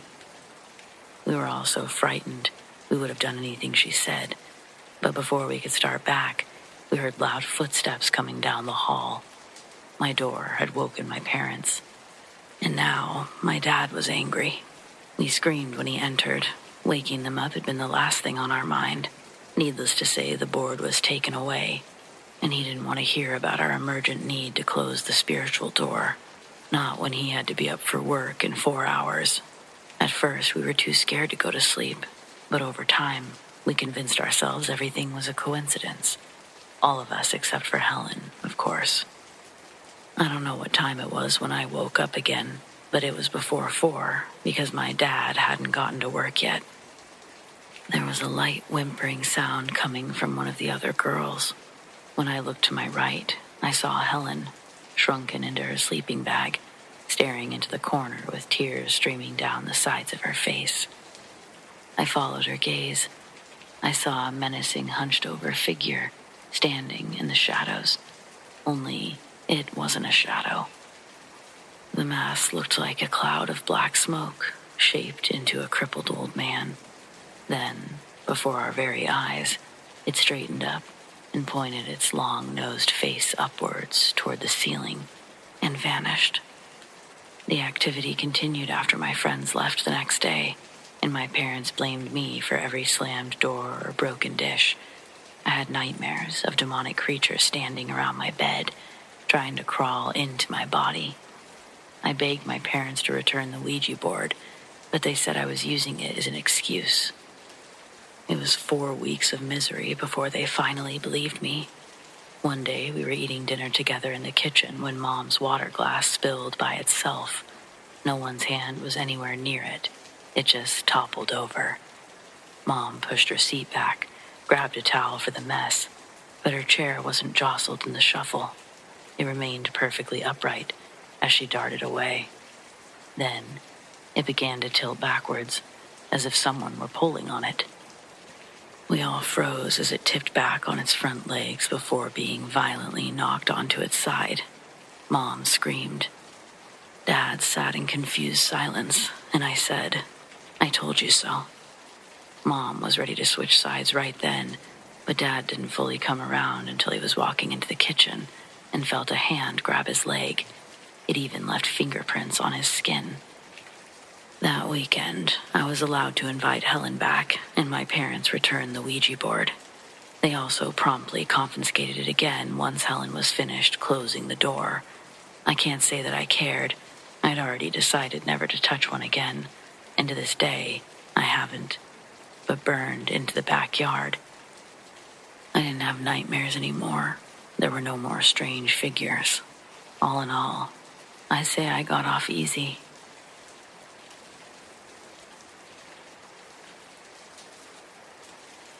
Backpacking in the Maryland, Pennsylvania section of the Appalachian Trail, around 17 years old. 4 of us were sleeping under a tarp tied up with paracord, so we only had protection from the rain.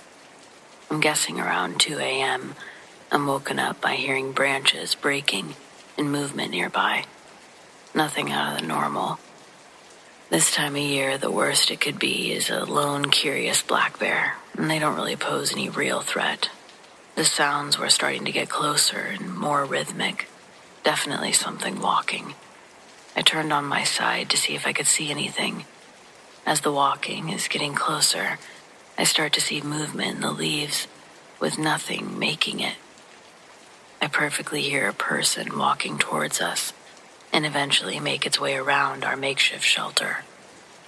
I'm freaking out and lay in complete silence for what felt like forever, until my friend laying next to me finally says, "You heard that shit too, right?" Nearly jumped out of my sleeping bag, but also confirmed that I didn't dream the whole thing. Still have no explanation, and I'm half convinced that we just had a collective fever dream. I find my non-paranormal story a bit scarier than what I typed above. I was stalked by a mountain lion in the Rockies a few years ago. The unease that turns into full terror when you realize what is happening. Then, fighting every instinct not to run like a motherfucker. It's a unique experience. Having that primal feeling that your prey is terrifying.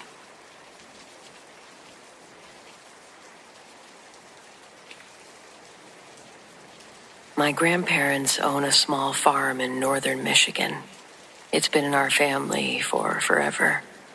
They don't farm commercially anymore, but they still keep a few horses and stacks of hay every fall in this old red barn that leans slightly to one side. The loft upstairs was our version of a clubhouse. My cousins and I would drag sleeping bags up there, pretend we were roughing it. In the winter, the wind would whistle through those gaps in the boards, and the snow would drift into the upper vents. Many Decembers ago, during a bad snowstorm, the power went out at the farmhouse. Instead of going in early, we decided to stay in the barn loft with flashlights and a battery radio. It felt like an adventure. Around midnight, the horses started stomping. This wasn't their normal shifting. They weren't restless. This was hard, panicked stomping. We shut the radio off. Something heavy moved outside of the barn. Not hooves. It wasn't a deer. This was a crunch, pause, crunch. Then something thudded against the barn wall. The horses lost it. We crawled to the loft window that faced the pasture. Snow was blowing sideways, but the sky was lit, and you could see something near the fence line. It was upright. What we saw was tall, too tall for a person anyway. Broad shoulders, long arms. Its head definitely wasn't shaped right, not for a person. Then it moved, and again, not like a person trudging through the snow. It loped, smooth, powerful. It reached the barn door and slammed into it hard enough that we felt it through the floorboards. That's when we heard claws scraping at the wood. We didn't run immediately. We were pretty frozen in place. Then something hit the side of the barn. Then the barn roof above us. Heavy enough to shake dust down into our faces. Something was climbing. We could hear it moving all above us, right over our heads. Then these fingers, they curled over the loft window edge from the outside. My youngest cousin screamed, and we scrambled back as something snarled. It was low and angry. We were saved by headlights sweeping across the pasture. My grandpa's truck. A gunshot cracked through the storm, then another. The weight vanished from the roof. Snow sprayed off the edge as if something had jumped down and ran into the tree line on two legs, just before dropping to all fours. Grandpa swears that it was a black bear in December in a blizzard. There were no tracks in the morning, just churned snow around the barn. And that was the last time anyone slept in that loft.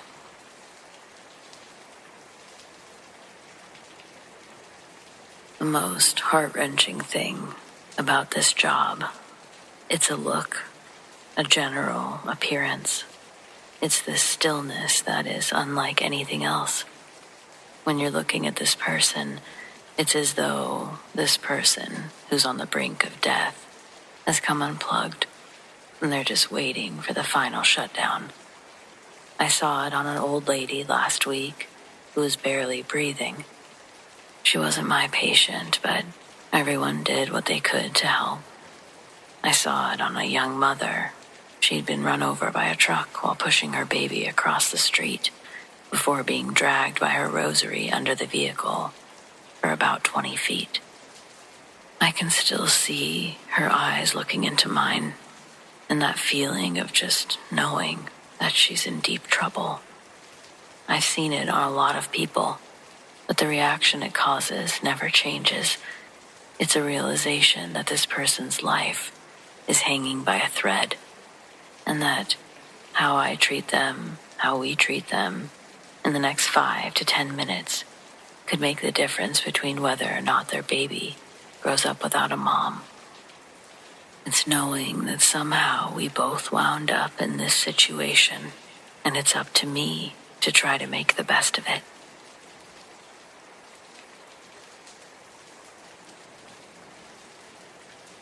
It was one of those Pennsylvania winters that just doesn't let up. I want to say it was 2003, maybe 2004. The exact year is fuzzy now, but the conditions are burned into my memory. 4 days straight of snow and ice. It was the storm that turns highways into parking lots, truck stops into temporary towns. Everyone's stuck. Everyone's tired. By the time I pulled into the Flying J in Carlisle, the place was packed. Every space was taken, trucks wedged in wherever they could safely fit. Snowbanks lined the lot like walls.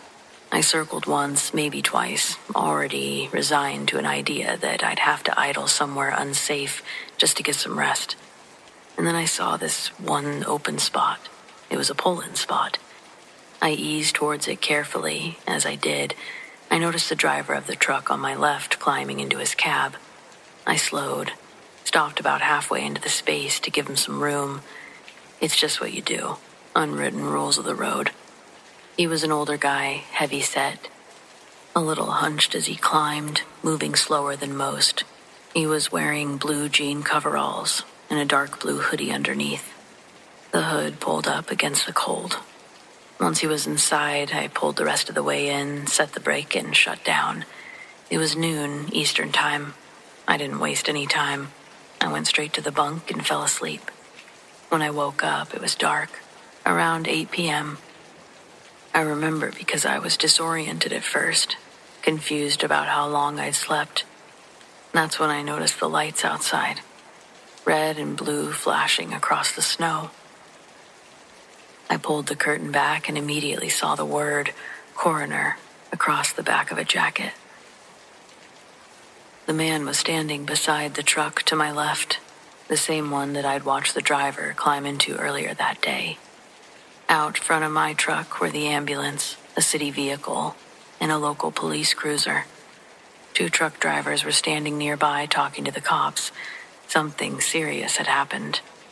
I got dressed and climbed down, walking over without really thinking much about it. Accidents happen out here. Heart attacks, slips, weather takes its toll. I didn't ask questions, just shook my head and said casually, "Geez, that's too bad. You never know when you might go. I just saw him when I pulled in around noon." Those were my exact words. The cop sort of snapped his head toward me. "No, you didn't," he said sharply. I frowned. "Yeah, I did." He stared at me like I'd said something impossible. I explained how I'd pulled into the spot, how I'd waited for the guy to climb into his truck, described him without thinking twice. Older, heavy-set, blue coveralls, blue hoodie. The cop just sort of looked at me, but he was shocked. He couldn't hide that. The other 2 drivers went quiet, and one of them muttered something under his breath. The cop asked me how I knew what he was wearing. "I saw him," I said. "I waited for him to get in, around noon." That's when the cop told me the part that still gives me chills. "I'm the one who found him," he said. "He's been dead for over a week." Turns out the man's family had been searching for him since the storm began. He was the kind of guy who called home every night, same time, never missed it. When days passed with no call, they knew something was wrong. He died alone in his truck at the very beginning of the storm, before the lot filled up, before the snow buried everything. The driver standing there started freaking out. "You saw a ghost, dude," one of them said. I just looked at the cop. He looked as shaken as they were. I shrugged and said, "I guess I saw a ghost." And then I walked back toward the diner to get something to eat. I didn't feel scared, not even really excited. I guess I felt neutral. Like whatever I'd seen wasn't meant to frighten me anyway. It was just a moment, a passing interaction. 2 people crossing paths without either one of them knowing how strange it really was. I still think about that man sometimes. How normal he looked. How not out of the ordinary anything felt. If I hadn't said anything out loud there, I might have gone my whole life never knowing.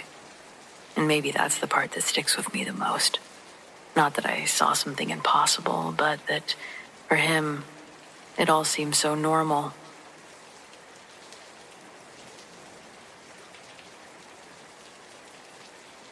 I've been a night shift lead for a private security firm for 6 years.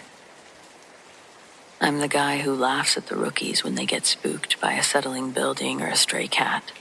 I believe in facts and logs and high-definition footage. At least, I always have. But I worked the contract for the Oak Haven Corporate Center a few months back. Now I won't even sit in a room with a motion sensor light. I'm pretty sure that sounds dramatic, but I'll explain. Oak Haven is one of those smart buildings, and no, that's not the real name, but it's all glass, steel, automated everything. My job was simple. Sit in the command center, watch 16 monitors, and wait for the software to flag a variance. If a door opens without a key card, or a sensor trips after hours, the system pings my tablet and I go to investigate. This started on a random Tuesday, but it was 3:14 a.m. exactly. A high-priority alert flashed red on my screen. Suite 402, manual override. Now, Suite 402 is a high-security server room. You can't just swipe in. You need a physical master key. Only 3 people have that key, and none of them should have been there on a Tuesday morning. I checked the hallway camera. Nothing. The hallway was empty. I assumed it was a faulty magnetic strike. Hardware fails all the time. I logged it as a glitch and moved on. Wednesday, 3:14 a.m., same alert, Suite 402, manual override. I didn't even check the camera this time. I just grabbed my heavy mag light and I headed up the freight elevator. When I got to the door, it was locked. I pulled on the handle solid. I used my own master key to enter. The room was freezing, but that's normal for a server hub. Everything looked fine. But when I got back to the desk and checked the internal thermal logs, I got chills. Real chills. The thermal sensor inside 402 had tracked a heat signature. It started at the door at 3:14 a.m., moved directly to the main terminal. It stayed for 6 minutes, and then just vanished. On Thursday, I decided to catch the glitch in the act. I told my partner Dave to stay at the monitors while I went up early. I entered Suite 402 at 3:10 a.m., shut the door, and didn't turn on the lights. I stood in the corner, my back against the server racks, watching the door handle in the dark. 3:14 a.m. hit. The door didn't move. The handle didn't even jiggle. The room stayed silent except for the hum of the cooling fans. Then my radio crackled. It was Dave. His voice made me nervous. "Hey, man, what are you doing?" "I'm standing here, Dave," I whispered into the mic. "The door hasn't moved. It's a dead room." "No, you're not," Dave stuttered. "But I'm looking at the thermal feed for 402 right now. You're standing by the racks, yeah, but there's something else in there. They're standing right in front of you. You're looking right at them." I was already pretty frozen, but now I absolutely went stone. I couldn't see the thing in the dark. I could see nothing. But suddenly the air in front of me felt thicker, like someone was exhaling directly onto my face. Then, the main terminal screen on the desk hissed to life. The blue light illuminated the room, and I saw nothing. No one was there. But the keyboard was clicking, clack, clack, clack, clack, clack, fast, methodical. I lunged at the desk, shining my flashlight on the chair, but it was empty. On the screen, though, a notepad file was opened. Didn't look like code. It was a list. 2:10, checked Instagram. 2:45, text Amy, I'll be home late. 3:03, ate a sandwich. It was a log of everything that I had done in the security office that night. I didn't bother hanging around. It was time for me to go anyways. I didn't even grab my bag from the break room. I told Dave I was done. I walked out the front doors right then and there and sat in my car for a long time. I did some digging. The guy who had my job before me, he was a veteran named Miller, a company man. He never missed a shift in 20 years, but he died of a massive heart attack at his desk last year while performing a routine system audit. The time of death on the report was 3:14 a.m. My guess is Miller is still on the clock, and that he's actually keeping an eye on the staff. Doesn't mean I'm going back there, though. No thanks.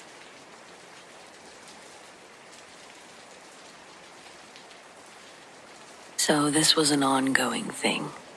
In 2019, I moved in with my current partner into a historic Queen Anne-style home in a fairly large city in northeast Indiana. I think the house was built in 1901, and the entire house had a very old world turn-of-the-century theme going on, right down to the light fixtures and the furnishings. The layout of our house was sort of strange. The first floor bathroom was right off of the kitchen, and the kitchen was connected to the family room, but in such a way that you couldn't see into the bathroom from the family room. In this particular bathroom, there were two very large antique mirrors that were original to the house. I refused to go to the bathroom at night because I always just got a creepy vibe from those mirrors, to the extent that I would avoid looking into the bathroom when I was forced to go into the kitchen at night. There are many, many nights when I would sit on the couch in the family room watching TV, and I'd notice out of the corner of my eye a small child peeking around the corner of the doorway, looking at me. But it would always vanish whenever I looked directly at it. I never got bad vibes per se, but it was creepy for sure. And I felt as though I was always being watched, to the extent that I would intentionally close the bathroom door in the early evening so I didn't have to interact with the bathroom at all. Something like that truly only becomes a habit if it frightens you to your core. We moved a couple of years ago, but we sold the house to an acquaintance who ended up keeping the mirrors. I really should ask her if they've had anything happen, or if she gets the same vibe from the bathroom. I can't bring myself to, though.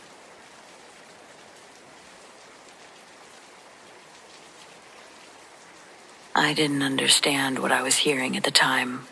That feels important to say. When you're a kid, you don't look for patterns. You just accept that some things are strange and move on. It took years and distance and a lot of hindsight before I realized that what happened with my sister followed rules. Very specific ones. My sister is 3 years younger than me. We shared a room growing up. Our house wasn't violent or overtly abusive, but it wasn't warm either. There was a lot of absence, a lot of silence. You learned early not to need much. The first time it happened, we had a friend over for a sleepover. We were still young, elementary school age, sleeping bags on the floor, whispering until we drifted off. I woke up for no reason to my sister sitting straight up in her bed. She wasn't moving, not swaying or twitching the way people do when they're asleep. She sat like someone waiting to be addressed. She started speaking in a voice that didn't sound like hers. It was older, settled, like it knew exactly where it was, but it wasn't hers. She said, "You weren't supposed to wake up yet." I remember feeling embarrassed, more than scared, like I'd broken some kind of etiquette. I whispered her name, and she didn't react. Our friend shifted in her sleeping bag and let out a small noise. My sister turned her head toward her and said, "She's not part of this." Then she lay back down and went still. In the morning, she didn't remember anything. That was another rule or something. She never did remember. We told her about it once, laughing nervously, and she shrugged it off like it was nothing. Our friend, once she saw the same thing, she never slept over again. It happened again a few years later, in a different house, with a different friend. Same timing, same posture, same tone. Always in the middle of the night. Always when someone new was there. Didn't ever seem to be when it was just us two. She never spoke nonsense or rambled. Every sentence sounded like it belonged to something already in progress. Once she said, "That's close enough." Another time, "He doesn't like to be interrupted." And once, very calmly, "You're listening wrong." If someone shifted or stirred, her voice would sharpen. If someone spoke, it stopped completely. That seemed to be another rule. It didn't compete for the space. By the time we were older, I dreaded sleepovers. I couldn't explain why without sounding dramatic, so I just stuck with, "I don't sleep well with others." I just knew that when the house was full of others breathing, something else paid attention. and it seemed to react through my sister. The last time it happened, we were actually teenagers. We had 2 friends staying over. I woke up to the same familiar stillness, like the air had been pressed flat. My sister sat up. She didn't speak right away. She just tilted her head, listening, as if waiting for a cue.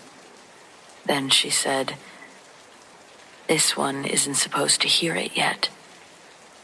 One of our friends shifted in her sleep. My sister's voice tightened. "If she wakes up, you'll ruin it." That's when I spoke. I told her to stop. I said it the way you talk to someone who's breaking a rule you don't understand. She turned toward me and smiled. It wasn't my sister's smile, just like it wasn't her voice. She said, "You weren't meant to notice." Then she laid back down. She never remembered any of it. After that, the sleepovers faded out. They just stopped. Life moved on. We grew up. Years later, as adults, it came up in passing.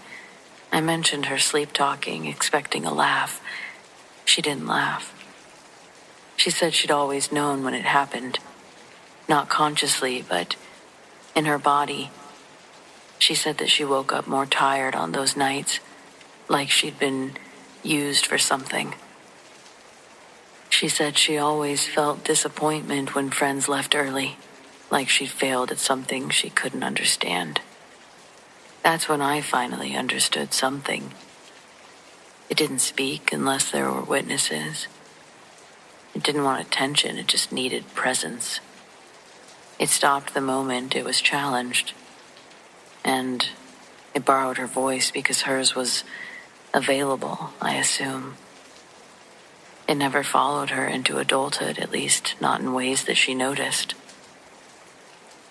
I'd like to think that that's the case, that I told it to leave or stop and it did. Either way, it's always creeped me out.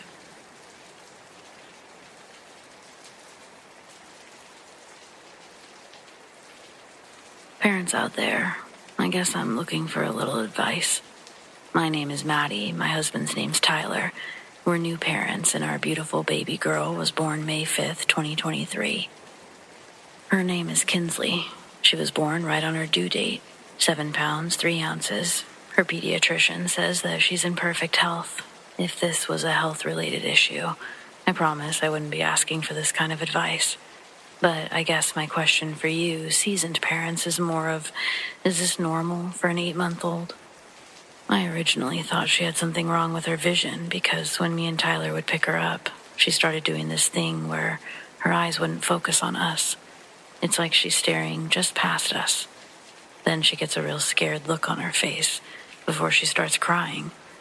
This doesn't happen every time we pick her up, though. But when it happens, Kinsley's dead set on staring at whatever her eyes are following. And in these moments, it's not us. Tyler and I would try to block her vision with our heads or put ourselves in her line of sight, but she'd start getting squirmy and really cranky, moving her neck around, trying to see past us. I did my own little eye exam, even though her pediatrician says her eyes are perfectly fine. But while she was laying in her crib, I held her stuffed bear above her head, and she was able to follow each direction I moved it. She also started getting the idea of crawling yesterday, and she did the same thing. I was sitting on the floor in the playroom. She was a few feet away, and I was patting on the carpet, making silly noises, encouraging her to crawl towards me. She's smiling. I'm smiling. She starts getting into the crawl position, and I keep patting the carpet. Then she does a weird shake like something startled her. Her head turns, and while she still maintains her crawl position, her eyes and attention are now fixated on the corner of the room. I keep patting the carpet and start softly calling her name, but nothing can get her out of this weird frozen baby trance. Even clapping my hands didn't make her flinch. At one point, her face does this thing. It starts to contort, and it's horrifying to see my baby so afraid or upset by something that I finally just get up and walk over to her and like clockwork, crying starts. Usually she's screaming, and before I can swoop her up, she's already attempting to crawl my way. She's had this same reaction every time she's started crawling over the last couple of weeks. I know Kinsley's only 8 months old, but up until now, she'd never really been a fussy baby. She barely cried when we took her home from the hospital. That's why this sudden uptick in behavior is so alarming. Being a paranoid first-time parent, I've been taking notes for the pediatrician, but I'm embarrassed to bring her these findings when what I've compiled is basically what I've stated here. Her frozen moments of terror, they're frequent, at least once a day for the last 2 weeks. They're not long. None of these episodes have happened in public, only here, and they mostly all occur in the playroom. There's literally no other symptoms of this, but I don't know what could be going on. I'm honestly just trying to keep my own sanity right now, and I'm trying to find anything logical that we can grab a hold of. Tyler's convinced there's a ghost in the house. He's going off the deep end with Kinsley, especially because Kinsley seems afraid. I don't know if men can feel postpartum, but every time Kinsley has an episode, Tyler gets filled with rage and starts yelling that this is God's house. I think he's feeling like I am. We're both lost as to how we can help our baby. It's like I don't know how to turn his deductive reasoning into something that's not paranormal. I will admit, when we first moved into our home, it was probably the most stressful couple of months that we'd experienced together, until now. Kinsley had just been born then when a neighboring unit of our apartment complex had a fire. Our unit wasn't touched, but our whole floor had to be moved into temporary housing. We were placed in a duplex a few miles away, and that's where we are now. It's where we've been for months, and it's really starting to get to all of us. Tyler hates it here, and this Kinsley conspiracy is only fueling his fire. Last night, he'd shaken me awake. When I turned over to see what he wanted, Tyler was sitting upright in bed, and the baby monitor pressed up against his ear, telling me that he kept hearing whispers coming from Kinsley's room. I wasn't able to hear it, but Tyler swore that that's what he'd heard. While we were sitting in silence listening to the monitor, it makes a few glitchy buzz noises that Tyler thinks are ghosts messing with the transmitters. I suggested we change the batteries before jumping to conclusions. To make it worse, that's when we hear a sharp, loud, almost feedback noise, followed by Kinsley shrieking. Tyler was up and wheeling her crib into our room, and that's where she'll be sleeping until we figure this out. We literally just got her sleeping on her own. I'm afraid this will set her back in growth, but what else can we do? There's a lot going on, and I'm overwhelmed, but I keep telling myself, at least this isn't our home. Our home may be smaller, but it sure didn't feel like this. I don't expect someone to come here and solve all my problems, but if you have any advice on any of my list of quarrels, I'd sure appreciate it. Maybe this space is tainted somehow. If that's the case, what can we do to get it to leave our daughter alone?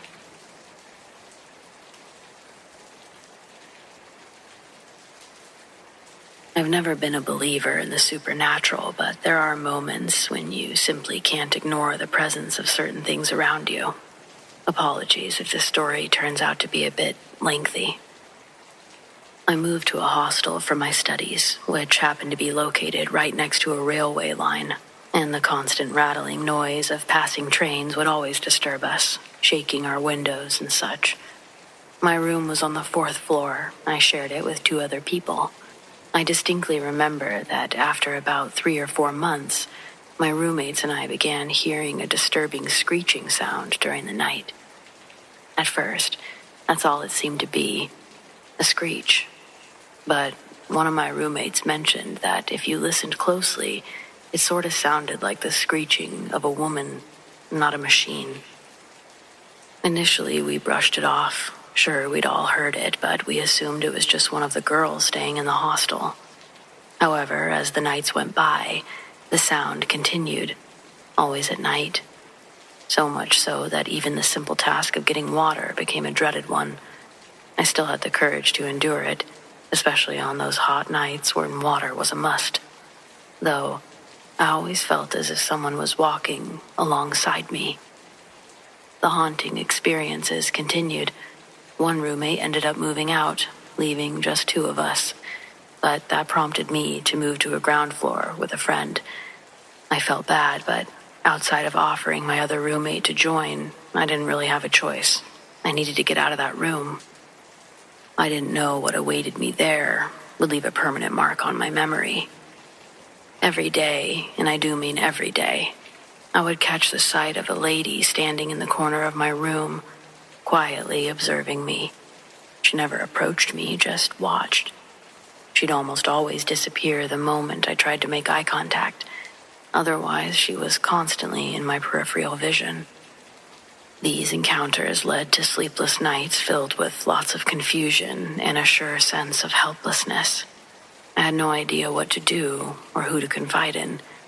My old roommates had all but abandoned their rooms. My friend seemed to never be home.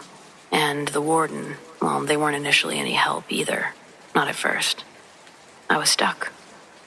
Then, one night, I narrowly escaped a heart attack. As I was laying in bed, on the verge of falling asleep, I turned over and caught a glimpse of a small child, sitting and staring at me. This was new. It was an unsettling sight, one that paralyzed me with fear. I eventually mustered the courage to reach out my hand, hoping it was just a hallucination. But to my horror, the child remained there. Finally, I decided to approach the warden again, this time sharing my experiences in full. Who cares if she thought I was crazy? Maybe she'd be forced to find me somewhere else to live. Ultimately, that's what I wanted. To my surprise, she responded with a calm understanding. She revealed that she herself was not a believer in such paranormal activities. She'd never experienced anything herself. However, she shared a haunting tale from the past. A train accident that claimed the lives of many and severely injured many more on the very same railway line behind the hostel. Since that tragedy, people had consistently reported similar encounters to the warden. She advised me to remain strong, not to let these experiences overpower me. The same advice she'd given others who she promised went on to enjoy their time in the hostel. So that summer, I took her advice. I stopped considering what I saw as scary, and instead, I looked at it as a glimpse into the past. Perhaps I was lucky. After all, not everyone gets to experience paranormal activity so vividly. But I do think that when a tragedy like that takes place, it's incredibly possible for spirits to wander. The woman remained in the corner of the room almost until I moved out. I also continued hearing screeching, but over time, I decided that it was the sound of a train on the tracks, combined with the sound of screaming. It sounds awful, I know, but when you're hearing these sounds nightly, you really can't help but dissect what they could be. Oddly enough, once I'd really identified what it was, I didn't hear it anymore. I never did see the little boy again, but I often wish that I would have had a different response when I first captured a glimpse of him. Possibly I scared him by appearing so afraid myself. Either way, I hope those spirits found peace, and if their peace was remaining in that hostel, I hope future guests since the 80s have been more welcoming.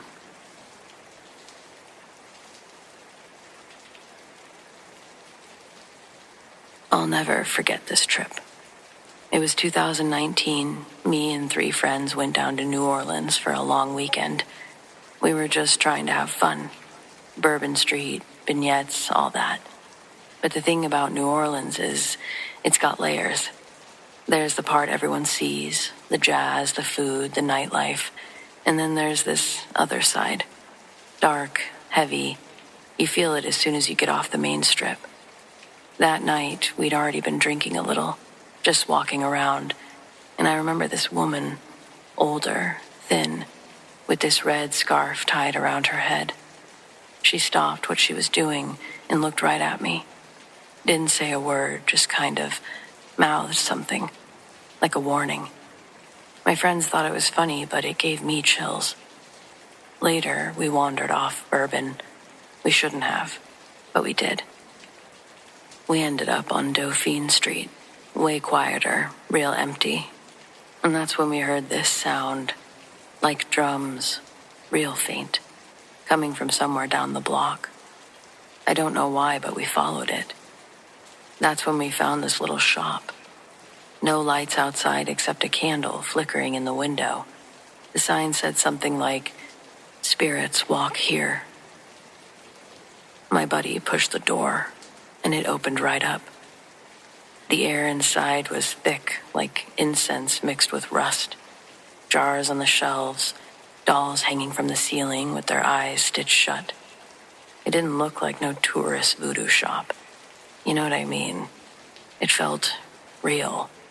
Too real. And in the corner, there she was. The woman with the red scarf. Same one from earlier. She looked right at me and said clear as day, "You don't belong here." That's when Jessica, my friend, just froze. She locked eyes on this doll that was sitting on an altar, and she couldn't move, wouldn't blink.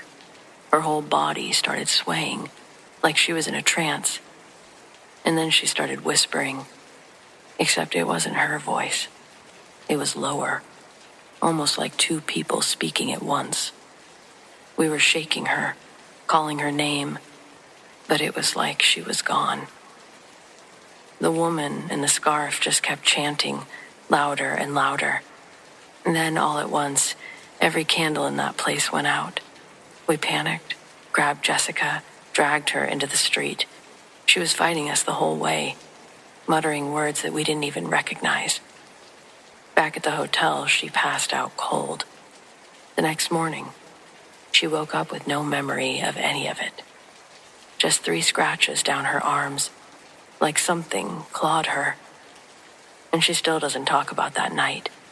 If you bring it up, she shuts it down completely.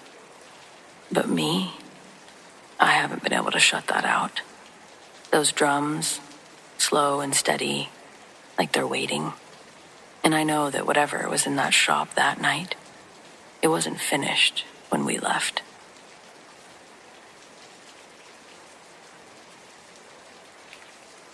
I wasn't sure before about changing the names, but I figured it's probably more respectful to do so, so yes, names have been changed in this story. This is on behalf of my father, and retells of his time spent with Mr. Jerry G. before his sudden passing. In 2012, my dad Nate was a pastor at a church that Jerry and his wife had attended for years.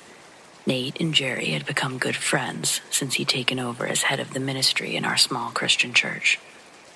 Just after the summer of 2012, Jerry pulled Nate aside after a morning service. He'd tell him that something evil had entered his property. Jerry owned a farm and cared for several huge adult sows and a boar named Teddy. The previous night, Jerry had walked down to lock up the barn. He said that he was there and the doors were already closed. He thought it was strange because there are 2 big, heavy wooden doors, and the wind that day wasn't nearly enough to be able to move them around, let alone shut both. With more caution now, Jerry approached the barn, opened one of the doors, just enough so he could see in. The pigs were hiding together up against the chicken wire, trying to get as far away as they could from something. Even the boar was cowering away. Most of the hogs on the farm are over 700 pounds, and to see them struck with such terror gave Jerry genuine goosebumps on his arms. When he fully opened the door, nothing was in the enclosure with the pigs.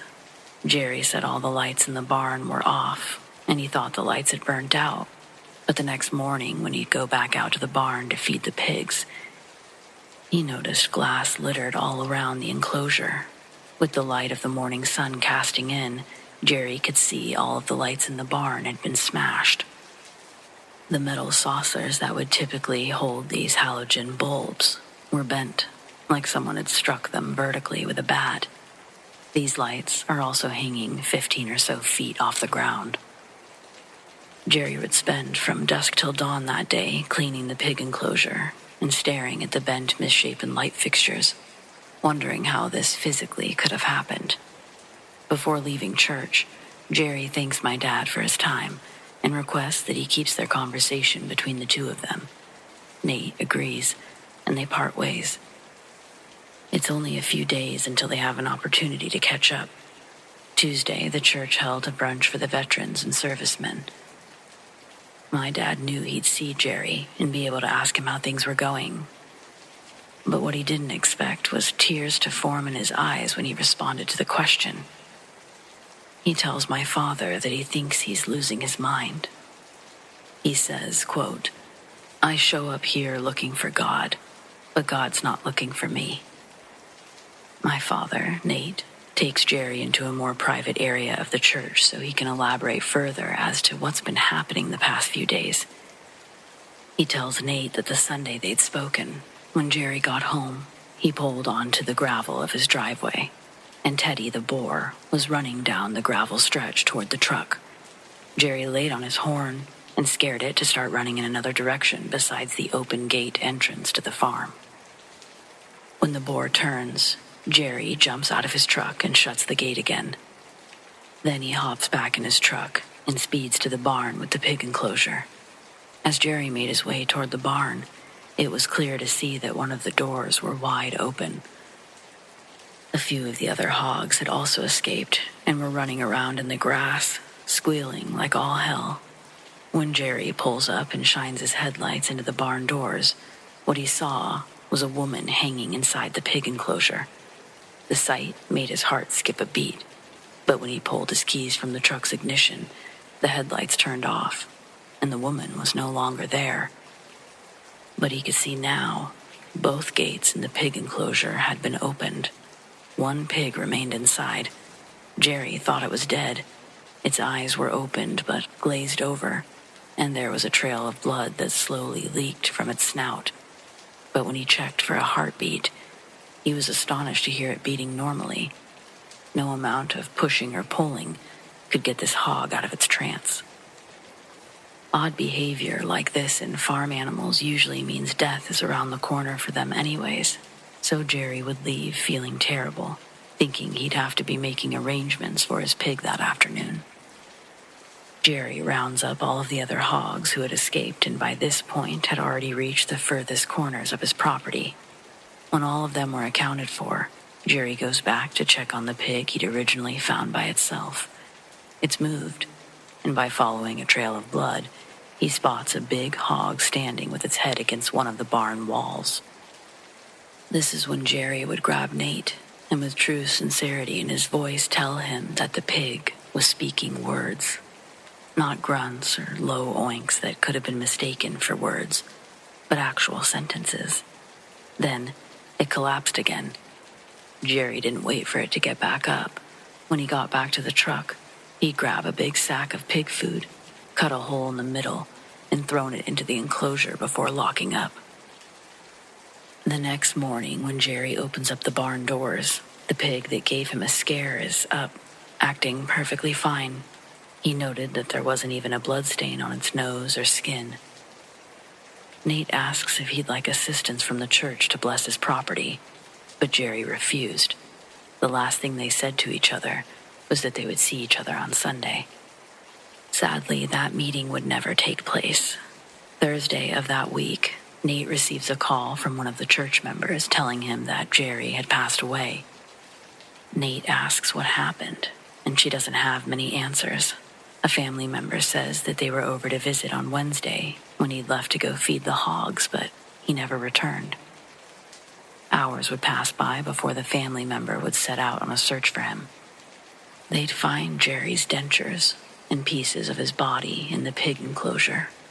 Most of his remains had been consumed. Over the next few days, my dad would read the newspapers that pathologists were unable to identify a cause or manner of death, stating that it's possible he could have had a heart attack or been knocked over by one of his animals before being killed and eaten. Personally, diving more into this story, I'd also find a quote from DA Paul Frazier saying, "For all we know, it was a horrific accident, but it's so doggone weird that we have to look at all possibilities." I've always been curious if Jerry ever told anybody else about what was happening on his property. Would it have changed things? Probably not, right? Regardless of circumstances, Jerry still passed in a horribly sad way, and my prayers go out to his family.